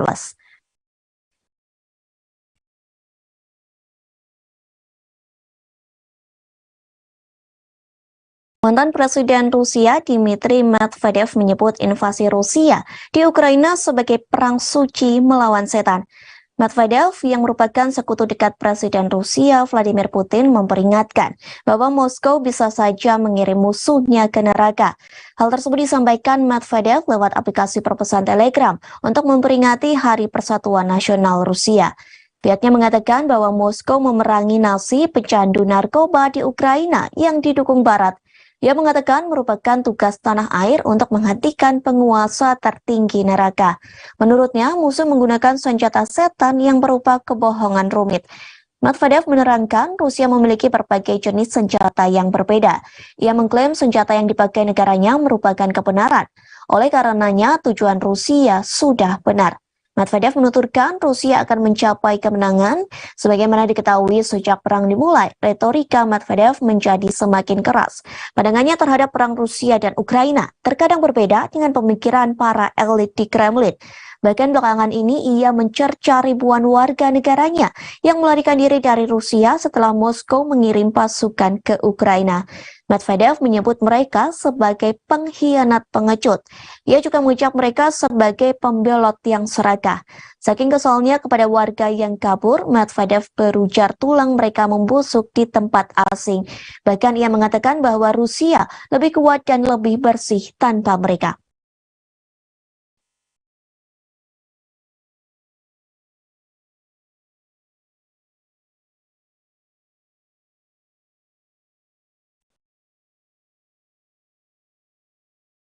Presiden Rusia Vladimir Putin mengubah undang-undang terkait pemanggilan pasukan cadangan sehingga ia merekrut mantan terpidana pembunuh dan pengedar narkoba agar bisa menjadi militer Rusia. Mereka merupakan mantan narapidana yang baru saja bebas dari penjara di Moskow. Nantinya mereka akan dilibatkan wajib militer untuk berperang di Ukraina. Mantan narapidana yang dihukum karena kejahatan asusila terhadap anak dan terorisme masih mendapat pengecualian menurut hukum. Sementara kelompok tentara bayaran Rusia yakni grup Wagner disebutkan memiliki kekuatan besar di Moskow. Pasalnya, para pemimpin grup Wagner disebut mencengkram Rusia. Hal ini dikarenakan mereka memiliki pengaruh politik yang sama besarnya dengan para menteri. Hal tersebut telah disampaikan oleh mantan tahanan politik Kremlin yakni Michael Khodorkovsky. Bahkan popularitas grup Wagner di Rusia melonjak dalam beberapa bulan terakhir. Penyebabnya karena keberadaan mereka seolah bertindak sebagai alternatif dari mobilisasi yang lebih luas. Namun sebanyak 7.000 pasukan grup dari Wagner tidak akan disalahkan jika operasi militer gagal di Ukraina. Pasalnya, pasukan Rusia tetap berandil besar dalam perang tersebut. Hal ini dikarenakan jumlah pasukan Rusia tetap lebih banyak, yakni berjumlah 150.000 hingga 200.000 orang. Di sisi lain, Rusia akan menarik pasukannya dari Sungai Dnipro di Kherson. Hal ini telah disampaikan oleh seorang pejabat yang dipasang Rusia di Ukraina, yakni Kirill Stremosov. Pengumuman tersebut dikhawatirkan menjadi pertanda menandakan kemunduran pasukan Rusia dalam perang di Ukraina. Meski begitu, pejabat senior di Moskow bungkam terkait kemungkinan mundurnya pasukan Rusia dari Kherson.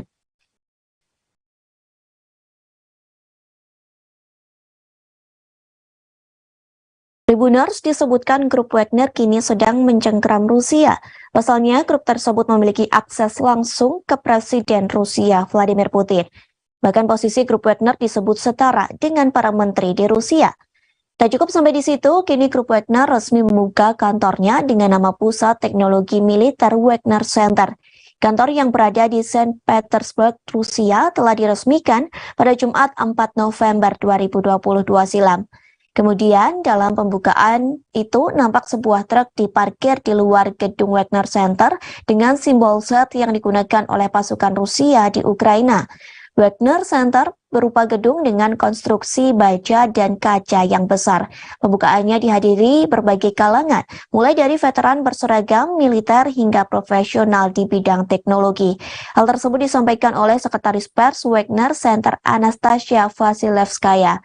Perlu diketahui, grup Wagner kerap dianggap sebagai perusahaan yang merekrut tentara bayaran dan dulunya sangat rahasia. Grup Wagner dikontrol oleh Yevgeny Prigozhin yang merupakan sekutu dekat Presiden Rusia Vladimir Putin. Pembukaan kantor tersebut dianggap sebagai langkah Prigozhin untuk mempublikasikan kredensial militernya. Kemudian dianggap pula mengambil peran yang lebih terlihat kepada publik dalam membentuk kebijakan pertahanan Rusia.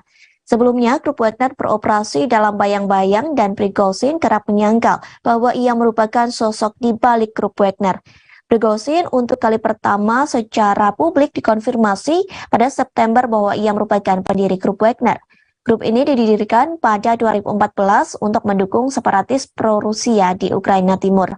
Setelah bertahun-tahun diselimuti kerahasiaan, Wagner saat ini telah mengambil peran yang semakin besar dalam kebijakan luar negeri Rusia dan invasi di Ukraina. Prigozhin juga telah melakukan serangkaian kunjungan ke seluruh sistem penjara Rusia. Dia dikabarkan berusaha merekrut para tahanan guna menutupi kekurangan tentara Rusia di medan perang di Ukraina. Wagner dituduh melakukan pelanggaran hak asasi manusia di Ukraina, Suriah, Libya, Republik Afrika Tengah, Sudan, dan Mozambik.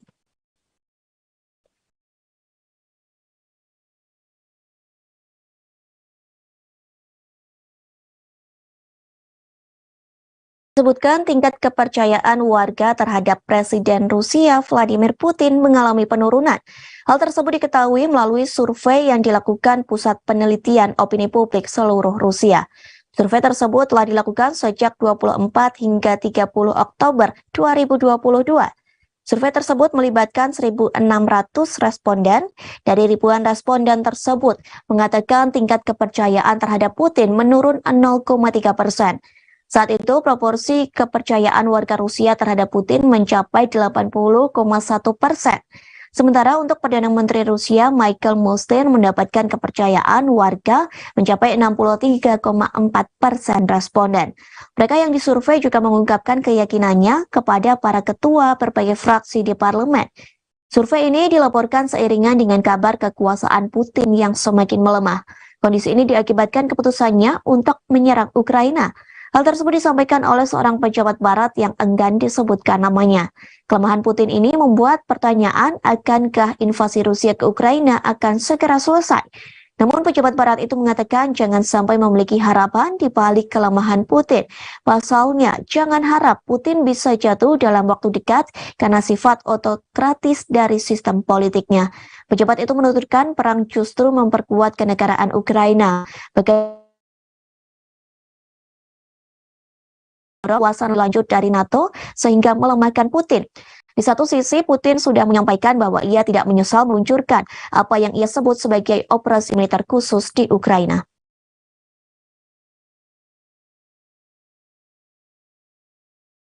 Tribuners, kita beralih ke berita selanjutnya. Pemerintah Thailand siap menyediakan tempat negosiasi bagi Rusia dan Ukraina.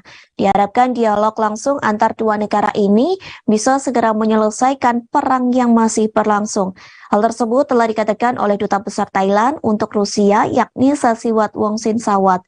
Menurut dia, Thailand siap menyediakan tempat negosiasi bagi semua pihak yang terlibat dalam konflik. Dengan pintu terbuka, Thailand siap menyediakan tempat bagi negara yang ingin bernegosiasi mencari solusi damai. Wongsinsawat menyatakan tak hanya Thailand yang bersedia mempertemukan dua pemimpin negara itu. Masih ada Indonesia dan Kamboja yang memiliki niatan yang sama. Diharapkan Presiden Vladimir Putin dan Presiden Volodymyr Zelensky bisa bertemu di Thailand dalam acara KTT Kerjasama Ekonomi Asia Pasifik atau APEC. Wongsinsawat menyampaikan ketiga negara itu sepenuhnya bertekad untuk bekerja sama. Mereka sepakat bekerja sama dengan mitra dan semua pihak demi memberikan semangat perdamaian. Selain itu, kerjasama ini juga ditunjukkan untuk memperkuat peran sentral ASEAN, otoritas dan relevansinya dalam mempertahankan perdamaian. Di sisi lain, Zelensky secara terang-terangan mengatakan tidak akan hadir dalam acara yang diselenggarakan 15 hingga 16 November mendatang. Dengan kekeh, Zelensky mengatakan tidak akan datang jika Presiden Rusia Vladimir Putin turut hadir. Meski begitu, Zelensky mengaku dirinya telah diundang langsung oleh Presiden Joko Widodo, sementara Putin belum secara tegas menyampaikan akan datang langsung ke KTT G20 di Bali. Jika dirinya tidak hadir, maka akan mengirimkan perwakilan untuk menggantikannya dalam acara tersebut.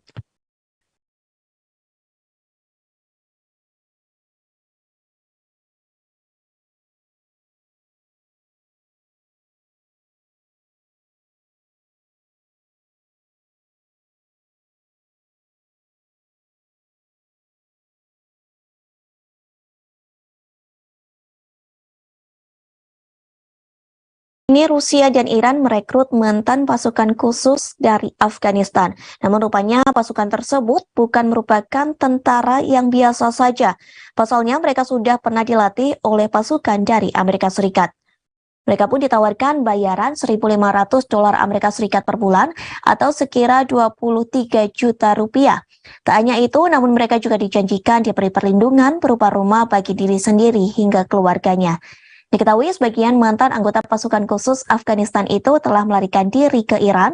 Kini mereka direkrut untuk membantu perang Rusia di Ukraina.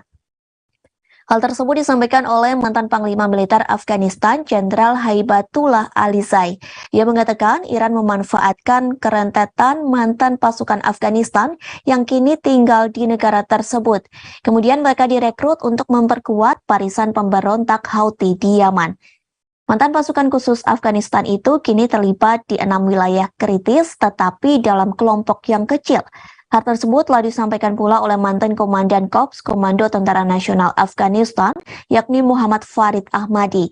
Ia mengatakan ke 6 wilayah kritis tersebut ialah Nagorno-Karabakh, Ukraina, Yaman, Iran, Suriah, dan Rusia. Pasukan komando Afghanistan yang dilatih oleh Amerika Serikat dan NATO itu dianggap sebagai mantan personil militer paling berpengalaman di Afghanistan. Sebelum Afghanistan jatuh ke tangan Taliban, pasukan komandan pemimpin sebagian besar operasi tempur yang rumit di seluruh negeri. Tak hanya dari Afghanistan, namun Rusia juga merekrut mantan terpidana, pembunuh, dan pengedar narkoba. Mereka dilatih dan menjalani wajib militer agar menjadi pasukan Rusia. Mereka yang direkrut merupakan mantan narapidana yang baru saja bebas dari penjara di Moskow.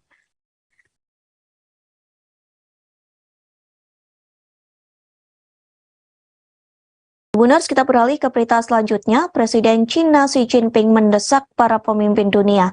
Desakan tersebut soal berhenti membuat ancaman nuklir dan mencegah penggunaan senjata nuklir di Eropa dan Asia.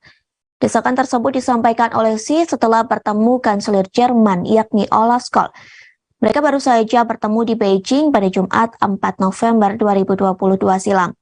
Xi Jinping mengatakan masyarakat internasional harus bersama-sama menentang penggunaan senjata nuklir. Pihaknya menegaskan nuklir tidak boleh digunakan. Bahkan Xi Jinping mengatakan perang nuklir tidak boleh dipakai untuk mencegah krisis nuklir di Eurasia. Namun, Xi tidak dapat menyebut negara tertentu terkait ancaman nuklir tersebut. Akan tetapi, retorika yang diutarakan para pemimpin dunia tentang penggunaan senjata nuklir telah meningkat dalam beberapa pekan terakhir. Di satu sisi, kekhawatiran telah meningkat bahwa konflik di Ukraina dapat berubah menjadi penggunaan senjata nuklir.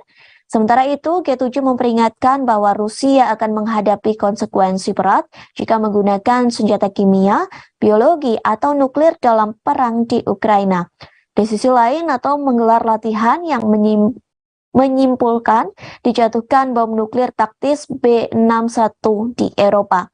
Latihan tersebut telah dilakukan pada Oktober 2022 silam. Tak mau kalah, Rusia juga menggelar latihan militer serupa. Kedua belah pihak mengabarkan latihan tersebut hanya sebagai rutinitas belaka. Kemudian Presiden Amerika Serikat Joe Biden memperingatkan dunia dapat menghadapi kiamat. Hal ini akan terjadi jika Presiden Rusia Vladimir Putin menggunakan senjata nuklir taktis di Ukraina. Namun Putin menyatakan bahwa dirinya tidak hanya menggertak tentang penggunaan senjata nuklir jika wilayah Rusia diancam oleh pasukan NATO. Ia menuduh negara-negara NATO melakukan pemerasan nuklir dan berencana untuk menghancurkan Rusia.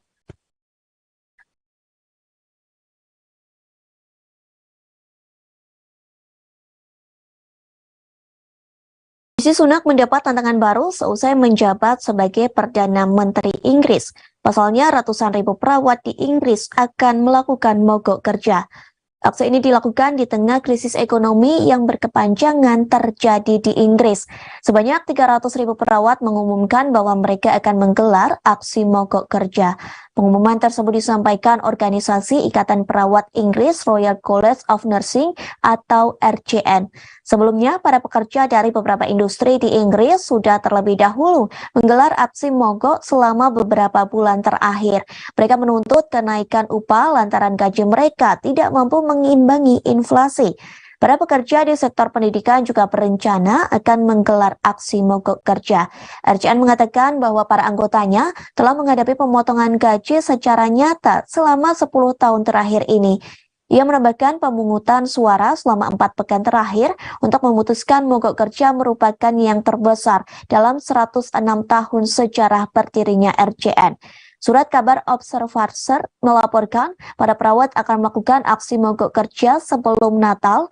Observer menambahkan aksi mogok kerja itu akan menjadi pemogokan nasional pertama dalam sejarah RCN.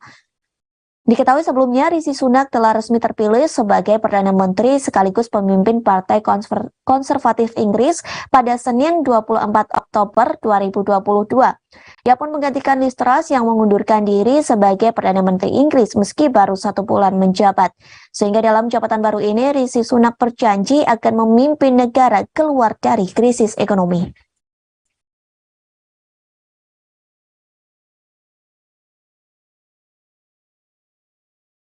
Kita beralih ke berita yang terakhir, Tribuners, 2 penambang Korea Selatan yang terjebak di bawah tanah tambang seng yang runtuh selama 9 hari. Namun beruntungnya mereka ditarik keluar dalam keadaan hidup-hidup. Kedua penambang ini berusia 62 dan 56 tahun. Diyakini keduanya berusaha tetap hangat dengan menyalakan api dan membangun tenda dari plastik. Mereka dikatakan dalam kondisi stabil pada Sabtu 5 November 2022. Dilaporkan kedua penambang ini terdampar hampir 200 meter di bawah tanah. Hal itu terjadi setelah sebagian dari tambang seng tempat mereka bekerja runtuh. Mereka akhirnya diselamatkan pada Jumat malam 4 November 2022. Disebutkan lebih dari 9 hari setelah upaya penyelamatan mereka dimulai. Operasi penyelamatan dimulai pada Kamis 27 Oktober ketika pekerja darurat mengebor lubang dan memasukkan kamera kecil dalam upaya untuk menemukan para penambang. Akhirnya mereka ditemukan dalam keadaan duduk menyandar bahu dengan bahu untuk menjaga diri agar tetap hangat. Keduanya bisa keluar dari tambang dan dibawa ke rumah sakit setempat. Dokter mereka mengatakan harus menjalani pemulihan penuh, sementara Presiden Yoon Suk Yeol menyebut penyelamatan mereka benar-benar ajaib. Hal tersebut telah dituliskan melalui akun Facebook Yoon Suk Yeol. Pihak berwenang mengatakan para penambang selamat dengan air yang jatuh dari langit-langit gua. Kemudian air itu digunakan untuk mencampur bubuk kopi instan sebagai makanan sekaligus minuman mereka. Meski begitu, satu di antara penambang tersebut mengalami sedikit gangguan mata setelah berhasil diselamatkan. Bahkan sang keponakan mengatakan sang paman tidak mengenalinya. Pasalnya, pria itu mengenakan kacamata pelindung setelah hampir 10 hari dalam kegelapan.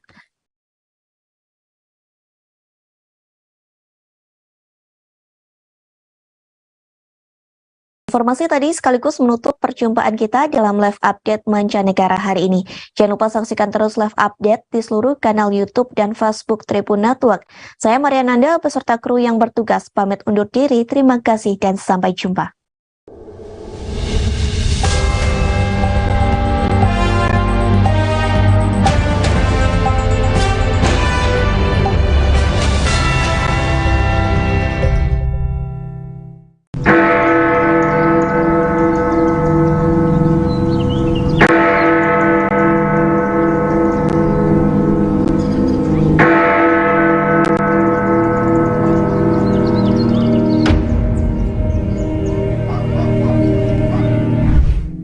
Berkunjung ke Jam Gadang di Kota Bukit Tinggi, Provinsi Sumatera Barat menjadi impian banyak orang.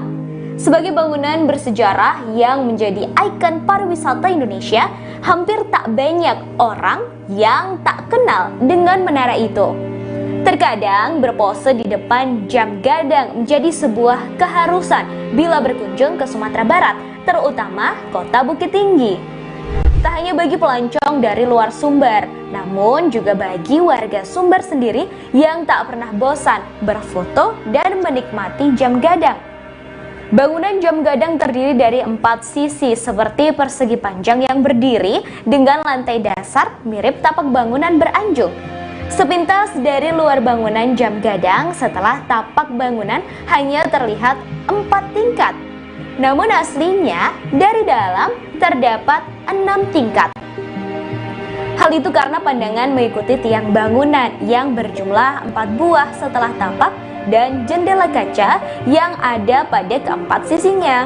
Sebelum menaiki menara ini, terdapat 2 tangga yang berada di samping kiri pintu masuk menara. Pintu masuk menghadap ke arah barat. Setiap tingkat bangunan dihubungkan dengan tangga melingkar yang kian ke atas, kian kecil karena mengikuti pola bangunan yang mengerucut ke atas. Di bagian atas terdapat atap bergonjong 4 yang semuanya berbahan kayu dan penuh ukiran khas Minangkabau. Ruangan paling menakjubkan tentu ruangan yang berisikan mesin-mesin jam gadang. Mesin yang disebut-sebut hanya ada 2 di dunia. 1 di jam gadang dan 1 lagi dipakai untuk menggerakkan jam raksasa menara Big Ben di London, Inggris, yang juga menjadi kebanggaan negara itu. Beranjak ke bagian puncak menara, terdapat sebuah lonceng berukuran besar. Di tengah-tengah lonceng terdapat tulisan B. Fortman, Rellinghausen, dan IW Germany. Diketahui Fortman adalah nama belakang Bernhard Fortman, si pembuat jam, dan Recklinghausen nama kota di Jerman, tempat mesin jam ini diproduksi pada 1892. Lonceng ini selalu berbunyi setiap waktu menunjukkan menit ke 00. Misal pukul 8 waktu Indonesia Barat dan sebagainya.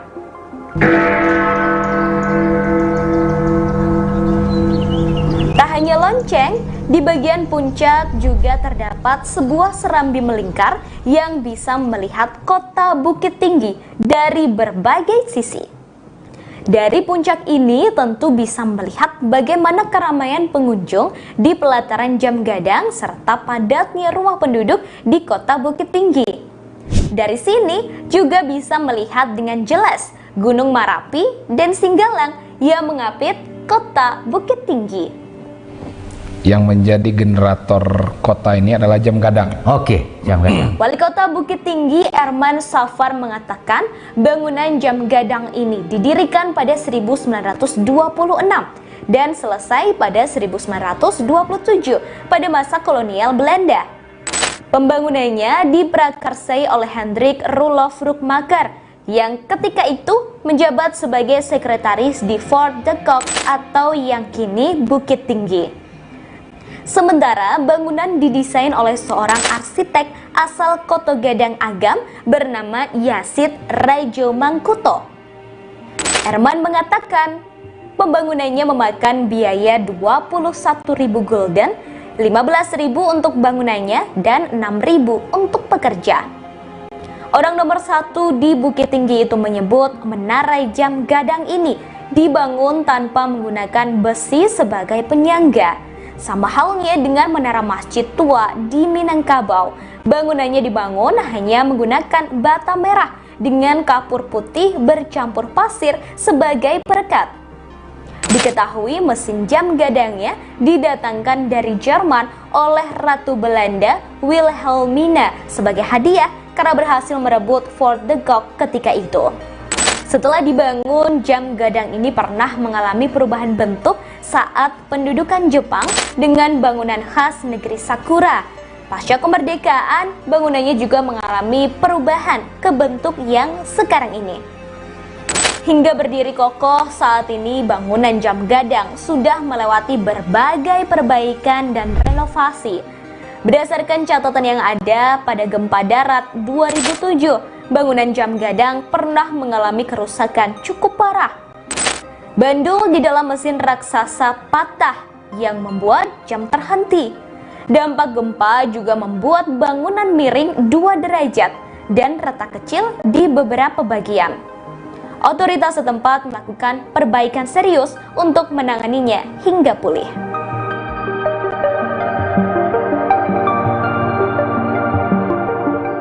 Terima kasih sudah nonton. Jangan lupa like, subscribe, dan share ya.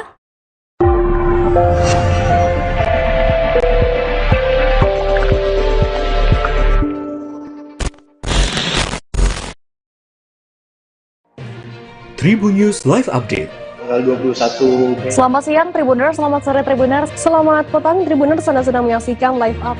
Informasi teraktual dan terupdate dari siang hingga petang kami sajikan untuk Anda. Menewaskan 2 orang penumpang yang mana kedua penumpang. Kami perdalam dengan laporan langsung dari lokasi kejadian dan narasumber terpercaya. Benar-benar menghukum mereka-mereka yang menghentikan terduga pelaku yang ingin Laporan terkait peristiwa pompong hilang kontak menabrak sejumlah pemotor yang melintas tepat. Saksikan live update siang, sore, dan petang hanya di channel YouTube Tribunnews.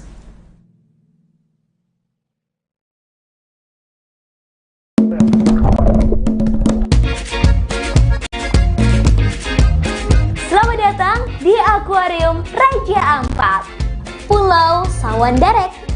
Begitu teriakan dokumentator wisata kami, Putu, saat speedboat tiba di Pulau Sawandarek, Raja Ampat, Papua Barat, Minggu 3 Juli 2022. Tanpa turun ke daratan, kami langsung bersiap dari dalam kapal untuk melakukan snorkeling. Bahkan seorang wisatawan bernama Edward sepertinya sudah tak tahan ingin melihat indahnya dalam laut. Dia pun langsung melompat. Sang pemandu menyiapkan peralatan snorkeling seperti jaket, masker, dan kacamata snorkeling. Sungguh indah melihat dalam laut pesisir Pulau Sawandarek. Yap, benar, seperti melihat akuarium. Air yang jernih membuat mata kita bahkan tanpa kacamata snorkeling bisa melihat jelas keindahan dalam laut Raja Ampat. Warna-warni ikan dengan beragam jenis, batu karang bermacam bentuk dan unik, dan berbagai biota laut lain yang sangat memanjakan mata. Tak hanya snorkeling, sejumlah wisatawan juga melakukan diving hingga ke dasar laut. Pulau Sawandarek merupakan satu dari sejumlah tempat terbaik untuk snorkeling dan diving di Raja Ampat. Keindahan Raja Ampat yang berlokasi di ujung barat Papua ini dikenal hingga berbagai pelosok dunia. Untuk bisa mencapai pulau ini, Anda harus menggunakan transportasi laut yang ditawarkan oleh sejumlah travel perjalanan wisata Raja Ampat di Kota Sorong. Jadi, bagi Anda yang ingin berwisata, cukup di Indonesia aja.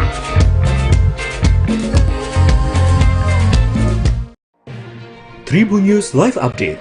Tanggal 21 Mei. Selamat siang Tribuners, selamat sore Tribuners, selamat petang Tribuners, Anda sedang menyaksikan live up. Informasi teraktual dan terupdate dari siang hingga petang kami sajikan untuk Anda.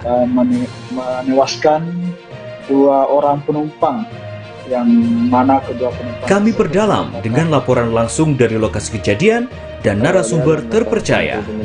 benar-benar menghukum mereka-mereka yang menghentikan terduga pelaku yang ingin. Laporan terkait peristiwa pompong hilang kontak menabrak sejumlah pemotor yang melintas tepat. Saksikan live update siang, sore, dan petang hanya di channel YouTube Tribunnews.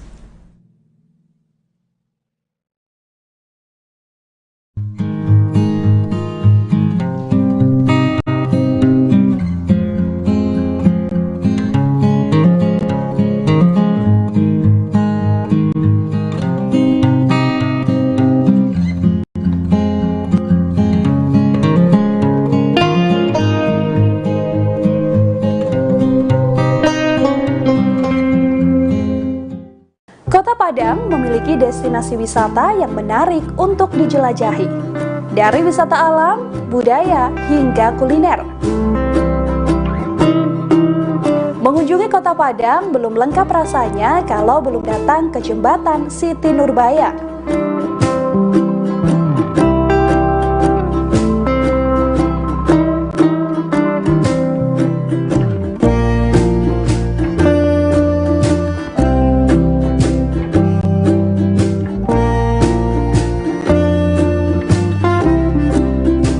Jembatan Siti Nurbaya terletak di kawasan Padang Selatan, Kota Padang, Sumatera Barat. Menghubungkan antara Gunung Padang dan kawasan Kota Tua. Jembatan Siti Nurbaya, salah satu ikon wisata Kota Padang.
sore, saudara. Anda menyaksikan live breaking news bersama saya, Ratu Sejati.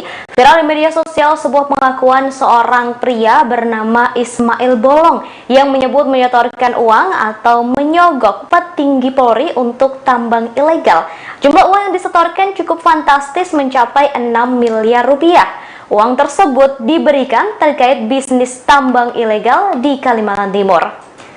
Dalam rekaman video itu, Ismail Bolong tampak membaca sebuah kertas bernada pengakuan terkait setoran tambang. Salah satu pengakuan yang dibaca melalui kertas yang dibaca itu adalah pengakuan Ismail yang mengumpulkan uang dari hasil tambang ilegal. Ismail Bolong mengatakan dirinya bekerja sebagai pengepul batu bara ilegal.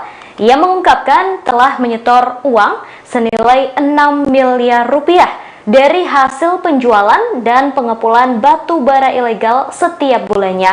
Setoran itu ia berikan dari bulan September hingga November 2021. Bahkan Ismail Bolong juga merinci jumlahnya, yakni 2 miliar rupiah setiap bulannya.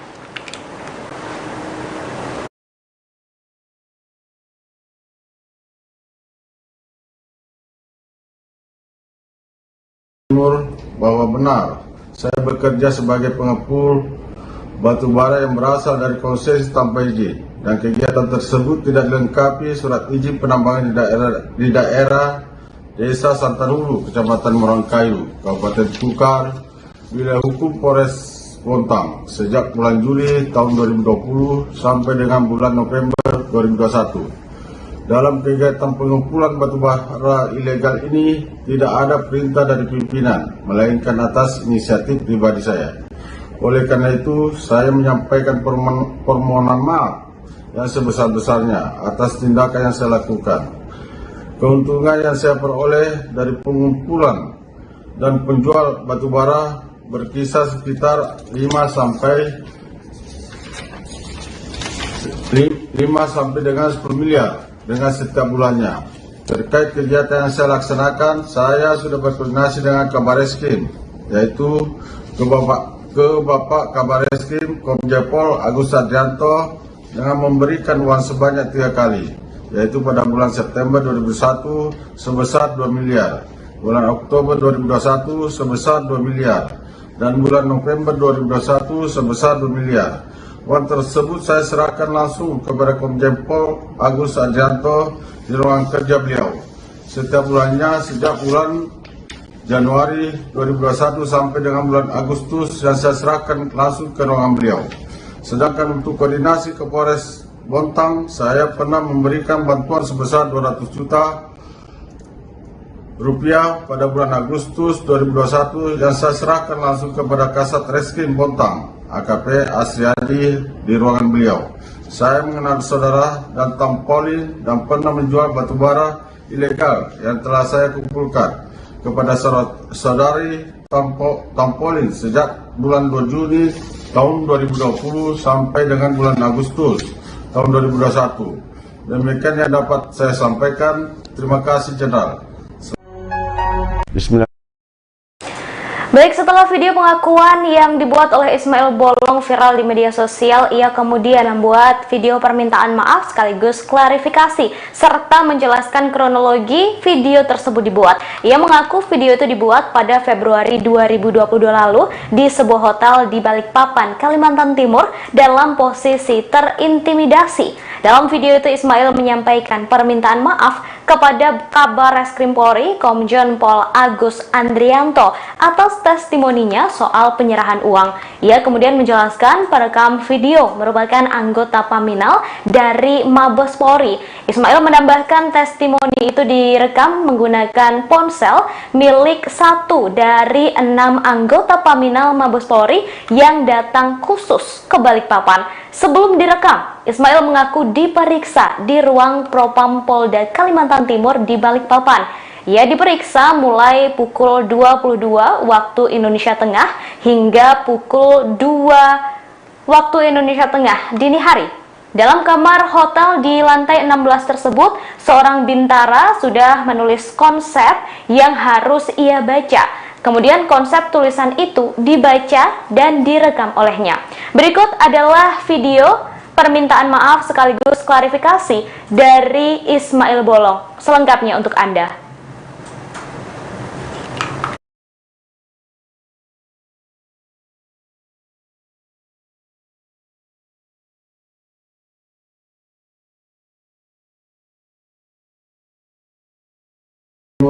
Bahwa benar saya bekerja sebagai Bismillahirrahmanirrahim. Assalamualaikum warahmatullahi wabarakatuh. Nama saya Ismail Bolong. Saya saat ini sudah pensiun dini dari anggota Polri aktif mulai bulan Juli 2022. Perkenankan saya mohon maaf kepada Kabareskrim atas berita viral saat ini yang beredar. Saya klarifikasi bahwa berita itu tidak benar, dan saya pastikan berita itu dan tidak benar apa memberi uang. Artinya berita itu saya tidak pernah komunikasi sama Kabareskrim, apalagi memberikan uang. Kita kenal. Dan saya tidak kenal. Kenapa baru viral sekarang? Ya saya kaget. Ya. Viral sekarang. Padahal kejadian, saya perlu jelaskan bahwa pada bulan Februari itu datang anggota Mabes Polri dari Paminal Mabes Polri memeriksa saya. Ya. Untuk membuat testimoni kepada Kabareskrim ya. Dengan penuh tekanan dari Pak Brigjen Hendra. Pada saat itu saya komunikasi melalui HP melalui anggota Paminal dengan mengancam akan bawa ke Jakarta kalau enggak mau melakukan testimoni. Dan pada saat itu di Polda mulai pukul 22 sampai pukul 2 pagi. Habis itu saya nggak bisa bicara, tetap diintimidasi sama Brigjen Hendra pada saat itu. Dan Paminal Mabes akhirnya memutuskan bawa ke salah satu hotel yang ada di Balikpapan. Sampai di Hotel Balikpapan sudah disodorkan untuk baca testimoni itu. Ada kertas. Ada kertas, sudah ditulis. Tulis tangan nama Paminal Mabes. Direkam. Dan direkam melalui HP handphone dari anggota Mabes Polri. Terus?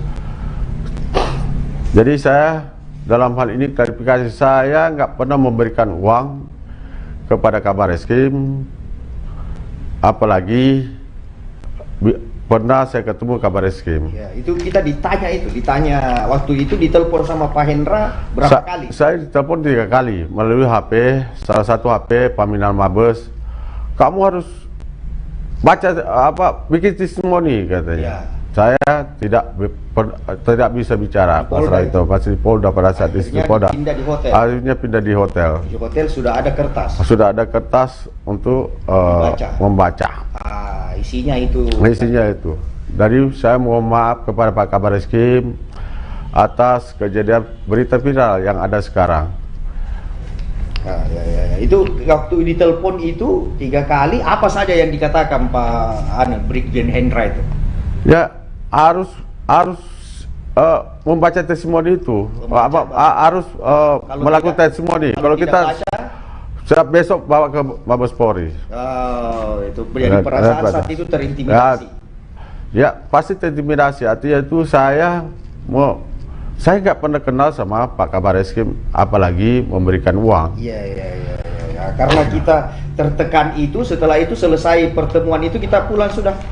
Setelah kejadian itu saya pertimbangkan bahwa segera pensiun ini, melihat situasi ini dengan adanya kejadian pada saat bulan Februari mengintimidasi Pak Hendra, saya keluar dari mengajukan pensiun dini. Bulan berapa? Bulan 4 saya mengajukan pensiun dini, setuju bulan Juli. Bulan Juli. Kita ingat tanggalnya. Tanggal 1 udah pensiun akhirnya ini. disetujui. Ya, apa lagi Pak yang kita mau sampaikan ini kepada Kabar Reskrim setelah ini? Jadi sekali lagi saya mohon maaf kepada Pak Kabar Reskrim atas kejadian viral di media sosial. Tentu ini semua karena pemberitaan yang tidak benar. Saya dalam ketekanan pada saat diperiksa Mabes Polri. Seperti diketahui, Saudara Ismail Bolong memberikan sejumlah uang setoran kepada sejumlah anggota Polri senilai 6 miliar rupiah. Dalam video yang viral di media sosial, Ismail Bolong mengatakan dirinya bekerja sebagai pengepul batubara ilegal di Kecamatan Marangkayu, Kabupaten Kutai Kartanegara, Kalimantan Timur yang masuk wilayah hukum Polres Bontang. Kegiatan ilegal tersebut sudah dilakukan sejak Juli 2020 hingga November 2021. Ia mengaku mendapat keuntungan senilai 5 hingga 10 miliar rupiah setiap bulan. Namun ternyata informasi soal pekerjaannya yang dia sampaikan di video yang viral ternyata berbohong. Baru diketahui Ismail Bolong merupakan mantan anggota polisi. Kabid Humas Polda Kaltim Kombes Yusuf Sutejo mengatakan Ismail Bolong sebelumnya adalah anggota kepolisian di wilayah hukum Polda Kaltim. Tetapi Yusuf mengaku belum mengetahui secara pasti apakah Ismail Bolong telah resmi mengundurkan diri atau belum. Sementara itu, Kapolres Samarinda Kombes Arif Fadli mengungkapkan Ismail Bolong pernah bertugas di Polresta Samarinda. Jabatan terakhir yang diemban oleh Ismail Bolong adalah Aibtu. Ari menjelaskan Ismail Bolong mengundurkan diri karena alasan urusan keluarga. Namun dalam permintaan maafnya, Ismail Bolong mengaku mengajukan pensiun dini karena tekanan dan ancaman yang diberikan oleh ex-Karopaminal Hendra Kurniawan. Berikut saudara adalah sebuah video yang viral di media sosial yang menyebutkan Ismail Bolong memberikan sejumlah setoran ke beberapa anggota Polri sejumlah 6 miliar rupiah. Selengkapnya untuk Anda. Timur bahwa benar saya bekerja sebagai pengepul batubara yang berasal dari konsesi tanpa izin dan kegiatan tersebut tidak dilengkapi surat izin penambangan di daerah Desa Santanulu, Kecamatan Marangkayu, Kabupaten Tukar, wilayah hukum Polres Bontang sejak bulan Juli tahun 2020 sampai dengan bulan November 2021. Dalam kegiatan pengumpulan batubara ilegal ini tidak ada perintah dari pimpinan, melainkan atas inisiatif pribadi saya. Oleh karena itu, saya menyampaikan permohonan maaf yang sebesar-besarnya atas tindakan yang saya lakukan. Keuntungan yang saya peroleh dari pengumpulan dan penjual batubara berkisar sekitar 5 sampai dengan 10 miliar dengan setiap bulannya. Terkait kegiatan yang saya laksanakan, saya sudah berkoordinasi dengan Kabar Reskrim, yaitu ke Bapak Kabar Reskrim Komjen Pol Agus Sarjanto dengan memberikan uang sebanyak 3 kali, yaitu pada bulan September 2001 sebesar 2 miliar, bulan Oktober 2021 sebesar 2 miliar, dan bulan November 2021 sebesar 2 miliar. Uang tersebut saya serahkan langsung kepada Komjen Pol Agus Sarjanto di ruangan kerja beliau setiap bulannya sejak bulan Januari 2021 sampai dengan bulan Agustus yang saya serahkan langsung ke ruangan beliau. Sedangkan untuk koordinasi ke Polres Bontang, saya pernah memberikan bantuan sebesar 200 juta rupiah pada bulan Agustus 2021 yang saya serahkan langsung kepada Kasat Reskrim Bontang AKP Asriadi di ruangan beliau. Saya mengenal saudara dan Tampolin dan pernah menjual batubara ilegal yang telah saya kumpulkan kepada saudari Tampolin sejak bulan 2 Juni tahun 2020 sampai dengan bulan Agustus tahun 2021. Demikian yang dapat saya sampaikan. Terima kasih. Bismillahirrahmanirrahim. Assalamualaikum warahmatullahi wabarakatuh. Nama saya Ismail Bolong. Saya saat ini sudah pensiun dini dari anggota Polri aktif mulai bulan Juli 2022. Perkenalkan, saya mohon maaf kepada Kabar Eskrim atas berita viral saat ini yang beredar. Saya klarifikasi bahwa berita itu tidak benar. Dan saya pastikan berita itu dan tidak benar apa memberi uang. Artinya berita itu saya tidak pernah komunikasi sama Kabar Eskrim, apalagi memberikan uang. Kita kenal. Dan saya tidak kenal. Kenapa baru viral sekarang? Ya saya kaget. Ya. Viral sekarang. Padahal kejadian, saya perlu jelaskan bahwa pada bulan Februari itu datang anggota Mabes Polri dari Paminal Mabes Polri memeriksa saya untuk membuat testimoni kepada Kabar Eskrim dengan penuh tekanan dari Pak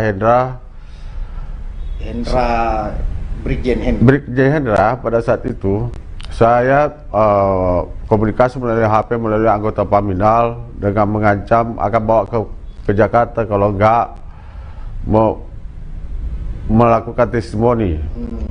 Dan pada saat itu di Polda mulai pukul 22 sampai pukul 2 pagi. Habis itu saya nggak bisa bicara, tetap diintimidasi sama Brigjen Hendra pada saat itu. Dan Paminal Mabes akhirnya memutuskan bawa ke salah satu hotel yang ada di Balikpapan. Sampai di hotel Balikpapan sudah disodorkan untuk baca testimoni itu. Ada kertas. Ada kertas, sudah ditulis. Tulis tangan nama Paminal Mabes. Direkam. Dan direkam melalui HP handphone dari anggota Mabes Polri. Terus? Jadi saya dalam hal ini klarifikasi, saya nggak pernah memberikan uang kepada Kabar Eskrim, apalagi pernah saya ketemu Kabar Eskrim. Ya, itu kita ditanya waktu itu ditelepon sama Pak Hendra berapa kali? Saya ditelepon 3 kali melalui HP, salah satu HP Paminal Mabes. Kamu harus baca bikin testimoni katanya. Saya tidak bisa bicara masalah itu. Pasti Polda pada saat itu Polda. Akhirnya pindah di hotel. Di hotel sudah ada kertas. Sudah ada kertas untuk membaca. Isinya itu. Isinya itu. Dari saya mohon maaf kepada Pak Kabar Eskrim atas kejadian berita viral yang ada sekarang. Itu waktu ditelepon itu 3 kali, apa saja yang dikatakan Pak Brigjen Hendra itu? Ya harus membaca testimoni itu, harus melakukan testimoni. Kalau kita siap besok bawa ke Mabes Polri. Itu jadi perasaan saat itu terintimidasi. Ya pasti terintimidasi. Artinya itu saya nggak pernah kenal sama Pak Kabar Eskrim, apalagi memberikan uang. Iya. Karena kita tertekan itu, setelah itu selesai pertemuan itu kita pulang sudah. Setelah kejadian itu saya pertimbangkan bahwa segera pensiun ini, melihat situasi ini dengan adanya kejadian pada saat bulan Februari mengintimidasi Pak Hendra, saya keluar dari mengajukan pensiun dini. Bulan berapa? Bulan 4 saya mengajukan pensiun ini, setujui bulan Juli. Bulan Juli, kita ingat tanggalnya. Tanggal 1 sudah pensiun ini. Disetujui. Ya, apalagi Pak yang kita mau sampaikan ini kepada Kabar Eskrim setelah ini. Jadi sekali lagi saya mohon maaf kepada Pak Kabar Eskrim atas kejadian viral di media sosial. Tentu ini semua karena pemberitaan yang tidak benar. Saya dalam ketekanan pada saat diperiksa Mabes Polri. Terima kasih. Tentu dengan kejadian ini mohon maaf. Assalamualaikum warahmatullahi wabarakatuh. Seperti yang baru saja Anda dengarkan, Saudara, Ismail Bolong menyebut nama-nama pejabat Polri yang diduga menerima uang setoran itu. Beberapa nama-nama besar yang diduga terseret yakni mantan Karopaminal Polri, Brigjen Hendra Kurniawan, Kabareskrim Polri, Komjen Pol Agus Andrianto. Pengakuan Ismail Bolong dalam video tersebut juga menyeret seorang nama pejabat Polres Bontang, yakni AKP Asriadi, yang sempat menjabat sebagai Kasat Reskrim Polres Bontang. Saat dikonfirmasi, AKP Asriadi yang kini menjabat sebagai Kasat Reskrim Polres Kubar dan namanya ikut dicatut menampik kabar tersebut. Kemudian, Ismail Bolong juga telah menyampaikan klarifikasi serta permintaan maaf atas video yang viral tersebut. Ismail mengaku video tersebut dibuat pada Februari 2022 lalu di sebuah hotel di Balikpapan, Kalimantan Timur dalam posisi terintimidasi. Semua yang terucap di video viral tersebut telah disiapkan oleh beberapa oknum anggota Polri. Ismail mengaku heran dengan beredarnya video tersebut, terlebih proses perekaman dilakukan pada Februari lalu. Kala itu dirinya masih berstatus sebagai anggota Polri sebelum mengajukan pensiun dini. Ismail Bolong mengatakan saat direkam dirinya dalam tekanan ex-Karopaminal Hendra Kurniawan. Bahkan ia mengaku kaget lantaran video itu baru beredar saat sidang Ferdi Sambo dan Brigjen Kurniawan dilakukan bulan ini. Diketahui Hendra Kurniawan menjadi satu dari beberapa terdakwa obstruction of justice kasus pembunuhan Brigadir J.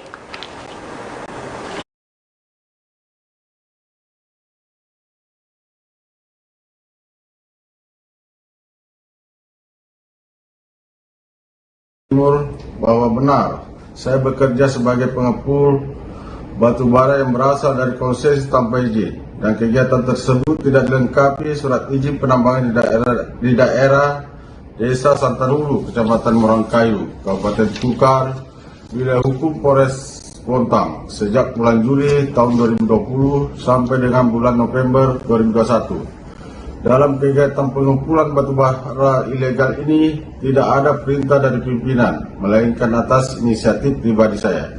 Oleh karena itu, saya menyampaikan permohonan maaf yang sebesar-besarnya atas tindakan yang saya lakukan. Keuntungan yang saya peroleh dari pengumpulan dan penjual batu bara berkisar sekitar 5 sampai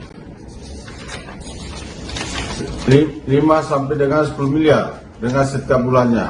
Terkait kegiatan yang saya laksanakan, saya sudah berkoordinasi dengan Kabareskrim, yaitu ke Bapak Kabareskrim Komjen Pol Agus Andrianto dengan memberikan uang sebanyak 3 kali, yaitu pada bulan September 2021 sebesar 2 miliar, bulan Oktober 2021 sebesar 2 miliar, dan bulan November 2021 sebesar 2 miliar. Uang tersebut saya serahkan langsung kepada Komjen Pol Agus Andrianto di ruangan kerja beliau setiap bulannya sejak bulan Januari 2021 sampai dengan bulan Agustus, yang saya serahkan langsung ke ruangan beliau. Sedangkan untuk koordinasi ke Polres Bontang, saya pernah memberikan bantuan sebesar. Ismail Bolong mengatakan menyampaikan pernyataan mengenai setoran ke beberapa pejabat Polri di bawah tekanan Hendra Kurniawan. Diketahui Hendra Kurniawan menjadi satu dari beberapa terdakwa obstruction of justice kasus pembunuhan Brigadir J. Beberapa waktu lalu terdakwa obstruction of justice yakni Hendra Kurniawan juga telah melakukan sidang etik pada Senin 31 Oktober. Setelah menjalani sidang etik tersebut, Polri resmi melakukan pemberhentian tidak hormat alias pemecatan. Hendra Kurniawan merupakan personel polisi jebolan Akpol 1995. Ia menjabat sebagai Karopaminal Divisi Propam Polri sejak 16 November 2020 lalu. Saat itu dirinya menggantikan Brigjen Pol Nanang Afianto yang dipromosikan sebagai Kakor Sabara Bahar Kampolri. Selama berkarir di kepolisian, sejumlah jabatan telah diemban oleh Hendra Kurniawan. Di antaranya adalah Kaden A. Ropaminal Divisi Propam Polri, Analis Kebijakan Madya Bidang Paminal, Divisi Propam Polri, dan Kabak Binpam Ropaminal, Divisi Propam Polri. Hingga terakhir Hendra menjabat sebagai Karopaminal Divisi Propam Polri. Dalam tugasnya, Hendra pernah ditunjuk sebagai pimpinan tim khusus pencari fakta dalam kasus bentrok FPI dan Polri di Jalan Tol Jakarta Cikampek pada 7 Desember 2020 lalu. Beberapa waktu lalu, gaya hidup mewah Hendra Kurniawan juga sempat disorot dalam rapat dengar pendapat Komisi 3 DPR RI pada Agustus lalu.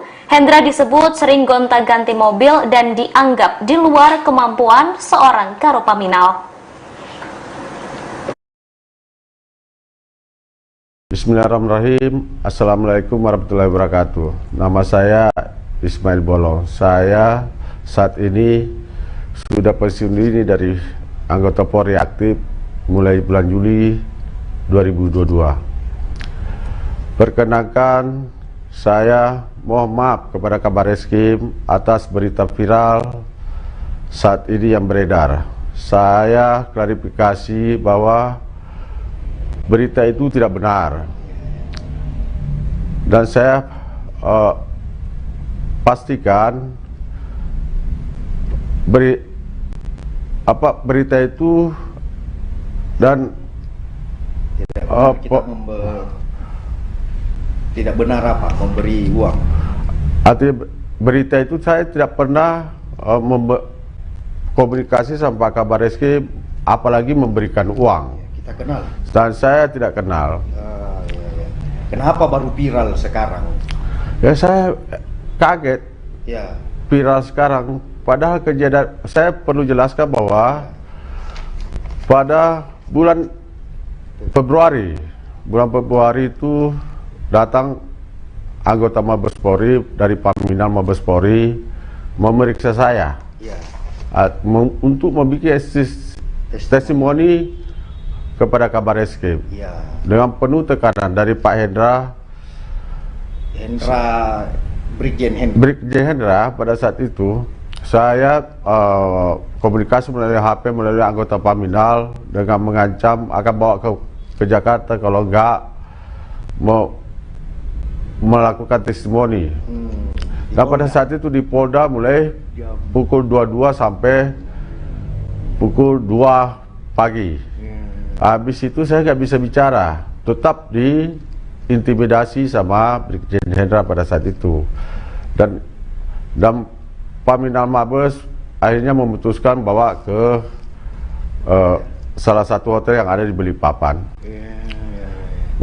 Sampai di hotel Balikpapan sudah disodorkan untuk baca testimoni itu. Ada kertas. Ada kertas, sudah ditulis. Tulis tangan nama Paminal Mabes. Direkam. Dan direkam melalui HP handphone dari anggota Mabes Polri. Terus? Jadi saya dalam hal ini klarifikasi, saya nggak pernah memberikan uang kepada Kabar Reskrim, apalagi pernah saya ketemu Kabar Reskrim. Ya, itu kita ditanya waktu itu ditelepon sama Pak Hendra berapa kali? Saya ditelepon 3 kali melalui HP, salah satu HP Paminal Mabes. Kamu harus baca bikin testimoni katanya. Ya. Saya tidak bisa bicara masalah itu. Masih di Polda pada saat itu. Akhirnya pindah di hotel. Di hotel sudah ada kertas. Sudah ada kertas untuk membaca. Isinya itu. Isinya itu. Dari saya mohon maaf kepada Pak Kabar Reskrim atas kejadian berita viral yang ada sekarang. Ya. Itu waktu ditelepon itu 3 kali, apa saja yang dikatakan Pak Brigjen Hendra itu? Ya harus membaca testimoni itu, harus melakukan testimoni. Kalau kita siap besok bawa ke Mabes Polri. Itu jadi perasaan saat itu terintimidasi. Ya pasti terintimidasi. Artinya itu saya nggak pernah kenal sama Pak Kabar Reskrim, apalagi memberikan uang. Iya. Karena kita tertekan itu, setelah itu selesai pertemuan itu kita pulang sudah. Setelah kejadian itu saya pertimbangkan bahwa segera pensiun ini, melihat situasi ini dengan adanya kejadian pada saat bulan Februari mengintimidasi Pak Hendra, saya keluar dari mengajukan pensiun dini. Bulan berapa? Bulan 4 saya mengajukan pensiun dini, setujui bulan Juli. Bulan Juli. Bulan Kita Juli. ingat tanggalnya. Tanggal 1 udah pensiun akhirnya dini. disetujui. Ya, apa lagi Pak yang kita mau sampaikan ini kepada Kabareskrim setelah ini? Jadi sekali lagi saya mohon maaf kepada Pak Kabareskrim atas kejadian viral di media sosial. Tentu ini semua karena pemberitaan yang tidak benar. Saya dalam ketekanan pada saat diperiksa Mabes Polri. Terima kasih. Tentu dengan kejadian ini mohon maaf. Assalamualaikum warahmatullahi wabarakatuh. Terkait viralnya pengakuan Ismail Bolong, Menko Polhukam Mahfud MD buka suara. Ia mengomentari Ismail Bolong yang mencabut testimoni setoran uang miliaran rupiah ke Kabareskrim Polri Komjen Agus Andrianto. Mahfud MD kemudian menyinggung soal adanya isu perang bintang yang terus menyeruak. Mahfud mengatakan dalam isu perang bintang ini, para perwira tinggi Polri disebut saling membuka kartu masing-masing. Untuk itu Mahfud MD meminta isu ini untuk diusut. Mahfud mengatakan isu mafia tambang sejatinya bukanlah hal yang baru di Indonesia. Pada 2013, Saudara Abraham Samad yang kala itu menjabat sebagai Ketua KPK mengatakan jika korupsi di bidang tambang bisa diberantas, Indonesia bisa terbebas dari utang. Mahfud mengaku saat ini laporan mengenai mafia tambang banyak yang masuk ke Kemenko Polhukam. Pihaknya memastikan akan berkoordinasi dengan KPK untuk mengusut hal ini. Sekali lagi kami informasikan terkait viralnya pengakuan Ismail Bolong, Menko Polhukam Mahfud MD buka suara. Ia mengomentari tentang pencabutan testimoni setoran uang miliaran rupiah ke Kabareskrim Polri Komjen Agus Andrianto. Mahfud MD kemudian menyinggung soal adanya isu perang bintang yang terus menyeruak. Mahfud mengatakan dalam isu perang bintang ini, para perwira tinggi Polri disebut saling membuka kartu masing-masing. Untuk itu, Mahfud MD meminta isu ini untuk diusut. Mahfud mengatakan isu mafia tambang sebenarnya bukanlah hal yang baru di Indonesia. Seperti yang dikatakan oleh Abraham Samad pada 2013 yang saat itu masih menjabat sebagai Ketua KPK, ia mengatakan jika korupsi di bidang tambang bisa diberantas, Indonesia bisa terbebas dari utang. Mahfud juga mengaku saat ini laporan mengenai mafia tambang banyak yang masuk ke Kemenko Polhukam. Pihaknya kini memastikan akan berkoordinasi dengan KPK untuk mengusut hal ini. Bahwa benar, saya bekerja sebagai pengepul batu bara yang berasal dari konsesi tanpa izin dan kegiatan tersebut tidak dilengkapi surat izin penambangan di daerah Desa Santarulu, Kecamatan Morangkayu, Kabupaten Tukar, wilayah hukum Polres Bontang sejak bulan Juli tahun 2020 sampai dengan bulan November 2021. Dalam kegiatan pengumpulan batu bara ilegal ini tidak ada perintah dari pimpinan, melainkan atas inisiatif pribadi saya. Oleh karena itu, saya menyampaikan permohonan maaf yang sebesar-besarnya atas tindakan yang saya lakukan. Keuntungan yang saya peroleh dari pengumpulan dan penjual batu bara berkisar sekitar 5 sampai dengan 10 miliar. Dengan setiap bulannya. Terkait kegiatan yang saya laksanakan, saya sudah berkoordinasi dengan Kabareskrim, yaitu ke Bapak Kabareskrim Komjen Pol Agus Andrianto dengan memberikan uang sebanyak 3 kali, yaitu pada bulan September 2001 sebesar 2 miliar, bulan Oktober 2021 sebesar 2 miliar, dan bulan November 2021 sebesar 2 miliar. Uang tersebut saya serahkan langsung kepada Komjen Pol Agus Andrianto di ruangan kerja beliau setiap bulannya sejak bulan Januari 2021 sampai dengan bulan Agustus yang saya serahkan langsung ke ruangan beliau. Sedangkan untuk koordinasi ke Polres Bontang, saya pernah memberikan bantuan sebesar 200 juta rupiah pada bulan Agustus 2021 yang saya serahkan langsung kepada Kasat Reskrim Bontang AKP Asriadi di ruangan beliau. Saya mengenal saudara dan Tampolin dan pernah menjual batubara ilegal yang telah saya kumpulkan kepada saudari Tampolin sejak bulan 2 Juni tahun 2020 sampai dengan bulan Agustus tahun 2021. Demikian yang dapat saya sampaikan. Terima kasih, Jenderal. Nama Kabarreskrim Komjen Agus Andrianto ikut disebut dalam testimoni setoran tambang ilegal senilai 6 miliar rupiah yang disampaikan oleh Ismail Bolong. Agus Andrianto merupakan Jenderal Bintang 3 yang memiliki segudang pengalaman di bidang reserse. Ia menjadi salah satu tokoh penting dalam membuka terang kasus penembakan Brigadir J dengan tersangka Irjen Verdi Sambo. Agus merupakan pria kelahiran Blorai, Jawa Tengah pada tahun 1967. Di usianya yang masih 55 tahun, karirnya di Polri terbilang masih 3 tahun lagi. Sebelum menjadi Kabarreskrim, lulusan Akpol 1989 ini menjabat sebagai Kepala Badan Pemelihara Keamanan atau Kabaharkam Polri pada 2019. Pada tahun inilah ia naik pangkat menjadi Jenderal Bintang 3. Karirnya di Polri juga sangat mentereng. Ia termasuk lulusan Akpol di angkatannya yang cepat naik pangkat dengan sejumlah prestasi. Agus mengawalinya dengan menerima tugas di wilayah hukum Polda Sumatera Utara. Saat itu di tahun 1992, ia ditunjuk sebagai Kapolsek Sumbul, kemudian menjadi Kapolsek Parapat di tahun 1993, serta Kapolsek Percut Seituan pada 1995. Ia kemudian melanjutkan pendidikan di Sekolah Tinggi Ilmu Kepolisian. Pada 1997, Agus menjabat sebagai Kapus Kodalops Polres Lampung Selatan dan menjabat sebagai Kasat Serse Poltabes Medan pada 1999.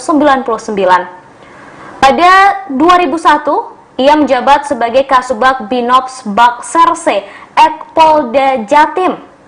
Lalu menjadi Kasubag Binops Bak Serse Polda Jatim di tahun yang sama dan beralih menjadi Wakapolres KP3 di Tanjung Perak di tahun 2003. Menjadi Paman Polda Jatim di tahun 2005 serta menjadi Kasat 1 Ditreskrimsus Polda Metro Jaya di tahun 2006.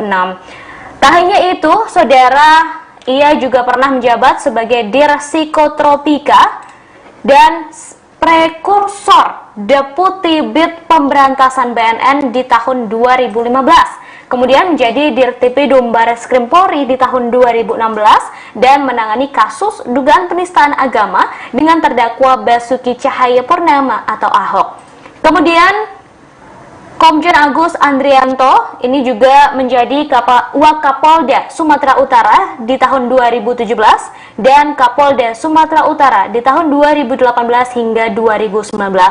Agus dianugerahi beberapa tanda penghormatan, di antaranya adalah Bintang Bayangkara Pratama, SL Pengabdian, kemudian SL Kesatria Bayangkara, SL Operasi Kepolisian hingga French Medal. Selain itu, Agus juga dipercaya menjadi Kepala Operasi Terpusat atau Kaopspus Kontingensi Aman Nusa 2 penanganan COVID-19. Tugas Agus yakni memastikan para Kasatgas 1 hingga 6, Kapus Dalops dan Kasetops Kaposko, Kaminops dan Kasub Satgas Opsus Kontingensi membuat rencana kegiatan operasi pandemi COVID-19.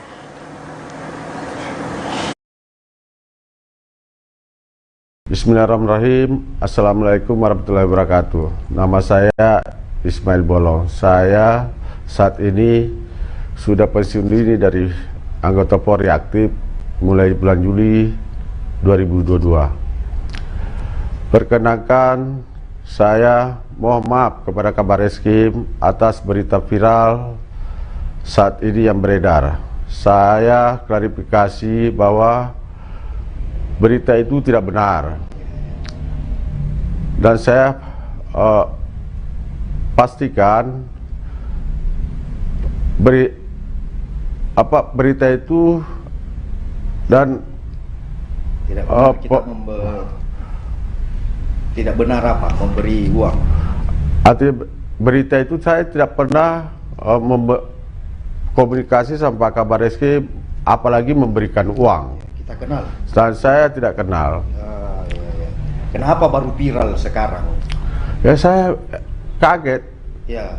Viral sekarang. Padahal kejadian, saya perlu jelaskan bahwa pada bulan Februari itu datang anggota Mabes Polri dari Paminal Mabes Polri memeriksa saya untuk membuat testimoni kepada kabar reskrim dengan penuh tekanan dari Pak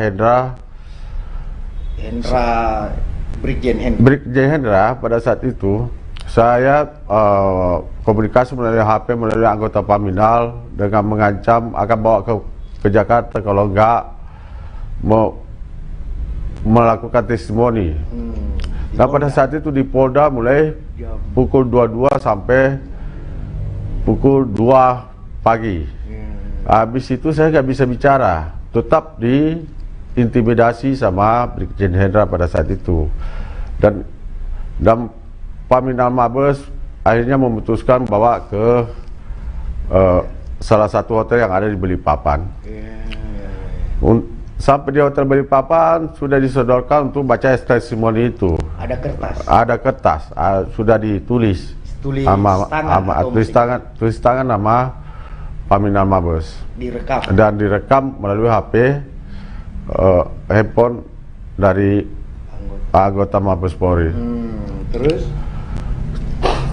Jadi saya dalam hal ini klarifikasi, saya nggak pernah memberikan uang kepada kabar reskrim, apalagi pernah saya ketemu kabar reskrim. Ya, itu kita ditanya waktu itu ditelepon sama Pak Hendra berapa kali? Saya ditelepon 3 kali melalui HP, salah satu HP Paminal Mabes. Kamu harus baca bikin testimoni katanya. Ya. Saya tidak bisa bicara masalah itu, masih di Polda pada saat itu. Pindah di hotel. Akhirnya pindah di hotel. Di hotel sudah ada kertas. Sudah ada kertas untuk membaca. Isinya itu. Isinya itu. Jadi saya mohon maaf kepada Pak Kabar Reskrim atas kejadian berita viral yang ada sekarang. Itu waktu ditelepon itu 3 kali, apa saja yang dikatakan Pak Brigjen Hendra itu? Ya harus membaca testimoni itu, harus melakukan testimoni. Kalau kita siap besok bawa ke Mabes Polri. Itu jadi perasaan saat itu terintimidasi. Ya pasti terintimidasi. Artinya itu saya nggak pernah kenal sama Pak Kabar Reskrim, apalagi memberikan uang. Iya. Karena kita tertekan itu, setelah itu selesai pertemuan itu kita pulang sudah. Setelah kejadian itu saya pertimbangkan bahwa segera pensiun ini, melihat situasi ini dengan adanya kejadian pada saat bulan Februari mengintimidasi Pak Hendra, saya keluar dari mengajukan pensiun ini. Bulan berapa? Bulan 4 saya mengajukan pensiun ini, setujui bulan Juli. Bulan Juli. Kita ingat tanggalnya. Tanggal 1 sudah pensiun ini. Disetujui. Ya, apalagi Pak yang kita mau sampaikan ini kepada Kabar Reskrim setelah ini. Jadi sekali lagi saya mohon maaf kepada Pak Kabar Reskrim atas kejadian viral di media sosial. Tentu ini semua karena pemberitaan yang tidak benar. Saya dalam ketekanan pada saat diperiksa Mabes Polri. Terima kasih. Tentu dengan kejadian ini mohon maaf. Assalamualaikum warahmatullahi wabarakatuh. Dalam video pertama, Ismail Bolong yang mengaku dirinya turut bekerja sebagai pengepul dari konsesi tambang batubara ilegal di Desa Santan Ulu, Kecamatan Marangkayu, Kabupaten Kutai Kartanegara, Kalimantan Timur. Ia diduga ikut bermain dalam bisnis tambang ilegal di bumi Borneo di sekitaran Santan Ulu. Sejak bulan Juli tahun 2020 hingga bulan November 2021 atas inisiatif sendiri. Setahun lebih mengeruk perut bumi tanpa izin, Ismail mengaku telah berkoordinasi dengan Kabareskrim Polri, Komjen Pol Agus Andrianto. Koordinasi itu diduga untuk membackingi kegiatan ilegal yang dilakukan oleh Ismail dan perusahaan tambang batubara agar tak tersentuh kasus hukum. Tetapi ada satu nama lagi yang menarik disebut-sebut oleh Ismail Bolong dalam videonya, yaitu nama Tan Paulin. Perlu diingat, nama Tan Paulin ini pernah disebut juga oleh anggota Komisi 7 DPR RI Muhammad Nasir saat rapat dengan Menteri ESDM Arifin Tasrif. Saat itu Nasir menyebut ada kegiatan penambangan diduga ilegal di wilayah Kalimantan Timur yang dikuasai oleh Tan Paulin atau dikenal dengan Ratu Batubara. Ajaibnya, kegiatan penambangan ilegal setiap bulan 1 juta ton itu bisa melakukan ekspor. Seirama dengan Nasir, Ismail Bolong juga menyebut nama Tan Paulin yang pernah menjual batubara ilegal. Saat itu Ismail Bolong pernah berkoordinasi ke Polres Bontang melalui Kasat Reskrim Bontang AKP Asriadi dan memberikan bantuan senilai 200 juta rupiah di ruangannya pada Agustus 2021. Dalam video itu Ismail Bolong menjelaskan terkait adanya penambangan batubara ilegal di Kalimantan Timur, yaitu di daerah Marangkayu Kukar, wilayah hukum Polres Bontang sejak Juli 2020 hingga November 2021. Timur bahwa benar saya bekerja sebagai pengepul batubara yang berasal dari konsesi tanpa izin, dan kegiatan tersebut tidak dilengkapi surat izin penambangan di daerah Desa Santanulu, Kecamatan Marangkayu, Kabupaten Kukar, wilayah hukum Polres Bontang sejak bulan Juli tahun 2020 sampai dengan bulan November 2021. Dalam kegiatan pengumpulan batubara ilegal ini tidak ada perintah dari pimpinan, melainkan atas inisiatif pribadi saya. Oleh karena itu, saya menyampaikan permohonan maaf yang sebesar-besarnya atas tindakan yang saya lakukan. Keuntungan yang saya peroleh dari pengumpulan dan penjual batubara berkisar sekitar 5 sampai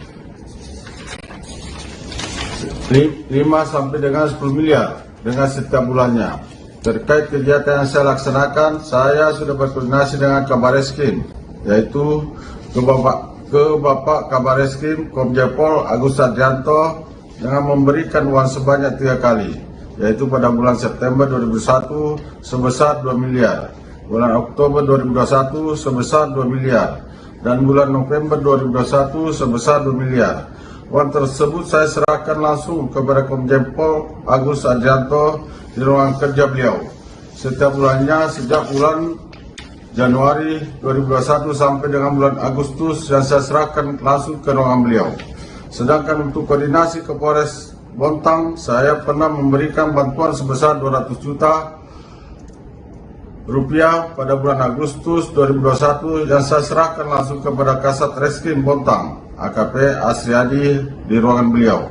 Saya mengenal saudara dan Tan Paulin dan pernah menjual batubara ilegal yang telah saya kumpulkan kepada saudari Tan Paulin sejak bulan 2 Juni tahun 2020 sampai dengan bulan Agustus tahun 2021. Demikian yang dapat saya sampaikan. Terima kasih, Jenderal. Menteri Koordinator Bidang Politik, Hukum, dan Keamanan atau Menko Polhukam Mahfud MD mengatakan Ismail Bolong mendapat tekanan dari Brigjen Hendra Kurniawan untuk bicara soal uang setoran untuk Kabareskrim Polri Komjen Pol Agus Andrianto. Mahfud berkata Ismail sudah meralat pernyataan tentang uang miliaran rupiah untuk Kabareskrim. Ia juga menyebut Ismail mengakui ada tekanan untuk membuat pernyataan tersebut. Mahfud MD mengaku heran dengan isu mafia tambang yang mencuat kembali. Ia teringat dengan pernyataan Abraham Samad saat masih menjadi Ketua Komisi Pemberantasan Korupsi atau KPK. Saat itu Samad menyebut Indonesia bisa bebas dari utang jika korupsi bidang tambang diberantas. Selain itu, setiap orang Indonesia bisa mendapat 20 juta rupiah per bulan jika hal itu terwujud. Mahfud mengaku masih sering menerima laporan soal mafia tambang dan berencana menindaklanjuti hal tersebut bersama KPK. Terkait pernyataan Mahfud MD tersebut, Hendra Kurniawan masih belum memberikan tanggapan hingga berita ini ditayangkan. Sebelumnya beredar video Ismail Bolong mengaku mengurus tambang-tambang ilegal. Ia juga mengatakan meraup uang miliaran rupiah mulai dari 5 hingga 10 miliar rupiah per bulannya. Ismail juga mengaku telah berkoordinasi.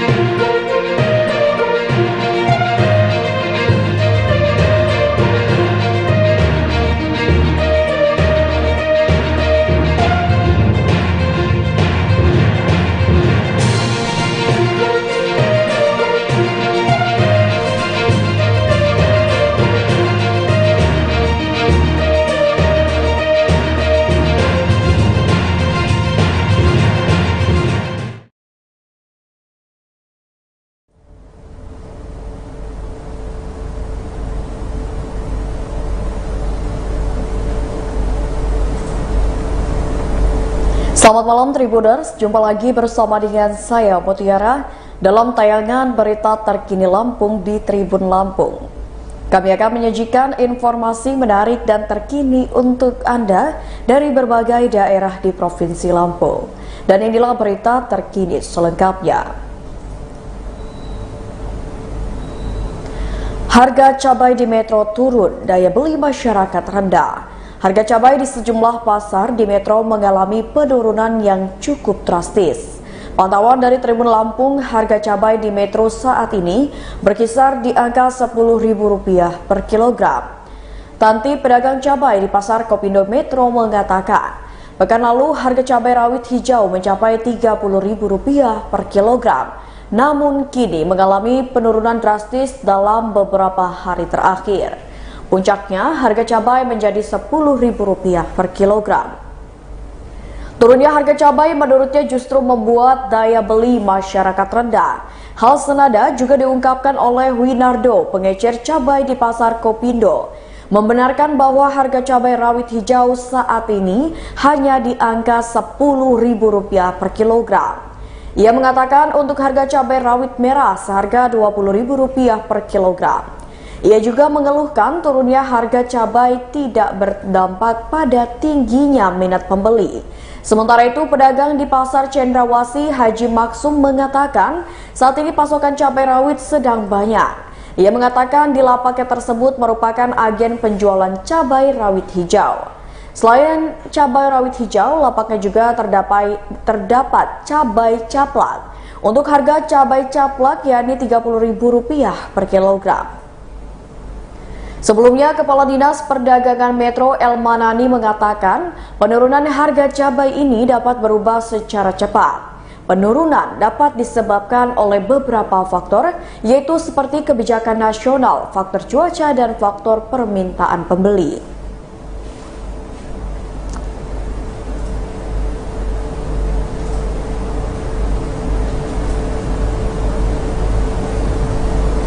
Berita selanjutnya. 3 kepala daerah di Lampung masuk lingkaran kasus gratifikasi Karomani. Pengadilan Negeri Tanjung Karang Bandar Lampung benarkan 3 kepala daerah masuk lingkaran kasus gratifikasi mantan Rektor Universitas Lampung Profesor Karomani. 3 kepala daerah masuk dalam catatan barang bukti Andi Desviandi dalam kasus mantan Rektor Unila Profesor Karomani yang akan disidangkan di Pengadilan Negeri Tanjung Karang Bandar Lampung. Informasi data ketiga kepala daerah tersebut terangkum dalam website Sistem Informasi Penelusuran Perkara Pengadilan Negeri Tanjung Karang Bandar Lampung dengan link http://cpntanjungkarang.go.id.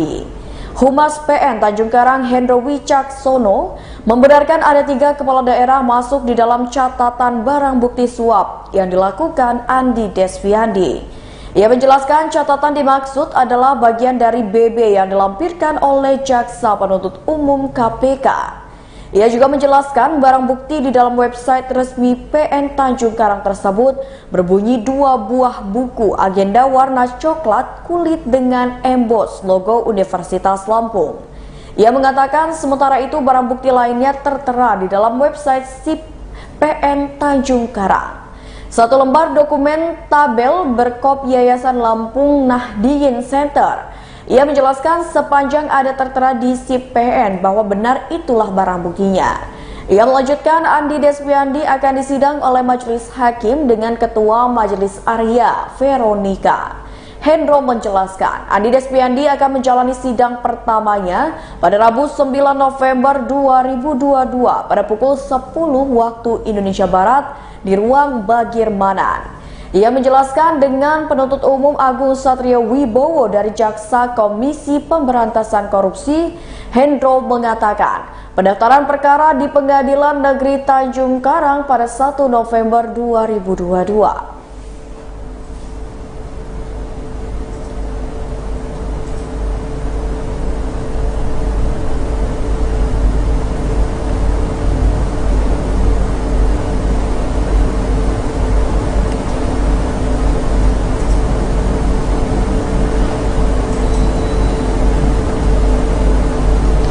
Berita selanjutnya, tumpukan sampah di sepanjang tepi jalan di Kelurahan Kota Alam Lampung Utara. Tingkat kesadaran sejumlah masyarakat Lampung Utara untuk tidak membuang sampah sembarangan dinilai masih rendah. Terbukti pinggiran jalan Karel Satsuit Tubun Kelurahan Kota Alam, Kecamatan Kota Bumi Selatan, Lampung Utara yang telah dibersihkan masih juga dijadikan lokasi pembuangan sampah. Jalan KS Tubun, Kelurahan Kota Alam, Kecamatan Kota Bumi Selatan, Lampung Utara menjadi kumuh dan tidak sedap dipandang atas tumpukan sampah itu. Pasalnya di sepanjang tepi jalan tersebut terdapat tumpukan sampah yang menggunung sehingga hal itu sangat mengganggu bagi pengguna jalan. Sampah di Jalan KS Tubun itu juga terpantau masuk hingga sungai bagian bawah jalan. Hal tersebut tentunya membuat aliran sungai pun terganggu. Ketika arus sungai meningkat dampak dari hujan deras, sampah-sampah tersebut menyendat aliran sungai yang mengakibatkan banjir. Ahmad, salah satu pengguna jalan, sangat menyayangkan adanya tumpukan sampah tersebut. Menurutnya, bau dari sampah itu sangatlah mengganggu. Masih kata Ahmad, untuk jenis sampah didominasi dari sampah rumah tangga. Menurutnya, sampah tersebut terlihat tak terurus karena tidak ada tempat pembuangan sampah atau TPS. Di Jalan Bukit Pesagi, Kelurahan Kota Alam, Kecamatan Kota Bumi Selatan, Lampung Utara, sangat jelas terlihat tumpukan sampah di tepi jalan itu. Bahkan, sampah tersebut juga berserakan hingga ke sungai sekitar. Sutati, pengguna jalan yang saat itu melintas Jalan Bukit Pesagi, menerangkan kebanyakan dari warga di sekitar terpantau membuang sampah di area tersebut. Namun dirinya tidak mengetahui pasti kapan sampah-sampah itu dibersihkan oleh petugas kebersihan setempat. Sutati berharap pemerintah peka dengan tumpukan-tumpukan sampah yang ada. Menurutnya, jika banyak TPS, kemungkinan besar warga tidak membuang sampah sembarangan. Perlu diketahui, Lampung Utara sempat menyabet penghargaan Adipura dari Kementerian Lingkungan Hidup dan Kehutanan Republik Indonesia pada tahun 2017 lalu sebagai kabupaten terbersih di Provinsi Lampung. Penerimaan Piala Adipura tersebut sebagai wujud keberhasilan Pemkab Lampung Utara dalam menata kota yang bersih, teduh, sehat, dan berkelanjutan dengan menerapkan prinsip tata pemerintahan yang baik.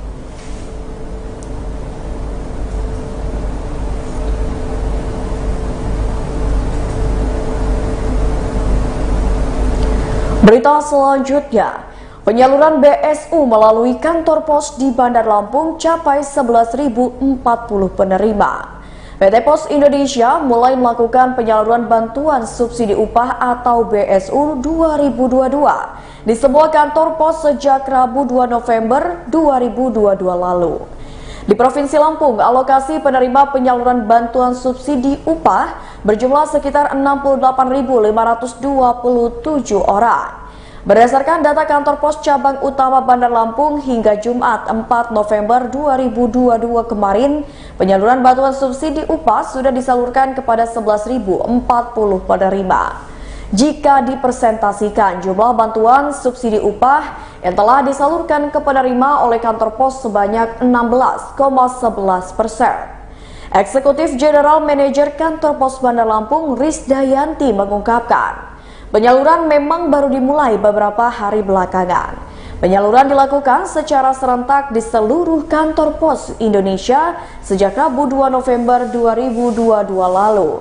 Risdayanti menegaskan, pihaknya telah menargetkan penyaluran bantuan subsidi upah ini rampung dalam waktu 2 pekan sejak pertama disalurkan.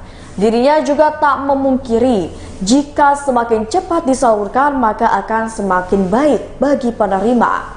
Risdayanti menjelaskan mekanisme penyaluran bantuan subsidi upah dilakukan dengan 2 cara.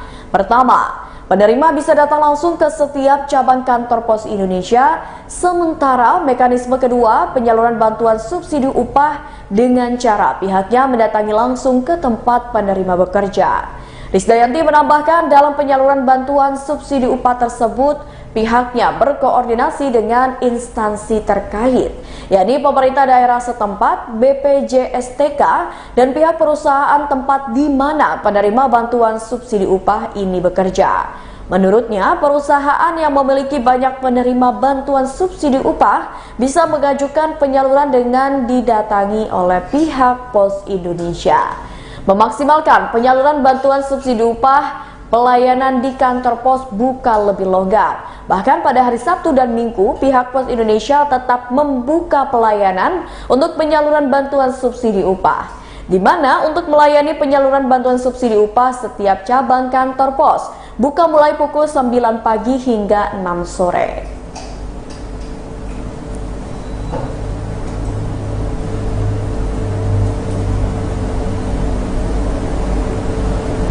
Berita selanjutnya, kulineran dengan suasana pedesaan di Saung Junjungan. Tempat wisata di Lampung yakni Saung Junjungan cocok untuk menikmati suasana pedesaan dan kulineran ramai-ramai. Tempat wisata di Lampung Saung Junjungan ini terletak di Dusun 1, Desa Sukabanjar, Kecamatan Gedong, Kabupaten Pesawaran. Sebagai tempat wisata di Lampung, Saung Junjungan berdiri sejak tahun 2012 lalu, membawa konsep suasana asri ala pedesaan. Dewi sebagai manajer dari Saung Junjungan ini menjelaskan jika konsep yang ditawarkan adalah selain berkuliner sekaligus dapat berjalan-jalan menikmati suasana asri. Hal itu dikarenakan kebanyakan yang datang berwisata di Saung Junjungan adalah masyarakat dari kota Bandar Lampung. Pengunjung selain berkuliner bersama keluarga bisa bersuah foto di taman, bisa memancing dan juga karaoke. Dewi menambahkan untuk anak-anak muda di Saung Junjungan juga menyediakan kafe dengan bermacam menu andalan untuk menemani santai di waktu luang. Untuk masuk ke dalam Saung Junjungan tidak ada tiket masuk dan hanya membayar untuk berkuliner. Namun setelah di dalam bisa melakukan aktivitas memancing dan berolahraga ataupun lainnya. Saung Junjungan bisa di-booking sebagai tempat untuk acara ataupun kegiatan. Semua harga yang ditawarkan sangatlah terjangkau untuk kantong masyarakat. Dewi mengatakan Saung Junjungan ini memiliki menu kuliner andalan. Untuk satu porsi ayam kampung bekakak harganya Rp80.000 dan jika ayam broiler sedikit lebih murah yakni Rp65.000 per porsinya. Lantas ada sup gurame dengan harga Rp34.000. Kemudian untuk minumnya ada es buah pala yang mana buah pala tersebut dihasilkan dari kebun milik Saung Junjungan. Jadi lanjutnya jika pengunjung ingin intip-intip bagaimana suasana alam pedesaan yang ada di Saung Junjungan bisa melihat akun sosial media Instagram @saung.junjungan.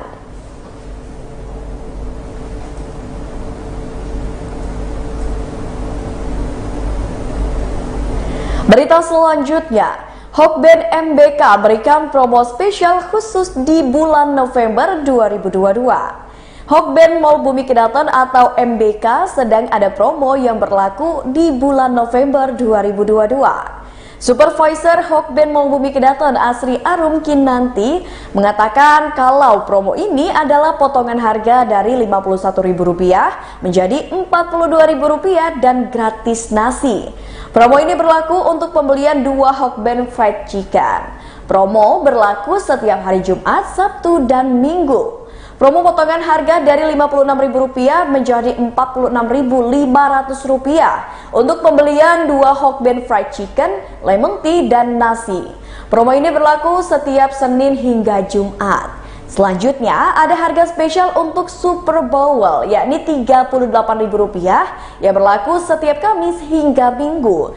Pilihannya ada Super Bowl yakni Super Bowl Tori Bowl, Shrimp Roll, dan Edge Chicken Roll. Ada juga promo Hokben Deal yang berlaku setiap Senin hingga Jumat mulai pukul 15 hingga pukul 17.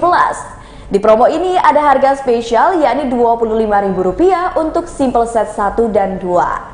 Simple set 1 isinya ada 4 egg roll, 1 nasi, dan salad simple. Lalu untuk yang set 2 isinya ada 3 shrimp roll, salad, dan juga nasi. Selanjutnya ada spesial promo yang berlaku Senin hingga Jumat dan khusus layanan dine-in. Promo ini adalah potongan harga dari Rp52.000 menjadi Rp43.000. Promo ini berlaku untuk pembelian beef teriyaki plus nasi.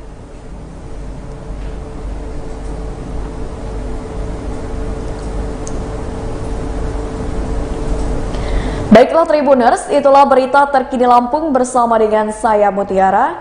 Jangan lupa untuk terus saksikan YouTube Tribun Lampung News Video, Facebook Tribun Lampung, Instagram @tribunlampung, dan TikTok @tribun Lampung untuk informasi terupdate lainnya. Selamat malam dan sampai jumpa.